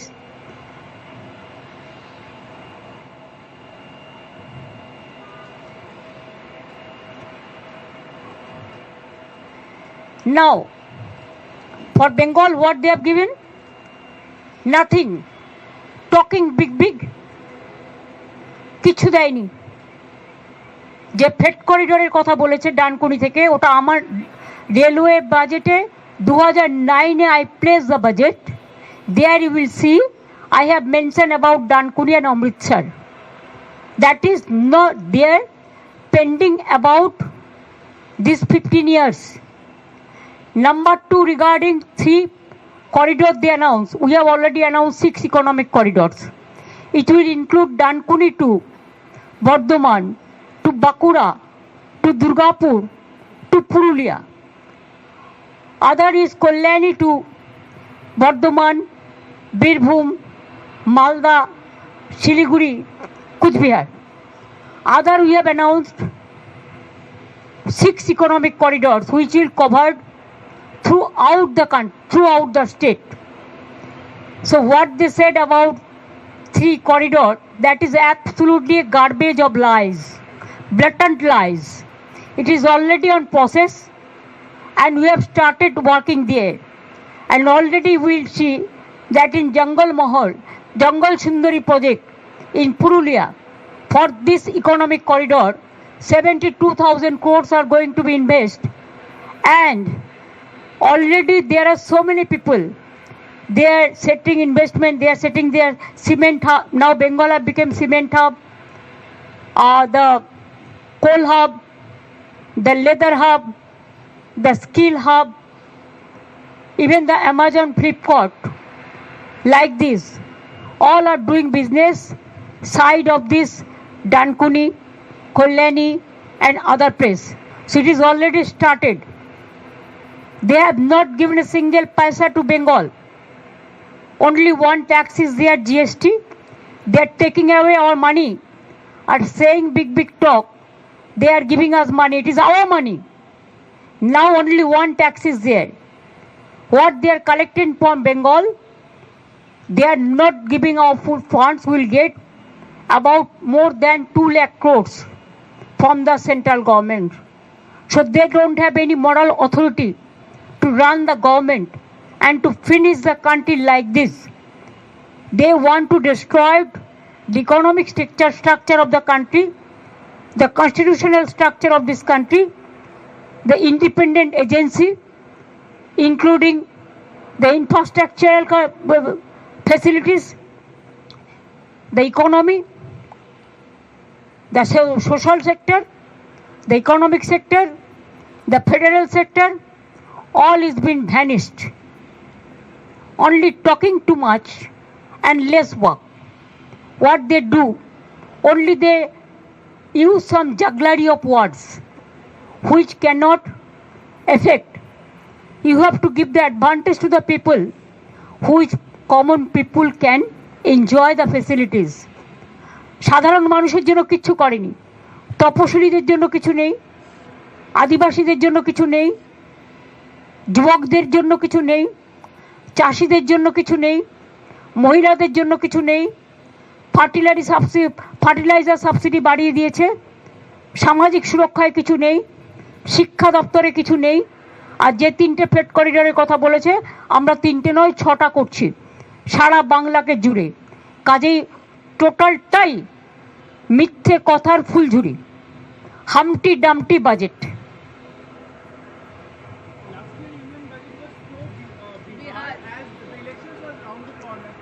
They know they will lose Bengal. They will lose in Bengal. That's why they are using SIR. If they have the guts, I will appeal them to contest us politically, democratically, instead of using the election commission and the agencies against the election. Haryana is lost because of this. Maharashtra is also lost because of this. Even other parts of the country also, they are using the same method. I will tell them, if you have the guts, fight the battle politically. We are ready to fight in inch to inch. But Bengal will win, Tamil Nadu will win, Kerala will win, and Assam they will lose. Thank you so much. Yes, tomorrow 4 o'clock they have given us the time. We asked the official time. I cannot tell you later before that. When we'll meet, then after that we can meet the press.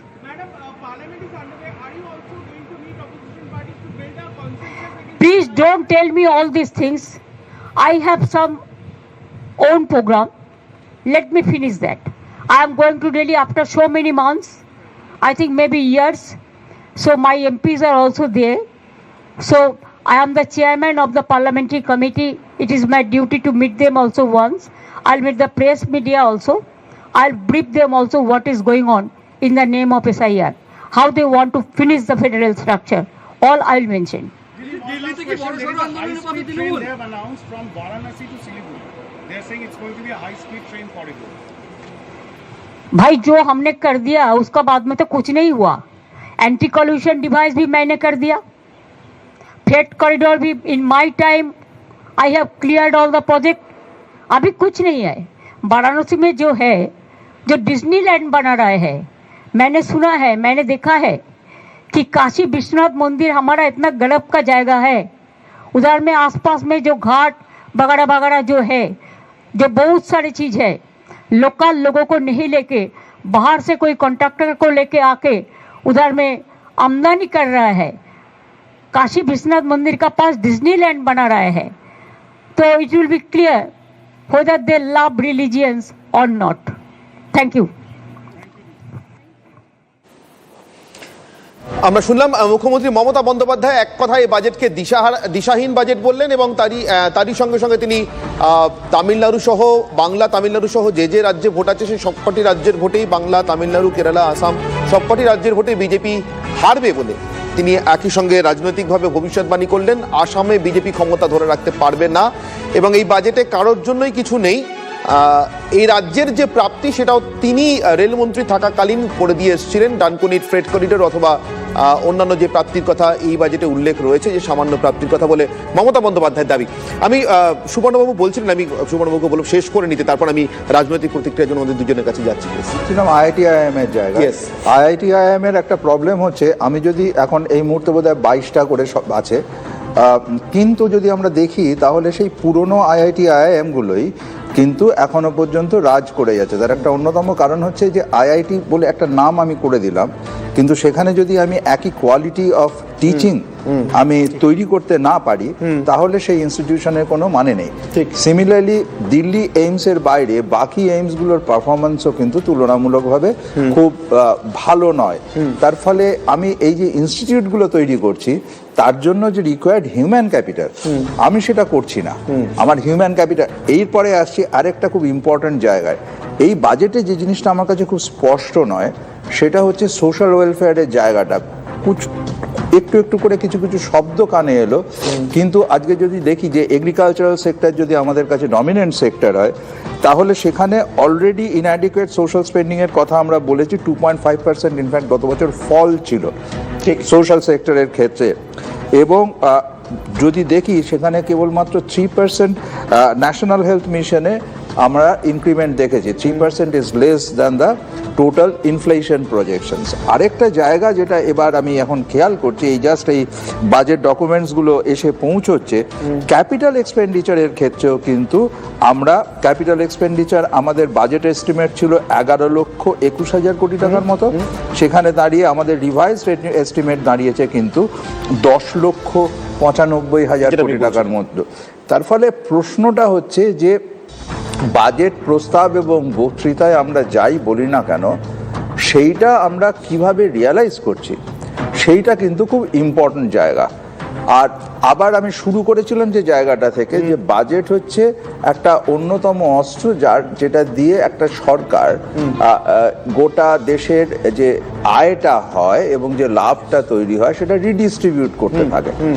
আমি কিন্তু বাজেটের যদি সমালোচনা কেউ আমাকে করতে বলে তাহলে বলবো যে total redistribution of gains from the states different economic activities সেই জায়গাটা কিন্তু খুব বড় করে অ্যাবসেন্ট রয়েছে, যে কারণে আজকে ইনইকুয়ালিটি এবং ইনইকুইটি বাড়ছে। এটার কিন্তু উত্তরকালে বড় প্রভাবও পড়বে গোটা দেশের অর্থনীতির উপর। মমতা বন্দ্যোপাধ্যায় রাজনৈতিকভাবে নিশ্চিতভাবে অনেক বেশি বাংলা কেন্দ্রিক হয়ে, তবে তার সঙ্গে দেশের কথাও বলেছেন, দেশের অন্য রাজ্যগুলোর কথা বলেছেন। তিনি যা বলেছেন সেটারই কিন্তু মানে আমি অর্থনৈতিকভাবে সুপর্ণবাবুর কাছ থেকে প্রতিধ্বনি পেলাম। আমি অশ্বিনী বৈষ্ণব রেলমন্ত্রী এই মুহূর্তে তিনি কি বলছেন একবার শুনে নেব। ये के प्रोविजंस लाके आने वाले समय में डेटा सेंटर्स बहुत बड़ी एक ताकत बनेंगे देश की, जिससे कि दुनिया भर को नई सर्विसेज और भारत के लिए नए एम्प्लॉयमेंट और एंटरप्रेन्योरशिप के नए रास्ते खुलेंगे। तो डेटा सेंटर्स पे जो टैक्स हॉलिडे दिया इसके लिए मैं माननीय प्रधानमंत्री जी को और माननीय वित्त मंत्री जी को धन्यवाद देना चाहूँगा। साथ ही साथ ऑरेंज इकोनॉमी जो हमारी क्रिएटर्स इकोनॉमी है, इसमें 20 लाख एम्प्लॉयमेंट नए बनाने के लिए क्रिएटर्स इकोनॉमी में IICT मुंबई के साथ मिलकर 15,000 स्कूल और 500 कॉलेजेस में क्रिएटर्स लैब बनाने के लिए बजट में प्रोविज़न किया गया है। और साथ ही साथ रेलवे के लिए 7 नए हाई स्पीड कॉरिडोर्स, चेन्नई से बेंगलुरु, चेन्नई से हैदराबाद, बेंगलुरु से हैदराबाद, मुंबई से पुणे, पुणे से हैदराबाद, दिल्ली से वाराणसी और वाराणसी से सिलीगुड़ी। एक तरीके से साउथ इंडिया में सदर्न ट्रायंगल बनेगा, चेन्नई बेंगलुरु हैदराबाद का हाई स्पीड रेलवे का, बुलेट ट्रेन का। वैसे ही दिल्ली वाराणसी सिलीगुड़ी का एक नया हाई स्पीड कॉरिडोर बनेगा और साउथ वेस्ट को साउथ से जोड़ने वाला मुंबई से पुणे, पुणे से हैदराबाद का एक बहुत बड़ा मेजर कॉरिडोर बनेगा। साथ ही साथ आज बजट में एक नए डेडिकेटेड फ्रेट कॉरिडोर जो कि बंगाल में दांकुनी, वहाँ से गुजरात में सूरत, इसको जोड़ने वाला, ईस्ट को वेस्ट के साथ जोड़ने वाला नया DFC भी सैंक्शन हुआ है। मैं इस बजट के लिए जो कि युवा शक्ति से प्रेरित है, जो कि विकसित भारत की एक मजबूत नींव बनाता है, जो कि समाज के हर वर्ग के लिए और देश के हर क्षेत्र के लिए विकास का एक नया माध्यम बना है, इसके लिए मैं माननीय प्रधानमंत्री जी, माननीय वित्त मंत्री जी का अभिनंदन करता हूँ। আমরা শুনছিলাম অশ্বিনী বৈষ্ণব রেলমন্ত্রী তার বক্তব্য। রাজর্ষি, আমি আপনার কাছে আসবো। যে কথাটা তথ্য দিয়ে, পরিসংখ্যান দিয়ে এবং অবশ্যই তার মধ্যে তার নিজস্ব মতও আছে সুবর্ণবাবুর, সেটা দিয়ে তিনি যেটা বলতে চাইছেন সেটারই কিন্তু রাজনৈতিক প্রতিধ্বনি যেন অনেকটা মমতা বন্দ্যোপাধ্যায়ের মুখে শুনছি। তার সঙ্গে তিনি জুড়ে দিচ্ছেন যে রাজ্যগুলোতে ভোট আছে তার কথা। রাজর্ষি, দেখুন মমতা বন্দ্যোপাধ্যায় কি বলেছেন, ওনার ওই বোকা বোকা শব্দগুলো নিয়ে আমি কোনো মতামত দিতে চাই না। 4টে ইংরেজি শব্দ ব্যবহার করেছেন, উনি বাজেটের কিছু বোঝেন না, অর্থনীতির কিছুই বোঝেন না। ওনার কাছে বাজেট অর্থনীতি অর্থাৎ হচ্ছে লক্ষ্মীর ভাণ্ডার, এর বাইরে আর কিচ্ছু নয়। ওই 20,000 কোটি টাকা যেটা নিয়েছে ওটাকে ওখানেই হয়তো ডাইভার্ট করে দেবে, এর বাইরে। চিরকুটে যে অর্থমন্ত্রী একটা বাজেট পেশ করে, চিরকুটে এরকম পাস করছে, সেটা পড়ে যাচ্ছে। এটা বাজেট, পশ্চিমবঙ্গের বাজেট, দেখতে পাবেন আপনি এগুলো। তো এগুলো ওনার না কথা বলাই ভালো। আপনি বলুন, এই যে এতদিন ভারতবর্ষকে কি বুঝিয়ে আসা হয়েছে, বাজেট মানে হচ্ছে তেলের দাম, চিনির দাম, নুনের দাম, আটার দাম, ময়দার দাম দামলো, বাড়লো কি কমলো না, চিরুনির দাম কত হলো, এর বাইরে। আজ ভারত, এটা যে ভারতবর্ষের বাজেট মানে এটা নয়। বাজেট অর্থাৎ কি, দেশ কিভাবে চলবে, দেশের খরচা বিভিন্ন জায়গায় কি আছে, ক্যাপেক্স আজ কতবার বাজেটে এগুলো, এর আগে ক্যাপেক্স শব্দটা আমরা শুনতে পেয়েছি। রেয়ার আর্থ থেকে আরম্ভ করে এই প্রত্যেক নিউক্লিয়ার পাওয়ার রিঅ্যাক্টরস, তার কি সেখানে কি ইনভেস্টমেন্টস হচ্ছে। আজকে বাজেট সেই দিকে এগিয়ে যাচ্ছে।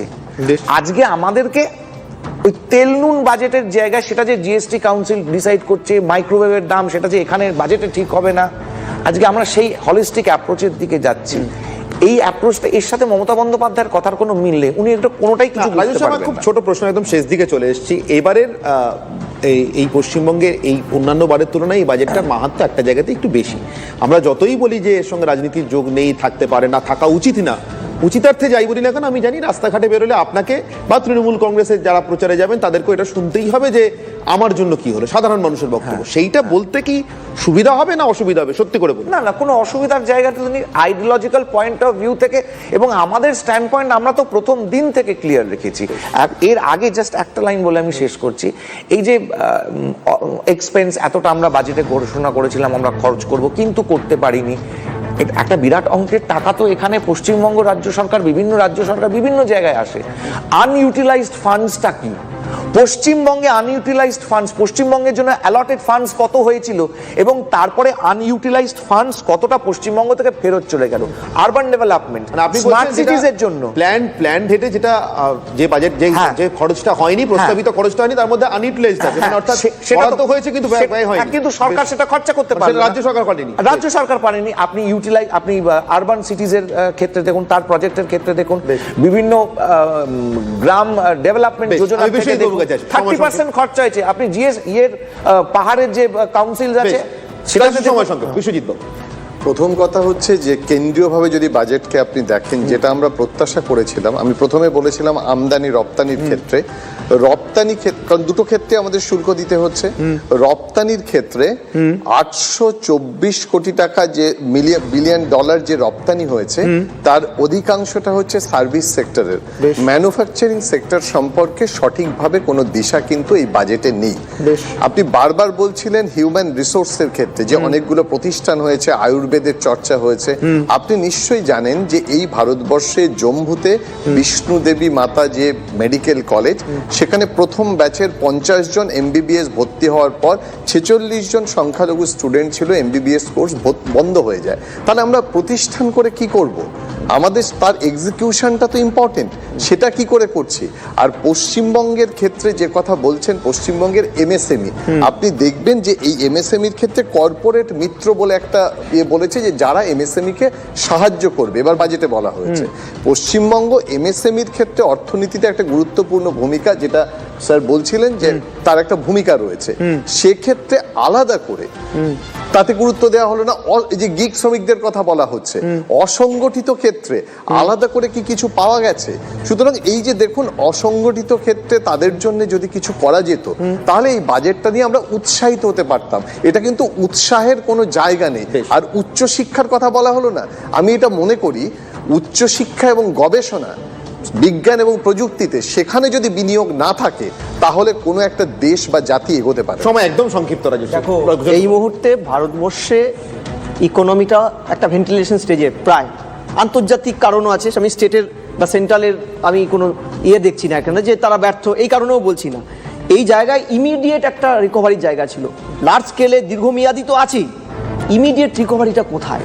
তুমি গত বছর আমরা এখানেই আলোচনা করেছিলাম গিগ শ্রমিকদের ডেভেলপমেন্টের পার্ট, স্কিল ডেভেলপমেন্টের পার্ট, এআই বেস এডুকেশনের পার্ট, সেগুলো কিন্তু ইমিডিয়েট ডেভেলপমেন্ট নেই, স্থায়ী জব নেই। আগে স্কুলগুলো পশ্চিমবঙ্গ সরকার চালু রাখুক, উচ্চশিক্ষার এআই হবে। রাজনীতিকরা তাদের মতো করে রাজনীতির সন্ধান করছেন বাজেটের পিছনে। কেউ বলছেন দারুণ, কেউ বলছেন বাংলার ভাগ্যে কিছু নেই, মানে তৃণমূল কংগ্রেসের কথা বুঝতেই পারছেন। আর বিশ্লেষকরা তারা কিন্তু এখনো পর্যন্ত মিশ্র মতামত দিয়ে যাচ্ছেন। বাজেটের প্রতিশ্রুতি ভালো হলেও, প্রস্তাবনা ভালো হলেও, তার কতটা শেষ পর্যন্ত জমিতে আপনি আমি দেখতে পাবো, সেটা নিয়ে কিছুটা সন্দেহ এখনো পর্যন্ত অবকাশ থেকে যাচ্ছে। বাজেট 2026 নিয়ে আপাতত বিদায় নিচ্ছি, তবে দিনভর TV9 বাংলাতে বাজেট 2026-এর আলোচনা, প্রতিক্রিয়া সবকিছু থাকবে, আপডেট প্রতি মুহূর্তে থাকবে আপনাদের জন্য। সঙ্গে থাকুন।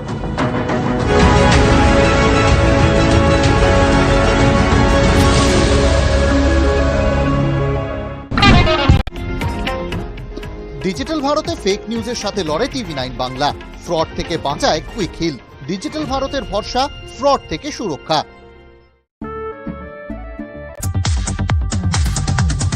বাজেটে বাংলার জন্য 3 ঘোষণা। কেন্দ্রীয় অর্থমন্ত্রী দুর্গাপুরের শিল্প করিডর গড়ে তোলার প্রস্তাব। ডানকুনি থেকে সুরাত ফ্রেট করিডর, বারাণসী থেকে শিলিগুড়ি হাই স্পিড রেল করিডরের ঘোষণা নির্মলা সীতারামনের। দেশে মোট 7টি হাই স্পিড রেল করিডর তৈরি করা হবে। বাজেটে একাধিক জিনিসের দাম কমার ঘোষণা কেন্দ্রীয় অর্থমন্ত্রী। ডায়াবেটিস, ক্যান্সারের 17টি ওষুধের দাম কমছে। মোবাইল, জুতো, চামড়ার ব্যাগ, বিড়ি, ব্যাটারি, সোলার প্যানেল, সিএনজি ও বায়োগ্যাস, মাইক্রোওয়েভ ওভেন, ওয়াশিং মেশিনের দাম কমবে, সস্তা হচ্ছে বিদেশ ভ্রমণ এবং বিদেশে পড়াশোনা, দাম বাড়ছে মদ, সিগারেট ও খনিজ পদার্থের। আয়কর কাঠামো অপরিবর্তিত রাখল কেন্দ্র, 1 এপ্রিল থেকে চালু হতে চলেছে নতুন আয়কর নিয়ম। বাজেট পেশের সময় জানালেন কেন্দ্রীয় অর্থমন্ত্রী, নতুন আয়কর আইনে 31শে জুলাই পর্যন্ত আয়কর রিটার্ন জমা দেওয়া যাবে। ছোটখাটো কর ফাঁকিতে আর জেল নয়, শুধুই জরিমানা, জানালেন নির্মলা সীতারামন। বিশ্বে আয়ুর্বেদ ওষুধে প্রথম হওয়াই ভারতের লক্ষ্য, বাজেটে বললেন নির্মলা সীতারামন। আয়ুর্বেদ ওষুধ তৈরিতে 10,000 কোটি বরাদ্দ প্রস্তাব। তামিলনাড়ু, ওড়িশা, কেরল, অন্ধ্রপ্রদেশ খনিজ করিডোরের ঘোষণা বাজেটে। খনিতে জোর দেওয়ার সিদ্ধান্তও নেওয়া হয়েছে বলে জানান কেন্দ্রীয় অর্থমন্ত্রী। মহাত্মা গান্ধীর নামে প্রকল্প চালুর ঘোষণা, বাজেটে বড় চমক নির্মলা সীতারামনের। খাদি ও হস্তশিল্পের উন্নতিতে চালু হবে মহাত্মা গান্ধী গ্রাম স্বরাজ প্রকল্প। দেশীয় বস্ত্রের জন্য তৈরি হবে মেগা টেক্সটাইল হাব, ঘোষণা কেন্দ্রীয় অর্থমন্ত্রী। বাজেটে সেমিকন্ডাক্টর মিশন 2.0 ঘোষণা কেন্দ্রীয় অর্থমন্ত্রী। বরাদ্দ করা হয়েছে 40,000 কোটি টাকা। স্কুল কলেজে কন্টেন্ট ক্রিয়েশন ল্যাব চালুর পরিকল্পনা কেন্দ্রীয় অর্থমন্ত্রী। ক্যামেরা, সফটওয়্যার সহ নানা প্রযুক্তির প্রাথমিক পাঠ দিতে স্কুলে কন্টেন্ট ক্রিয়েশন ল্যাব চালু করার পরিকল্পনা সরকারের। দেশে 3টি আয়ুর্বেদ এইমস, 5টি বিশ্ববিদ্যালয়, টাউনশিপ তৈরি হবে সারা দেশে। 16,000 নতুন সেকেন্ডারি স্কুল, প্রতি জেলায় তৈরি হবে একটি করে মহিলাদের হস্টেল।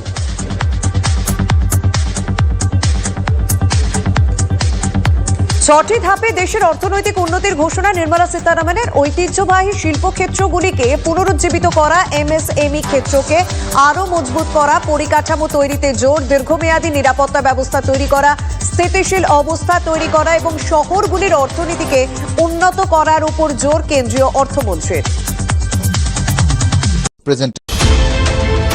সরকারের দুয়ারে 365 দিন, নজর 24x7।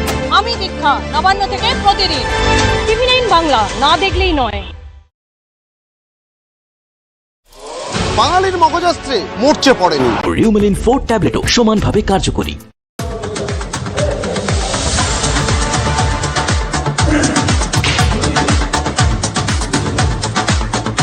বাজেটে 2026-এ 3 করিডোর পেল বাংলা। হাইস্পিড রেল করিডোরে ঝুলল দিল্লি শিলিগুড়ি। দেশ জুড়ে হবে 7টি হাইস্পিড রেল করিডোর।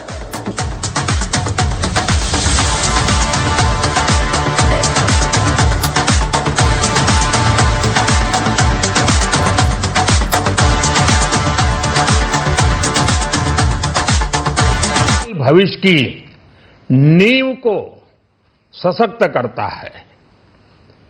ये बजट 2047 के विकसित भारत की हमारी ऊंची उड़ान का मजबूत आधार है।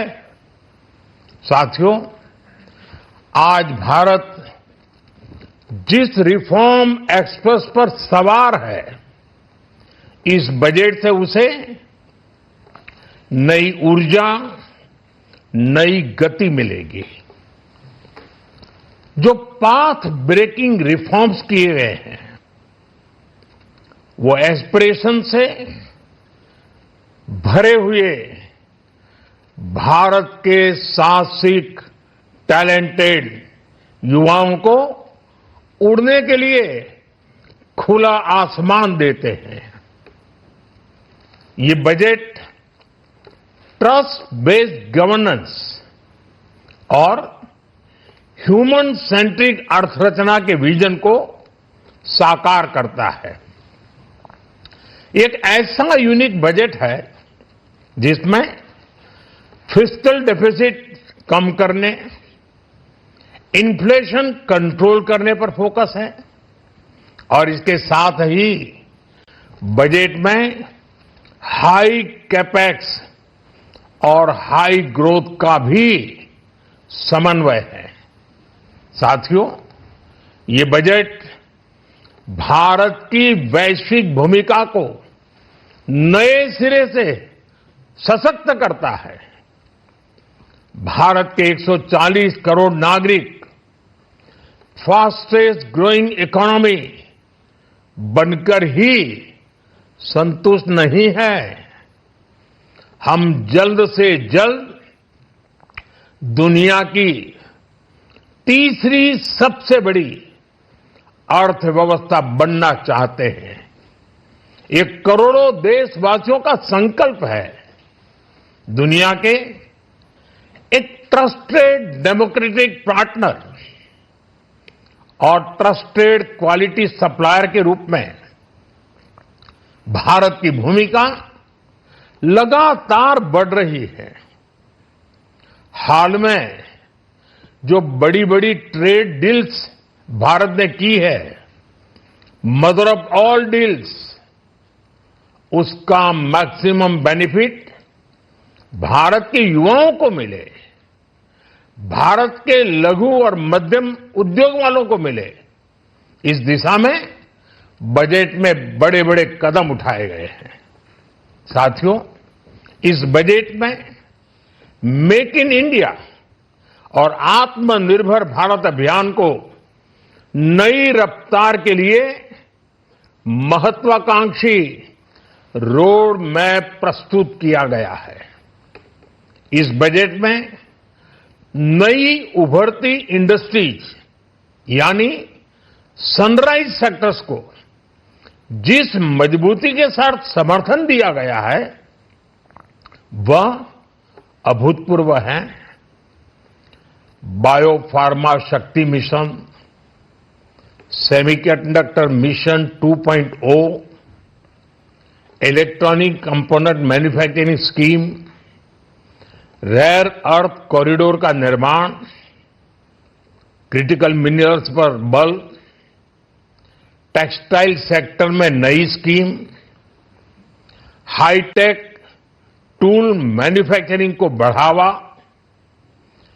चैंपियन एमएसएमई तैयार करना, ये फ्यूचरिस्टिक है, देश की वर्तमान और भविष्य की आवश्यकताओं का ध्यान रखती है।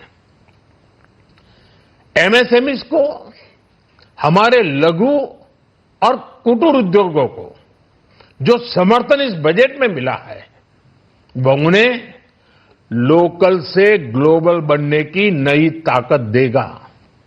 साथियों, बजट में इंफ्रास्ट्रक्चर को मजबूत करने के लिए कई बड़े कदम उठाए गए हैं।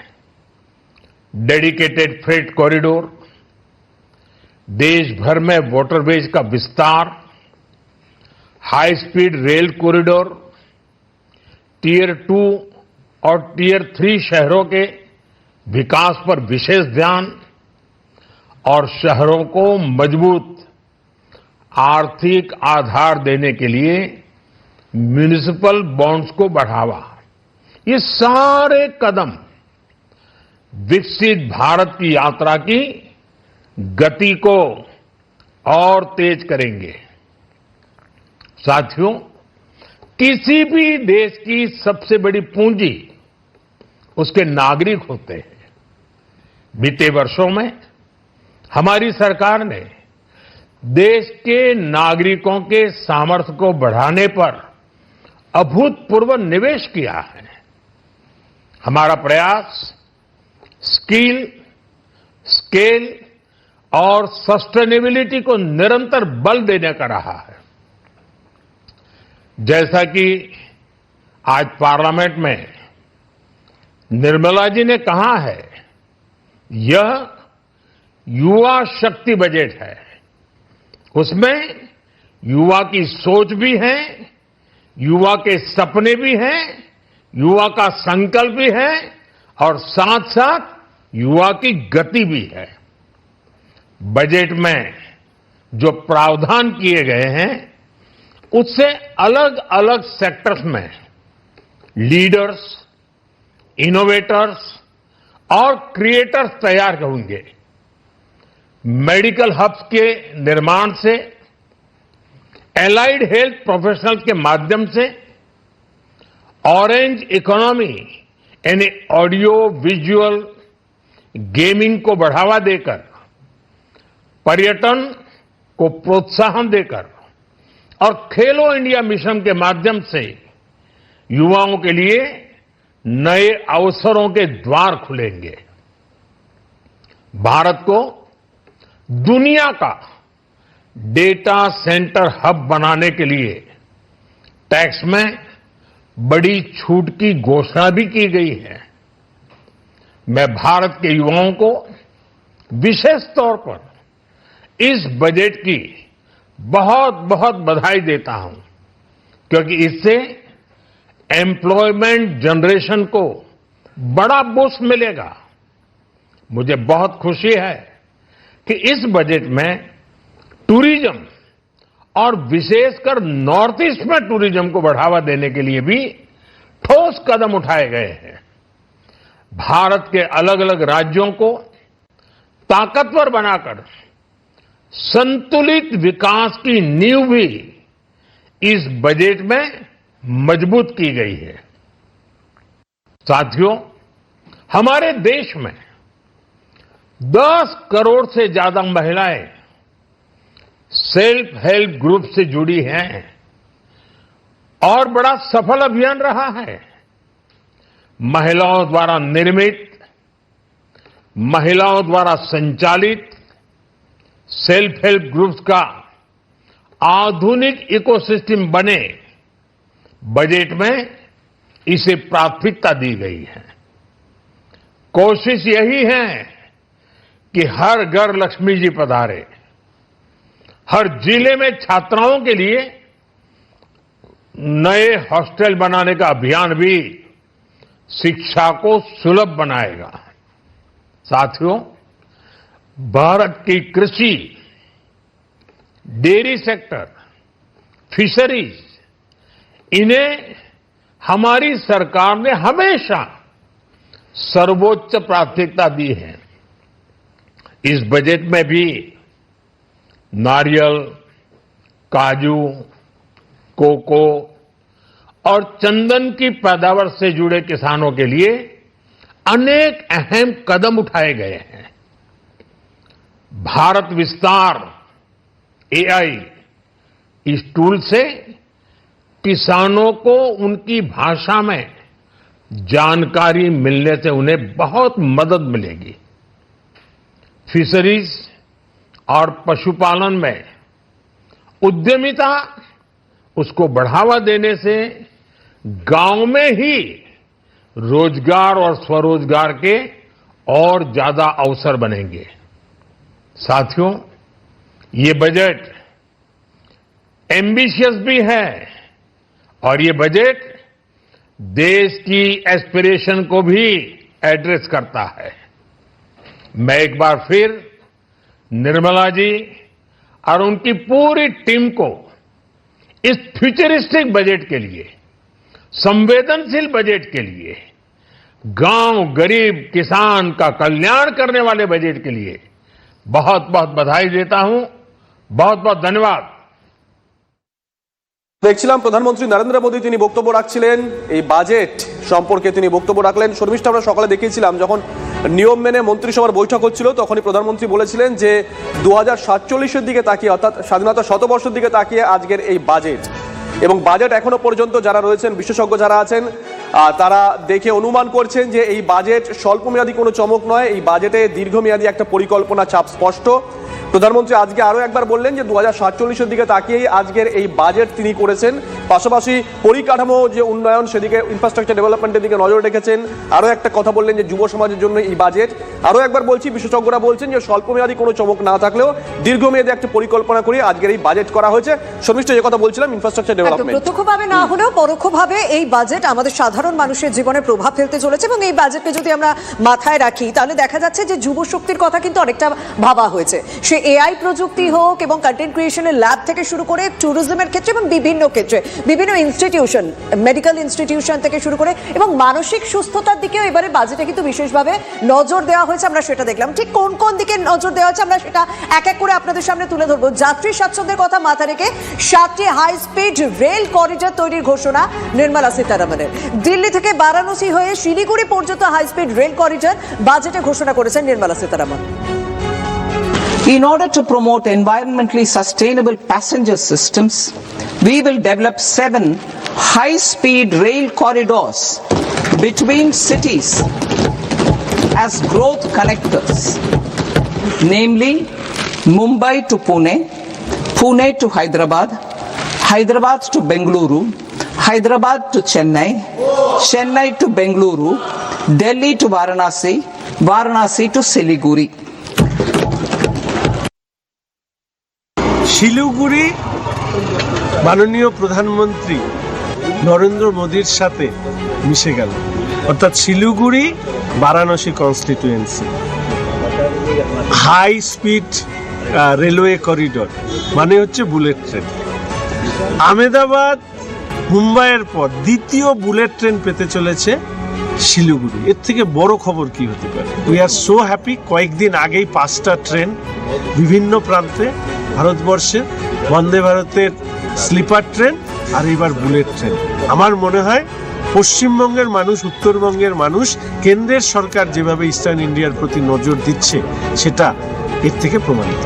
আমার দলের রাজ্যের সরকার থাকুক বা না থাকুক, উন্নয়ন আমাকে করতে হবে। দেখুন, সকাল থেকে আমরা যে প্রশ্ন তুলছিলাম যে আগামী কয়েকদিনের মধ্যেই তো 5 রাজ্যে ভোট রয়েছে, এই বাজেট কি ভোটের দিকে তাকিয়ে হবে নাকি ভবিষ্যতের দিকে তাকিয়ে হবে? কেন্দ্রীয় সরকার বা কেন্দ্রের শাসক দল তারা দাবি করছে যে ভবিষ্যতের দিকে তাকিয়ে হয়েছে, কিন্তু বাংলা কি পেল, বাংলা কি পাবে, এই প্রশ্নগুলো ছিলই।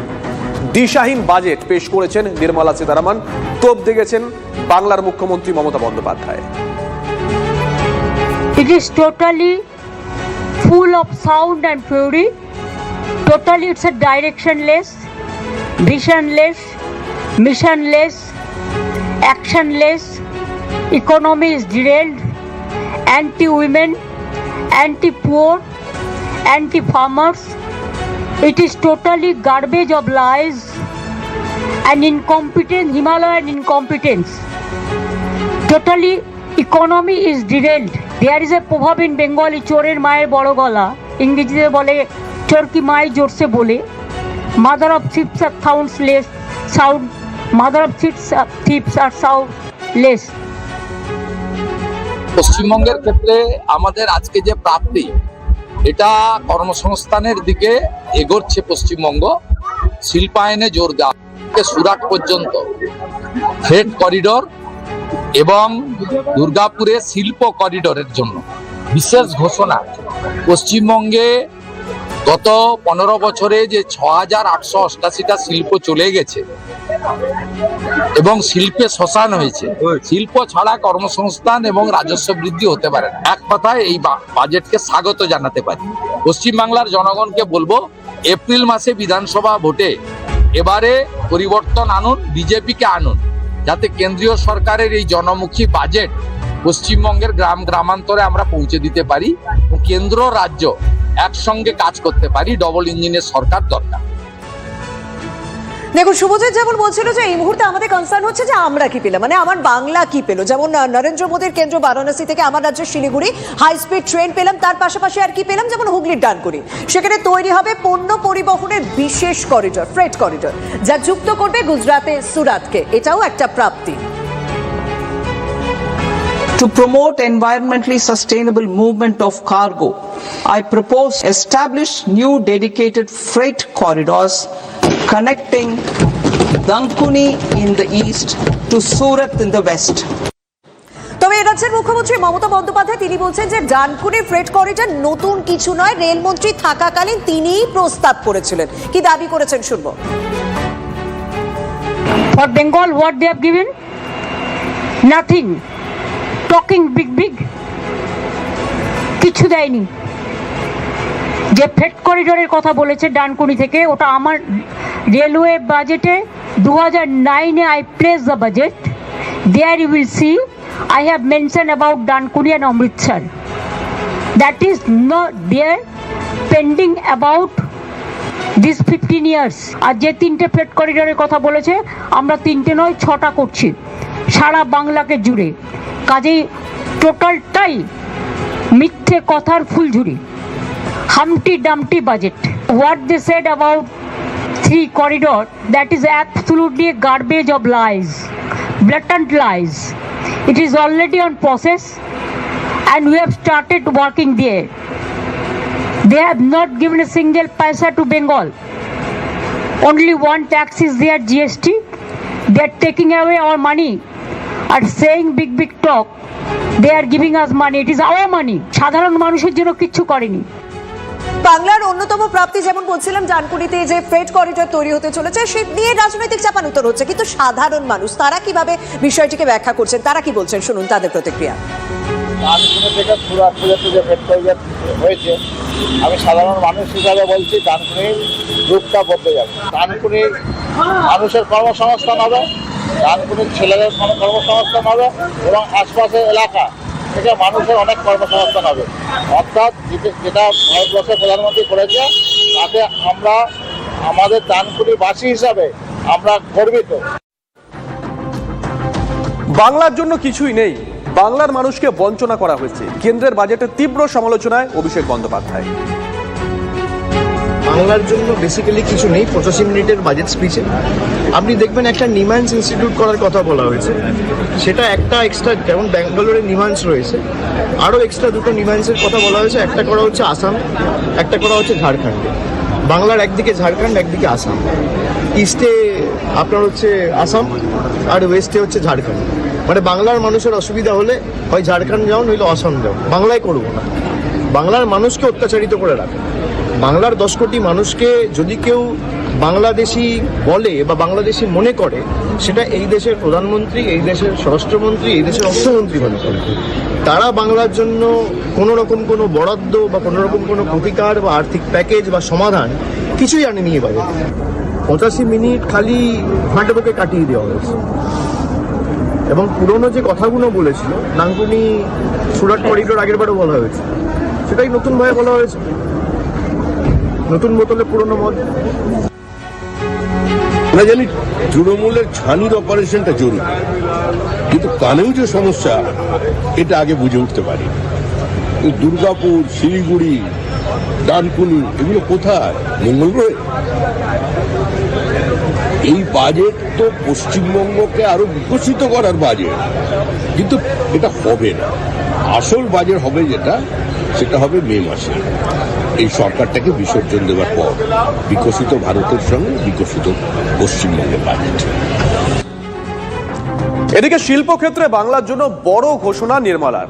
পূর্ব আর উত্তর পূর্ব ভারতের দিকে নজর রেখে দুর্গাপুরে শিল্প করিডর গড়ে তোলার প্রস্তাবের কথা ঘোষণা করলেন কেন্দ্রীয় অর্থমন্ত্রী। Focus on Purvodaya states and northeastern regions. Purvodaya, I propose the development of an integrated East Coast industrial corridor with a well-connected node at Durgapur, creation of 5 tourism destinations in 5 Purvodaya states, and the provision of 4,000 e-buses. দেখুন আজকের বাজেটে আমরা দেখলাম যে সমস্ত রাজ্য নির্বাচন রয়েছে সেই রকম সমস্ত রাজ্যকেই একটু হলেও নজর দেওয়া হয়েছে, কিন্তু বাংলার জন্য বেশ কিছু ঘোষণা করা হয়েছে। তবে তৃণমূল কিন্তু বিষয়টাকে একটু অন্যভাবে ব্যাখ্যা করছে। তারা বলছে যে ভোট পাবে না জেনেই বাংলাকে বঞ্চনা করা হয়েছে। কি বলছেন তারা, একবার শুনুন। বাংলা নামটা উচ্চারণ হলো না, এটা বক্তৃতার মধ্যে অনেক রাজ্যের নাম উচ্চারণ হলো, কোথাও একটা কিছু উচ্চারিত হবে এরকম ভাবা গিয়েছিল। স্পেশাল এইড ভোট আসছে, তোদের ভোটের জন্যই বিজেপি নিজের ভোটের জন্য কিছু বাড়তি আর্থিক সহযোগিতা করতে পারত, যেটা বিহারের ক্ষেত্রে, অন্ধ্রপ্রদেশের ক্ষেত্রে করেছে, সেটাও বাংলার জন্য করতে পারবে না। যেটা বারবার বলতে চাইছি, বিজেপি নেতারা যতই যাক, যতই লাফালাফি, ওরা জানে বাংলার কাছে ওদের কিছু পাবার নেই। সেই ভয় থেকেই ওরা অতিরিক্ত কিছু বরাদ্দ করা, বাংলাকে একটু বিশেষভাবে দৃষ্টি দেওয়া, এগুলো দেওয়া থেকে একটা দূরত্ব বজায় রেখে একটা নামকে বাস্তব বাজেট করে দিয়েছে। কিচ্ছু হবে বোঝা যাবে যে একটা মিনিংলেস বাজেট। এরপর নরেন্দ্র মোদীকে বাংলা কথাটাই দিই, পূর্বোদয় বলে একটা ছোট্ট কি দিয়েছে, কিন্তু বাংলা পজিটিভলি নেগলেক্টেড, সব স্টেটই নেগলেক্টেড, তার মধ্যে বাংলা বেশি নেগলেক্টেড। আমি বলছি যে ইনফ্রাস্ট্রাকচার তৈরিতেও বা অন্য কিছুতেও কিছু নেই, আর এই যে ওরা জোর দিচ্ছে আইটির ওপরে, আইটিতে ওয়েস্ট বেঙ্গল কিছু। আমরা শুধু ওই বারাণসী থেকে শিলিগুড়ি হাই স্পিড ট্রেনটাকে কেন ভাবছি, যে ওষুধের দাম কমলো, ক্যান্সার এবং বিভিন্ন জেনেটিক্যাল ওষুধের যে দাম কমলো, সেই ওষুধের দামের সুযোগ সুবিধা কি বাংলার মানুষ পাবে না? উন্নয়ন করলে বলবেন ভোটমুখী ন্যারেটিভ, আর তা না হলে বলবেন যে কিছুই হলো না। আরে ভাই, শুধু বাংলার উন্নয়ন দেখেনি, বারাণসী থেকে শিলিগুড়ি শুধু বাংলা নয়, মোদি ডাইরেক্ট নজর রাখছেন বাংলাকে, এইটাও ভাবতে হবে আপনাকে। বারাণসী হচ্ছে শুধু কাশী বিশ্বনাথের জন্য নয়, মোদির জন্য আজ বিখ্যাত। মোদির সঙ্গে ডাইরেক্ট যোগাযোগ হয়ে গেল এখন আমার উত্তরবঙ্গের। নির্মলার বাজেটের সমালোচনায় অধীর চৌধুরী, একটা ট্রেন দিয়ে দেশের সমস্যার সমাধান হবে না। কর্মসংস্থান কোথায়? শিক্ষা, স্বাস্থ্যে কি বরাদ্দ করা হলো? 100 দিনের কাজে কত বরাদ্দ করা হলো? প্রশ্ন তুলেছেন অধীর চৌধুরী। প্রগতিশীল বাজেট দেশে উন্নতির পথে এগিয়ে যাবে, দাবি বিজেপি সাংসদ রবিশঙ্কর প্রসাদের। ভোট আছে, ভোটের সময় বাংলাকে কিছু দেওয়ার ব্যবস্থা তো থাকবেই। আমাদের কি দরকার? আমাদের দরকার বেকারদের সকার করার, তার ব্যবস্থা কি? বেকারত্ব হটানোর বুদ্ধি কি আছে, তার ব্যবস্থা করো। একটা ট্রেন দিয়ে দেশের সমস্যার সমাধান তো হবে না। রুটির ব্যবস্থা কোথায়? শিক্ষা, স্বাস্থ্য, সেখানে কি করা হচ্ছে? সামাজিক প্রকল্পে কি করা হচ্ছে? 100 দিনের কাজের জন্য কত টাকা বরাদ্দ হচ্ছে? আমরা এগুলো দেখব। बहुत ही प्रगतिशील बजट है, विकसित भारत का रास्ता स्पष्ट करता है, जहां पर इंफ्रास्ट्रक्चर, जहां टेक्नोलॉजी, जहां किसानों के लिए, दिव्यांगों के लिए, आयुर्वेद के लिए और इन्वेस्टमेंट बढ़ाने के लिए बहुत बड़ी बड़ी बातें की गई हैं और ईज ऑफ डूइंग बिजनेस को बहुत और तेज गति से आगे बढ़ाया है। मैं अभिनंदन करता हूं माननीय प्रधानमंत्री जी का, निर्मला जी का। ये विकासशील बजट है और देश की प्रगति को और आगे बढ़ाएगा।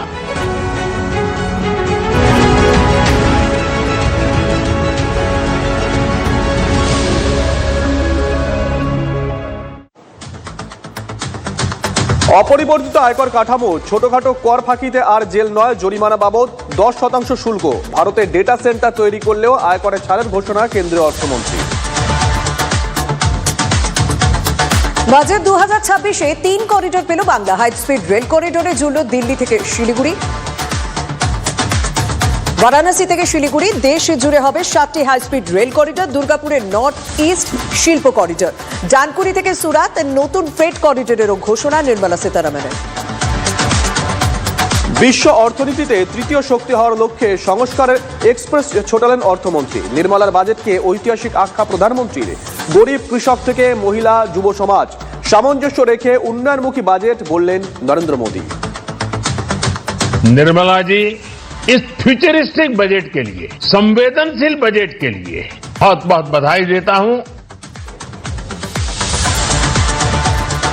কেন্দ্রের বাজেটকে জনবিরোধী আখ্যা মমতার। ফের বাংলাকে বঞ্চনার অভিযোগে তোপ অভিষেকের। গরিব, কৃষক, আদিবাসী, মহিলা, যুবদের জন্য কিছুই নেই দাবি মুখ্যমন্ত্রী। ডানকুনি ফ্রেট করিডোরও রেলমন্ত্রী থাকাকালীন তার প্রস্তাব বলে দাবি।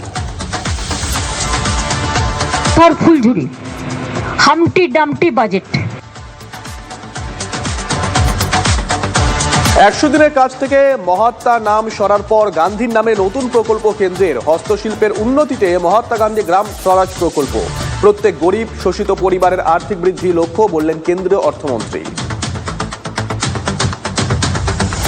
বাজেটে বাড়ল মদ, সিগারেট, খনিজ পদার্থের দাম। সস্তা জুতো, চামড়ার bag, mobile, microwave, solar panel, বিড়ি, ব্যাটারি, সিএনজি, বায়োগ্যাস।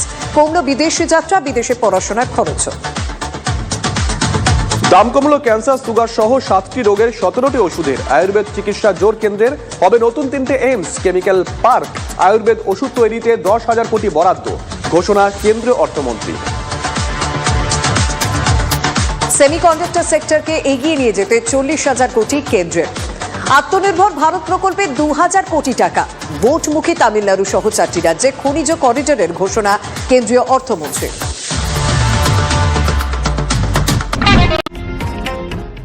ডিজিটাল ভারতে ফেক নিউজের সাথে লড়ে TV9 বাংলা। ফ্রড থেকে বাঁচায় কুইক হিল। ডিজিটাল ভারতের ভরসা, ফ্রড থেকে সুরক্ষা।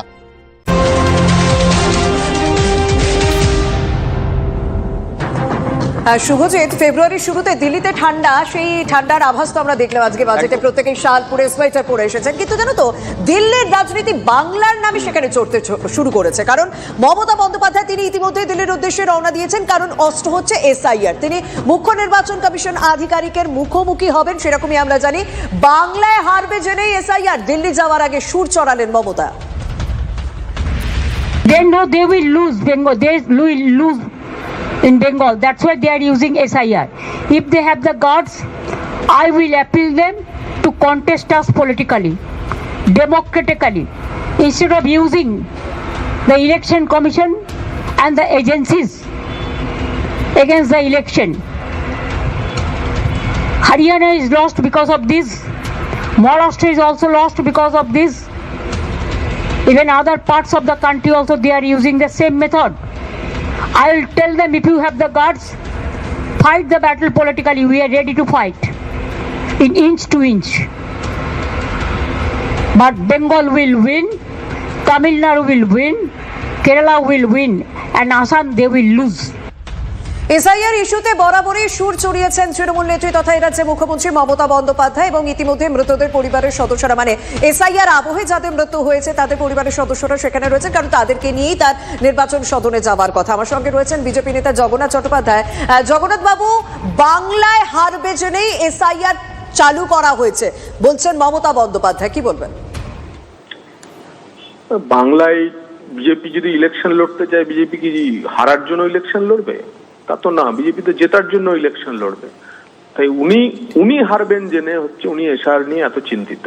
তৃণমূল কংগ্রেস এত চিন্তিত, তার কারণ ভোটার তালিকা যদি শুদ্ধ হয় তাহলে তৃণমূল কংগ্রেসের হার নিশ্চিত। SIR হচ্ছে ভোটার তালিকা থেকে বদ রক্ত বের করা, মৃত স্থানান্তরিত একাধিক নাম থাকা মানুষের নাম বাদ দেওয়া, বাংলাদেশে অনুপ্রবেশকারীদের নাম বাদ দেওয়া, ভুয়ো ভোটারের নাম বাদ দেওয়া, রোহিঙ্গাদের নাম বাদ দেওয়া। যে কোনো গণতান্ত্রিক কাঠামোয় থাকা রাজনৈতিক দল সবসময় তো সঠিক ভোটারদের ভোটে জিতেই ক্ষমতায় আসতে চায়। কি করে এদের রেখে ভোটে যাওয়ার জন্য তৃণমূল কংগ্রেস উদ্গ্রীব হয়ে উঠেছে, তার কারণ তৃণমূল কংগ্রেস বুঝে গেছে আর 100 দিনের মধ্যেই রাজনৈতিকভাবে তারা পরাভূত হতে চলেছে। ধন্যবাদ। এদিকে SIR ইস্যুতে নির্বাচন কমিশনারকে এ নিয়ে 6 নম্বর চিঠি দিলেন রাজ্যের মুখ্যমন্ত্রী মমতা বন্দ্যোপাধ্যায়। এবারের চিঠিতে মমতা বন্দ্যোপাধ্যায় অভিযোগ করেছেন নির্বাচন কমিশনের পদ্ধতি জনপ্রতিনিধিত্ব আইন এবং বিধির পরিপন্থী। সাধারণ মানুষ চরম ভোগান্তিতে আছেন, ইতিমধ্যেই 140 জনের মৃত্যু হয়েছে। চিঠিতে মমতা বন্দ্যোপাধ্যায় আরও অভিযোগ করেছেন মাইক্রো অবজারভারদের কোনো আইনি ভিত্তি নেই, ক্ষমতা খর্ব করা হচ্ছে ERO এবং AEROদের। চিঠিতে মমতা বন্দ্যোপাধ্যায় দাবি করেন যে অন্য রাজ্যে SIR-এ কোনো মাইক্রো অবজারভার নিয়োগ করা হয়নি। মাইক্রো অবজারভার নিয়োগে বাংলায় বৈষম্য হয়েছে। সিইও দপ্তর থেকে বেআইনিভাবে কমিশনের পোর্টালের নিয়ন্ত্রণ কিছু পর্যবেক্ষক করে যাচ্ছেন, যারা বেআইনিভাবে তথ্য বদল করছেন। যোগ্য ভোটারদের নাম বাদ দিয়ে ভোটাধিকার কেড়ে নেওয়ার ষড়যন্ত্র হচ্ছে, এমনটাও অভিযোগ করেছেন বাংলার মুখ্যমন্ত্রী। চিঠিতে তার নালিশ এইসব ঘটনা SIR প্রক্রিয়ার স্বচ্ছতা এবং বিশ্বাসযোগ্যতা নিয়ে প্রশ্ন তুলছে। পাশাপাশি মুখ্যমন্ত্রী এটাও অভিযোগ করেন বাংলায় ভিন্ন নিয়মে SIR চালানো হচ্ছে, যা অসাংবিধানিক। ওনার চিঠিতে এবারে এমোদের আক্রমণ করেছেন মাইক্রো অবজারভার। মাইক্রো অবজারভাররা রেড ফ্ল্যাগ লাগিয়ে দিচ্ছে। এক একটা লোককে নন্দীগ্রামে ডেকেছে, তার 5টা ছেলে 3টা মেয়ে 8টা, তার নাম বলতে পারছে না, বাচ্চার নাম জানে না। জ্ঞানেশ কুমার, যার নেতৃত্বে গোটা ভারতবর্ষে ভোট চুরির প্রসেসটা চলছে, গোটা ভারতবর্ষের মানুষ দেখছে যে কি নির্লজ্জ কায়দায় বাংলার মানুষের গণতান্ত্রিক অধিকার হরণের চেষ্টা করা হচ্ছে। কখনো সেটা লজিক্যাল ডিসক্রিপেন্সির নাম দিয়ে, কখনো বিভিন্ন অছিলায় মানুষকে হয়রানির মধ্য দিয়ে। বিজেপির দলদাস কৃতদাস কমিশন তারা যে কাজ করেছে তার ফলে বাংলার মানুষের প্রাণ গিয়েছে এবং তার সাথে সাথে বড় যে আশঙ্কা, একটা বিরাট অংশের মানুষকেই গণতান্ত্রিক প্রক্রিয়ার বাইরে রাখার নির্লজ্জ তাবেদারি করছে নির্বাচন কমিশন। তাই মুখ্যমন্ত্রীর এই চিঠি অত্যন্ত সঙ্গত। এসআইআর এর শুরুর সময় থেকে বারবার আবেদন করা হয়েছিল নির্বাচন কমিশনে যেন এই প্রক্রিয়ার জন্য মাধ্যমিক পরীক্ষার উপর কোনো রকম প্রভাব না ফেলে।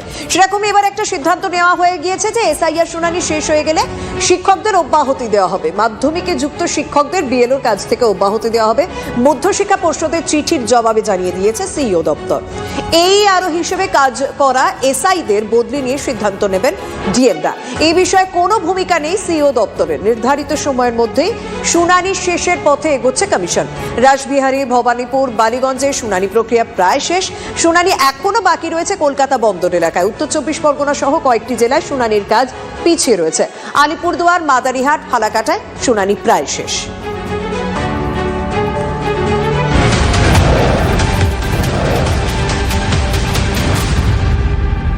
আর এই মুহূর্তে নজর রাখতে হচ্ছে যাদবপুরের দিকে। ছুটির রবিতে প্রমোটিং বিবাদে উত্তপ্ত যাদবপুর। জমি দখল করে বহিরাগতদের নিয়ে ভয় দেখানোর অভিযোগ।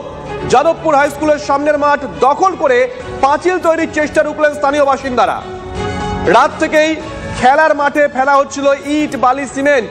সকাল হতেই বহিরাগত বাইক বাহিনীর দাপাদাপি শুরু হয়ে যায়।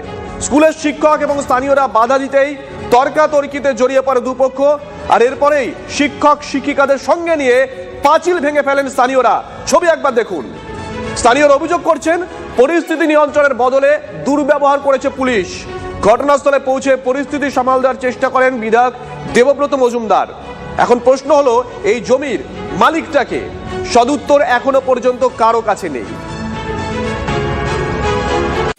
প্রমোটিং এর জন্য জমি দখলকে কেন্দ্র করে যাদবপুরে ব্যাপক উত্তেজনা। আর এই মুহূর্তে আমরা যেখানে দাঁড়িয়ে রয়েছি যাদবপুর থানা এলাকার ইস্ট রোড, যাদবপুর হাই স্কুলের একেবারে উল্টো দিকে থাকা 10 থেকে 12 কাঠা জমি নিয়ে এই যে ফাঁকা জায়গা বা মাঠ আমরা দেখতে পাচ্ছি, যেটা অভিযোগ স্থানীয় বাসিন্দা থেকে শুরু করে এই যাদবপুর হাই স্কুল কর্তৃপক্ষ যেটা দাবি করছেন যে রাতের অন্ধকারে এই মাঠে ইট, বালি, সিমেন্ট নিয়ে এসে ফেলা হয় এবং তারপর রবিবার সকাল থেকেই এখানে শুরু হয় কনস্ট্রাকশনের কাজ। একেবারে রাস্তার পাশ বরাবর পাঁচিল দিয়ে এই মাঠটিকে ঘিরে দেওয়ার চেষ্টা করা হয় এবং স্থানীয় বাসিন্দা এমনকি স্কুল কর্তৃপক্ষ তারা যখন গোটা বিষয়টি জানতে পারেন তারা প্রতিরোধ গড়ে তোলেন এবং এই যে পাঁচিল গাঁথনি দিয়ে তোলা হচ্ছিল সেই পাঁচিল কিন্তু তারা ভেঙে দেন এবং খবর পেয়ে স্থানীয় বিধায়ক তিনি ছুটে আসেন। তবে স্বাভাবিকভাবেই এখানকার যারা বাসিন্দারা রয়েছেন বা স্কুল কর্তৃপক্ষ যারা প্রতিরোধ গড়ে তুলেছিলেন তারা কিন্তু পুলিশের ভূমিকা নিয়ে প্রশ্ন তুলতে শুরু করেন এবং স্থানীয় বাসিন্দারা বারবার যেটা বলছেন এই অঞ্চলের এটা হচ্ছে একটা ফুসফুস এবং সেটাকেই কিন্তু রাতের অন্ধকারে জমি হাঙড়রা তারা দখল করে নেওয়ার চেষ্টা করেছেন আর তার বিরুদ্ধেই তারা প্রতিবাদ গড়ে তুলেছেন। এখন যেটা দেখার যে আগামী দিনে এ ধরনের আবার কোনো রকম তৎপরতা হয় কিনা বা পুলিশ কোনো রকম পদক্ষেপ নেয় কিনা। ক্যামেরায় অভিজিতের সঙ্গে সুপ্রিয় গুহ, TV9 বাংলা। কারা মালিক সে সম্বন্ধে আমরা কিচ্ছুই জানি না, কিন্তু আজকে যারা এসছিল জমিটা নেওয়ার জন্য থানার সেকেন্ড অফিসার এসছিল, এসে দিকে একদম চূড়ান্ত মস্তানি করছে, একে ধমকাচ্ছে ওকে দেখে তাকে ঠেলাঠেলি করছে। এমনভাবে উনি কথা বলছিলেন যেন মনে হচ্ছে এই জমিটা না হলে ওনার মধ্যে জীবন চলে যাবে। মানে এর মধ্যে একটা সাংঘাতিক রকমের কোনো ব্যাপার আছে, যেটা আমি সামনে দাঁড়িয়েও বলছি আজ প্রবীণ নাগরিক। আপনাদের কি হুমকি দেওয়া হয়েছে? হ্যাঁ, মোটামুটি তাই। তো আমি তো ভাবছিলাম যে আমাকে ঘাট ধাক্কা দিয়ে ভেতরে ঢোকাবে, কিন্তু সেটা করেননি। যাদেরকে নিয়ে এসেছিল বাউন্সার বা বহিরাগত, না না না না, তারা কেউ কিছুই করেনি, পুলিশের লোকরাই করেছে। আমি এটা আশ্চর্য হয়ে যাচ্ছি, জনগণের জন্য পুলিশ, সেই পুলিশ কি করে এইভাবে মস্তানি করে? এই মাঠটা হচ্ছে এলাকার শুধু নয়, আমার হাজার বাচ্চার খেলার জায়গা, ফুসফুস। আজকালকার দিনে যে মানসিক অবনমন হচ্ছে, বাচ্চাদের ক্লাসরুমে আটকে রাখার জন্য মারপিট, দাঙ্গা হুল্লোড়, আমরা করি কি বাচ্চাদের একটু খেলতে পাঠাই, লিগ্যাল কিছু দেখাতে পেরেছি? কিচ্ছু দেখায়নি। আমার মাস্টারমশাইরা সবাই ছিলেন, আমরা বলছি আমরা কোর্টের অর্ডারে এসেছি, এমনকি পুলিশ প্রতিনিধিরাও বলেন যে কোর্টের অর্ডার আছে ম্যাডাম। আমরা বললাম ঠিক আছে, তো আমাকে তো জানতে হবে যে স্কুল 90 বছর ধরে একটা মাঠ ব্যবহার করে, তারা কারা হঠাৎ এক রাতের মধ্যে, এবং যখন সকাল 5টায় খবর পাচ্ছি, তার মানে কি 5টার আগে রাত দুপুরে কখনোই মানে এমন তো না। এই যে বালি সিমেন্ট অধিবাসী বৃন্দরা বলছে 12:30টা থেকে বালি নামানো শুরু হয়, তারপরে ইটের গাড়ি আসে, মানে এইটা কেন, এই গোপনীয়তাটা কেন? এই মাঠটা কাদের? আমাদের কাছেও এইটা প্রশ্ন। 100 বছর যে মাঠ ব্যবহার হয় সেই মাঠের মালিকানা আসলে কাদের? আমরা স্কুলে থেকে আমরা জানার চেষ্টা করেও কোনো রকম সোর্স বের করতে পারিনি সেভাবে। তাহলে আমরা সরকারের কাছে আবেদন করতাম যে মাঠটা কেনার যে মূল্যবান হয়, সরকার কিছু সাহায্য করলে, স্কুল অধিবাসী বৃন্দরা চাঁদা তুলে যদি মাঠটাকে আমরা করতে পারি। আমরা কিছুতেই সেই জায়গায় পৌঁছতে পারলাম না। রাতারাতি কারা পৌঁছে গেলেন, কারা অর্ডার নিয়ে এলেন, এবং সেই অর্ডার কেন আমাদের একবারে চোখে দেখা দিচ্ছেন না? আমাদের সঙ্গে রয়েছেন সুপ্রিয়। মাঠ দখলের অভিযোগ শহর কলকাতায় ভুরি ভুরি। এখানে অভিযোগটা দেখো, রাতের অন্ধকারে পাঁচিল তৈরি হয়ে গেল, কারা তৈরি করলো কেউ জানে না। বাইক বাহিনী পাড়া দাপিয়ে বেড়ালো, কারা তারা, কে পাঠিয়েছে কেউ জানে না। স্থানীয় বাসিন্দারা যখন পুলিশের কাছে যাচ্ছেন তখন অভিযোগ করছেন যে পুলিশ নাকি তাদের কথা শুনছে না, উল্টে পুলিশ দুর্ব্যবহার করছে। পুলিশ কি এখনো পর্যন্ত এই ঘটনায় কোনো কাউকে আটক ফাটক করেছে, জিজ্ঞাসাবাদ করছে কিছু? দেখো, সেই পদক্ষেপ নেওয়ার আগে যে বিষয়টা আইন অনুযায়ী দরকার সেটা হচ্ছে যে লিখিতভাবে অভিযোগ জমা পড়া। তবে সে বিষয়ে আমরা এখনো পর্যন্ত যেটা জানতে পারছি যে স্থানীয় যারা বাসিন্দারা রয়েছেন তারা, এমনকি স্কুল কর্তৃপক্ষ, তারা মিলিতভাবে কিন্তু যাদবপুর থানাতে একটি লিখিত অভিযোগ করার প্রস্তুতি নিচ্ছেন এবং কিছু সময়ের মধ্যেই সম্ভবত সেই অভিযোগ জমা পড়বে। এবং সেটা দেখার যে সেই অভিযোগ জমা পড়ার পরে পুলিশ কোনো রকম কোনো পদক্ষেপ নেয় কিনা। তার কারণ স্থানীয় বাসিন্দারা বারবার যারা যে অভিযোগ করছিলেন যে রাতের অন্ধকারে একেবারে যাদবপুর হাই স্কুলের উল্টো দিকের এই যে 10-12 কাঠা জায়গা নিয়ে যে মাঠ, সেই মাঠ দীর্ঘদিন ধরে বিভিন্ন সামাজিক কাজ, স্কুলের বাচ্চাদের খেলাধুলোর কাজে ব্যবহার হয় এবং রাতের অন্ধকারে সেই মাঠে ইট বালি সিমেন্ট ফেলা হয় এবং সকাল থেকেই সেখানে পাঁচিল তৈরি করার কাজ শুরু হয়ে যায়। এমনকি একদল বহিরাগত তারা বাইক নিয়ে এলাকায় দাপিয়ে বেড়ায়। স্থানীয়রা যখন প্রতিবাদ করে তাদেরকে ভয় দেখানো, হুমকি দেওয়া হয়। এমনকি স্থানীয় বিধায়ক তিনি যেটা পৌঁছে আমাদের ক্যামেরার সামনে মুখোমুখি হয়ে দাবি করেছেন যে একেবারে আগ্নেয়াস্ত্র নিয়ে সশস্ত্র অবস্থাতে এরা এলাকায় দাপিয়ে বেরিয়েছে। কিন্তু কিসের বলে বলিয়ান হয়ে এরা এলাকার মানুষকে ভয় দেখিয়ে এইভাবে একটা জায়গা দখল করে নেওয়ার সাহস পাচ্ছে, সেটা নিয়ে কিন্তু স্থানীয় বাসিন্দারা প্রশ্ন তুলছেন। এবং কি তাদের যেটা আরো ক্ষোভ যে পুলিশ যখন গোটা ঘটনা জানার পর ঘটনাস্থলে পৌঁছয়, পুলিশও কিন্তু কেন স্থানীয়রা বাধা দিচ্ছেন তার জন্য তাদের উপরে রীতিমতো চড়াও হয় বা তাদেরকে নানা রকম ভাবে হুমকি দেয়, এমনটাও কিন্তু তারা অভিযোগ করছেন। তবে স্থানীয় বাসিন্দা এবং স্কুল কর্তৃপক্ষ তারা কিন্তু যেটা চাইছেন যে যেন তেন ভাবে আইনি পথে তারা এই মাঠটিকে যাতে সকলের জন্য সুরক্ষিত করতে পারেন, এমনকি তারা লিখিতভাবে অভিযোগ জানাবেন এবং তারপরে পুলিশের তরফে কি পদক্ষেপ নেওয়া হয় সেটাই কিন্তু এখন দেখা। ধন্যবাদ। যাদবপুরের এই অংশ 100 বছরের থেকে পুরনো। এই দুটো স্কুল, তাদেরও 75 বছর হয়ে গেছে। তাদেরও এই অঞ্চলে ছেলেমেয়েরা, স্কুলের ছেলেমেয়েরা এই মাঠে খেলে। বারে বারে জমি হাঙররা এই জমিটা দখল করতে চায়। এ তো এতদিন বাদে এসে বারে ভেবেছে যে নির্বাচনের আগে একটা করে দিই, কারো নিশ্চয়ই কিছু আছে। তা এই অঞ্চলের মানুষ বাধা দিয়েছে, আমাকেও খবর দিয়েছে। আমরা আমাদের রিজলভ হলো এই মাঠগুলোকে আমরা বাঁচিয়ে রাখবো। বিধায়ক হিসাবে আমি এদের আন্দোলনের পাশে আছি, সাথে আছি।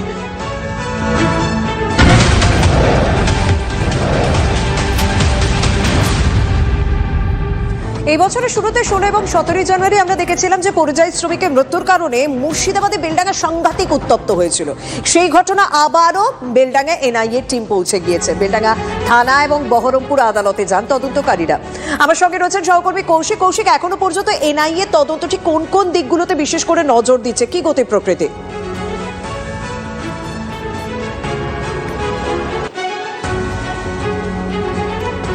আমরা কথা বলবো আমাদের সহকর্মী কৌশিকের সঙ্গে। আপনাদেরকে আরো একবার জানিয়ে রাখি, দুদিন ধরে রীতিমতো উত্তপ্ত ছিল ঝাড়খণ্ডে। পরিযায়ী শ্রমিকের মৃত্যুতে আগুন জ্বলে উঠেছিল বেলডাঙ্গায়। ঘটনাস্থল এবং সরেজমিনে ইতিমধ্যে খতিয়ে দেখে এনআইএ তদন্তকারী দল। আজ তারা আবারও বেলডাঙ্গায় পৌঁছে গিয়েছেন এবং তারা কোন কোন বিষয়গুলোতে নজর দিচ্ছে, বেলডাঙ্গা থানা এবং বহরমপুর আদালতে তদন্তকারীরা গিয়ে সেখানে জিজ্ঞাসাবাদ করে সেই দুদিনের পরিস্থিতি জানার চেষ্টা করছে। আমার সঙ্গে রয়েছেন সহকর্মী কৌশিক। কৌশিক, এনআইএ তদন্তে গতি প্রকৃতি ঠিক কোন দিকে এগোচ্ছে, কোন কোন বিষয়ের উপর বিশেষ করে নজর দেওয়া হচ্ছে? দেখো, আজকে কিন্তু পুনরায় তারা আসে এবং ঘটনাস্থলে আসেন। তারপর যে সমস্ত নমুনা তারা সংগ্রহ করেছিলেন সেই সব নমুনা কিন্তু তারা বিভিন্ন মেশিন ডিটেক্টর রয়েছে সেই সব দিয়ে সেই সব নমুনা কিছুটা এলাকায় পরীক্ষা করেন এবং পরবর্তীতে একজন সাংবাদিক আক্রান্ত হয়েছিল, তার বাড়িতে জিজ্ঞাসাবাদ করার জন্য যান যে কি ঘটনা ঘটেছিল। এছাড়াও এলাকার বেশ কয়েকজন মানুষের সঙ্গে কথা বলেন এবং যে সমস্ত যে ভাঙচুর বা অন্যান্য ঘটনা ঘটেছিল সেই সমস্ত বিষয় যেমন খতিয়ে দেখছে, সেরকম সিসিটিভি ফুটেজ বা বিভিন্ন ভিডিও ফুটেজ কিন্তু সেই সমস্ত বিষয়ে খতিয়ে দেখছে। এবং এনআইএ যে গতকালই কিন্তু আদালতে গেছিল, তারপরেই কিন্তু সেই সমস্ত নথি তারা সংগ্রহ করেছে এবং তারপর তারা যারা গ্রেপ্তার করা হয়েছে তাদেরকে নিজেদের হেফাজত নেওয়ার জন্য আবেদন করা হয়েছে এবং পুলিশের সঙ্গে সম্পূর্ণ সহযোগিতায় কিন্তু সেই কাজে অগ্রগতি এগোচ্ছে এবং পুলিশ যথাযথভাবে এখনো পর্যন্ত সাহায্য করে আসছে এনআইএকে। ধন্যবাদ।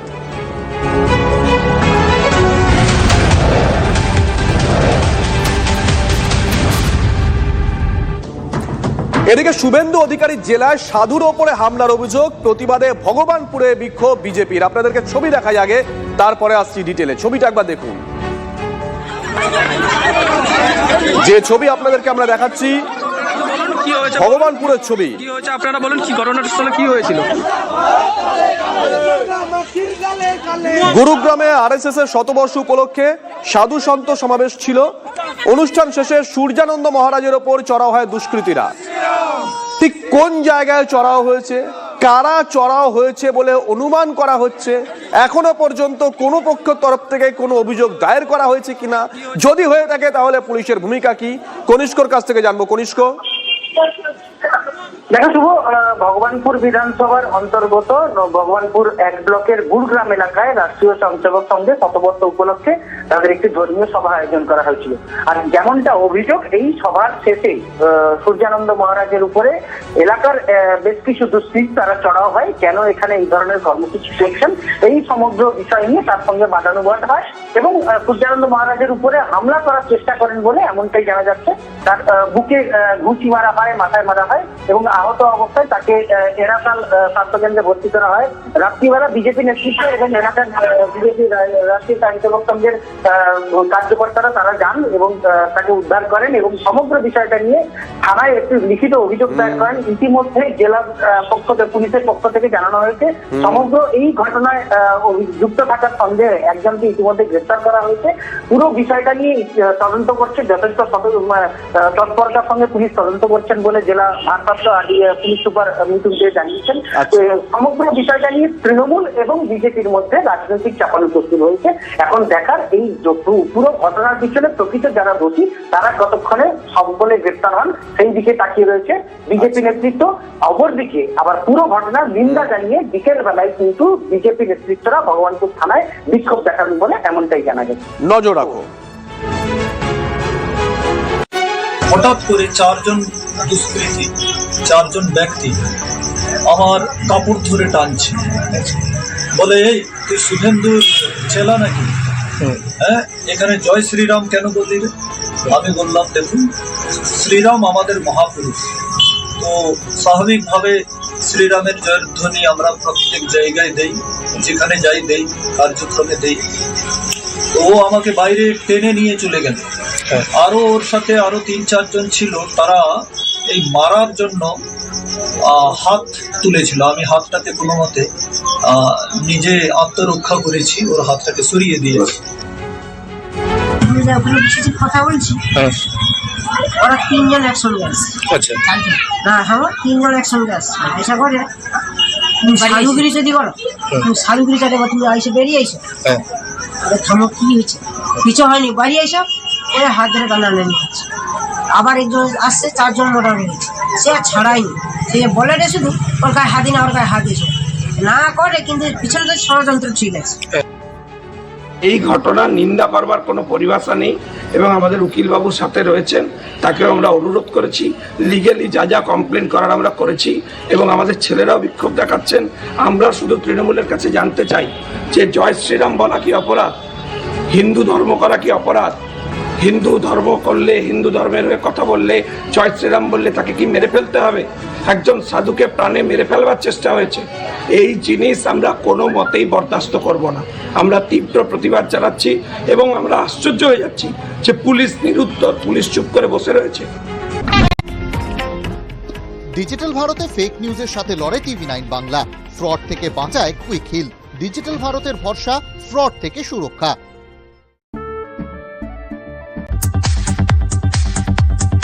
বাজেটে বাংলার জন্য 3 ঘোষণা কেন্দ্রীয় অর্থমন্ত্রী। দুর্গাপুরের শিল্প করিডর গড়ে তোলার প্রস্তাব, ডানকুনি থেকে সুরাত ফ্রেট করিডর, বারাণসী থেকে শিলিগুড়ি হাইস্পিড রেল করিডরের ঘোষণা নির্মলা সীতারামনের। দেশে মোট 7টি হাইস্পিড রেল করিডর তৈরি করা হবে। বাজেটে একাধিক জিনিসের দাম কমার ঘোষণা কেন্দ্রীয় অর্থমন্ত্রী। ডায়াবেটিস, ক্যান্সারের 17টি ওষুধের দাম কমছে। মোবাইল, জুতো, চামড়ার ব্যাগ, বিড়ি, ব্যাটারি, সোলার প্যানেল, সিএনজি ও বায়োগ্যাস, মাইক্রোওয়েভ, ওয়াশিং মেশিন দাম কমছে। সস্তা হচ্ছে বিদেশ ভ্রমণ এবং বিদেশে পড়াশোনা। দাম বাড়ছে মদ, সিগারেট এবং খনিজ পদার্থে। আয়কর কাঠামো অপরিবর্তিত রাখলেও কেন্দ্র। 1 এপ্রিল থেকে চালু হতে চলেছে নতুন আয়কর নিয়ম। বাজেট পেশের সময় জানালেন কেন্দ্রীয় অর্থমন্ত্রী। নতুন আয়কর আইনে 31শে জুলাই পর্যন্ত আয়কর রিটার্ন জমা দেওয়া যাবে। ছোটখাটো কর ফাঁকিতে আর জেল নয়, শুধুই জরিমানা, জানালেন নির্মলা সীতারামন। বিশ্বে আয়ুর্বেদ ওষুধে প্রথম হওয়াই ভারতের লক্ষ্য, বাজেটে বললেন নির্মলা সীতারামন। আয়ুর্বেদ ওষুধ তৈরিতে 10,000 কোটি বরাদ্দ প্রস্তাব। তামিলনাড়ু, ওড়িশা, কেরল, অন্ধ্রপ্রদেশে খনিজ করিডরের ঘোষণা বাজেটে। খনিতে জোর দেওয়ার সিদ্ধান্তও নেওয়া হয়েছে বলে জানান কেন্দ্রীয় অর্থমন্ত্রী। মহাত্মা গান্ধীর নামে প্রকল্প চালুর ঘোষণা, বাজেটে বড় চমক নির্মলা সীতারামনের। খাদি ও হস্তশিল্পের উন্নতিতে চালু হবে মহাত্মা গান্ধী গ্রাম স্বরাজ প্রকল্প। দেশীয় বস্ত্রের জন্য তৈরি হবে মেগা টেক্সটাইল হাব, ঘোষণা কেন্দ্রীয় অর্থমন্ত্রীর। বাজেটে সেমিকন্ডাক্টর মিশন 2.0 ঘোষণা কেন্দ্রীয় অর্থমন্ত্রীর। বরাদ্দ করা হয়েছে 40,000 কোটি টাকা। স্কুল কলেজে কন্টেন্ট ক্রিয়েশন ল্যাব চালুর পরিকল্পনা কেন্দ্রীয় অর্থমন্ত্রী। ক্যামেরা, সফটওয়্যার সহ নানা প্রযুক্তির প্রাথমিক পাঠ দিতে স্কুলে কন্টেন্ট ক্রিয়েশন ল্যাব চালু করার পরিকল্পনা সরকারের। দেশে 3টে আয়ুর্বেদ এইমস, 5টি বিশ্ববিদ্যালয় টাউনশিপ তৈরি হবে। সারা দেশে 16,000 নতুন সেকেন্ডারি স্কুল হচ্ছে। প্রতি জেলায় তৈরি হবে 1টি করে মহিলাদের হস্টেল। 6টি ধাপে দেশের অর্থনৈতিক উন্নতির ঘোষণা নির্মলা সীতারামনের। ঐতিহ্যবাহী শিল্পক্ষেত্রগুলিকে পুনরুজ্জীবিত করা, এমএসএমই সেক্টরকে আরো মজবুত করা, পরিকাঠামো তৈরিতে জোর দেওয়া, দীর্ঘমেয়াদী নিরাপত্তা ব্যবস্থা তৈরি করা, স্থিতিশীল অবস্থা তৈরি করা এবং শহরগুলির অর্থনীতিকে উন্নত করার উপর জোর কেন্দ্রীয় অর্থমন্ত্রী। বাজেটে 3 কর্তব্যের কথা ঘোষণা করলেন কেন্দ্রীয় অর্থমন্ত্রী। গরিব শোষিত মানুষের উন্নয়ন, পরিকাঠামোগত উন্নয়ন ও সংস্কার এবং সবকা সাথ সবকা বিকাশের কথা বলেন নির্মলা সীতারামন। দেশে মূল্যবৃদ্ধি নিয়ন্ত্রণে 12 বছর ধরে দেশে আর্থিক স্থিতিশীলতা বৃদ্ধি পাচ্ছে। আমরা এখন অনেক কম আমদানি নির্ভর হয়ে উঠেছি, বাজেটে জানান নির্মলা সীতারামন। ডিজিটাল ভারতে ফেক নিউজের সাথে লড়ে TV9 বাংলা। ফ্রড থেকে বাঁচায় কুইক হিল। ডিজিটাল ভারতের ভরসা, ফ্রড থেকে সুরক্ষা।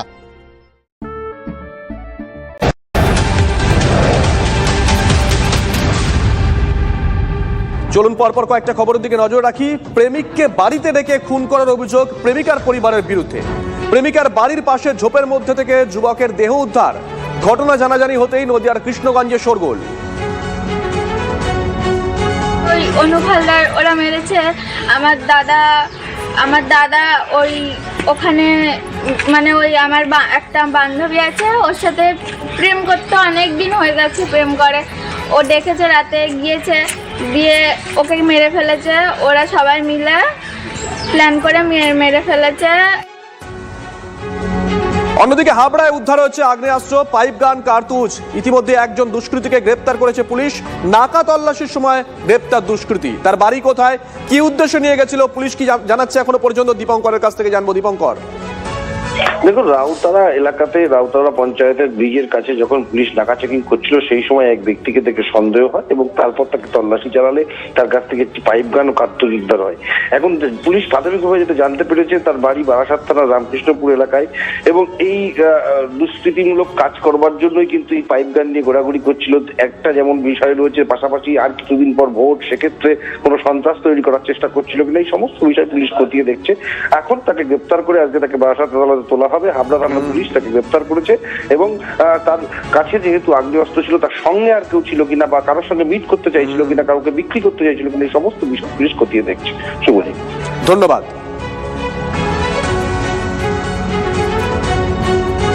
পশ্চিম বর্ধমানের জামুরিয়ায় ভস্মীভূত 11টি অস্থায়ী দোকান, আগুনে পুড়ে গিয়েছে 2টি ঠেলা গাড়িও। কিভাবে সংসার চলবে অকুল পাথারে ব্যবসায়ীরা? অগ্নিকাণ্ডকে পরিকল্পিত ষড়যন্ত্র বলে দাবি বিজেপি। ক্ষতিগ্রস্ত ব্যবসায়ীদের পাশে থাকার আশ্বাস বিজেপি নেতার। ক্ষতিগ্রস্ত ব্যবসায়ীদের সাহায্যের আশ্বাস তৃণমূলেরও। এখানকার গভর্নমেন্ট, টিএমসি, বিধায়ক, কাউন্সিলরকে আসা উচিত। এক অসহায় গরিব বলছে 200, 300, 400 টাকা রোজগার করে সংসার চালায়, কারো 3টা মেয়ে আছে, বিয়ে আছে, বাচ্চা আছে। এবার রাখুনকে এখান থেকে রোজগার করে চলে। আমি এটাই বলতে চাইছি, আমি এসেছি নিশ্চয়, আমার যেটা বিশ্বাস যে টিএমসি একটু অ্যাক্টিভ হবে, যেখানে আমি গেলে ওরা খুব অ্যাক্টিভ হয়ে যায়।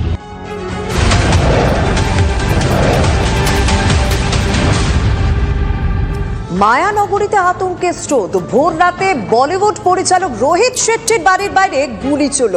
ঠিক কি ঘটেছে জানাবেন সহকর্মী রক্তিম সঙ্গে রয়েছেন। রক্তিম, দেখো, গতকাল 12:40 থেকে 1টার মধ্যে জুহু সেন্টারে, যেখানে রোহিত শেট্টির বাড়ি, পরিচালক রোহিত শেট্টির বাড়ি, সেখানে কিন্তু এলোপাথারি 5 রাউন্ড গুলি চালানো হয় এবং তারপরে কিন্তু জুহুর যে পুলিশ এবং ক্রাইম ব্রাঞ্চ কিন্তু সেই তদন্তে নেমে পড়ে এবং সেটা নিয়ে কারা গুলি চালালো, কেন, এবং তারা দেখতে পান সিসিটিভিতে যে একজন গুলি চালিয়েছে। কিছুক্ষণ আগের আপডেট হচ্ছে লরেন্স বিষ্ণই গ্যাং কিন্তু তারা দাবি করেছেন, সংবাদ মাধ্যমে খবর, সংবাদ সূত্রে খবর, লরেন্স বিষ্ণই গ্যাং কিন্তু দাবি করেছে তারা কিন্তু এই ঘটনার জন্য তারা দায় স্বীকার করেছে বা তারা দায় নিয়েছে।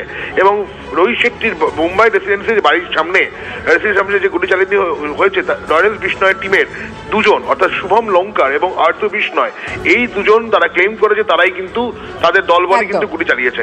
একদম 2024 সালে সলমানের বাড়ির সামনেও গুলি চালানো হয়েছিল ওই জুহুতেই, এবার রোহিত শেট্টির বাড়ির সামনে গুলি চালানো।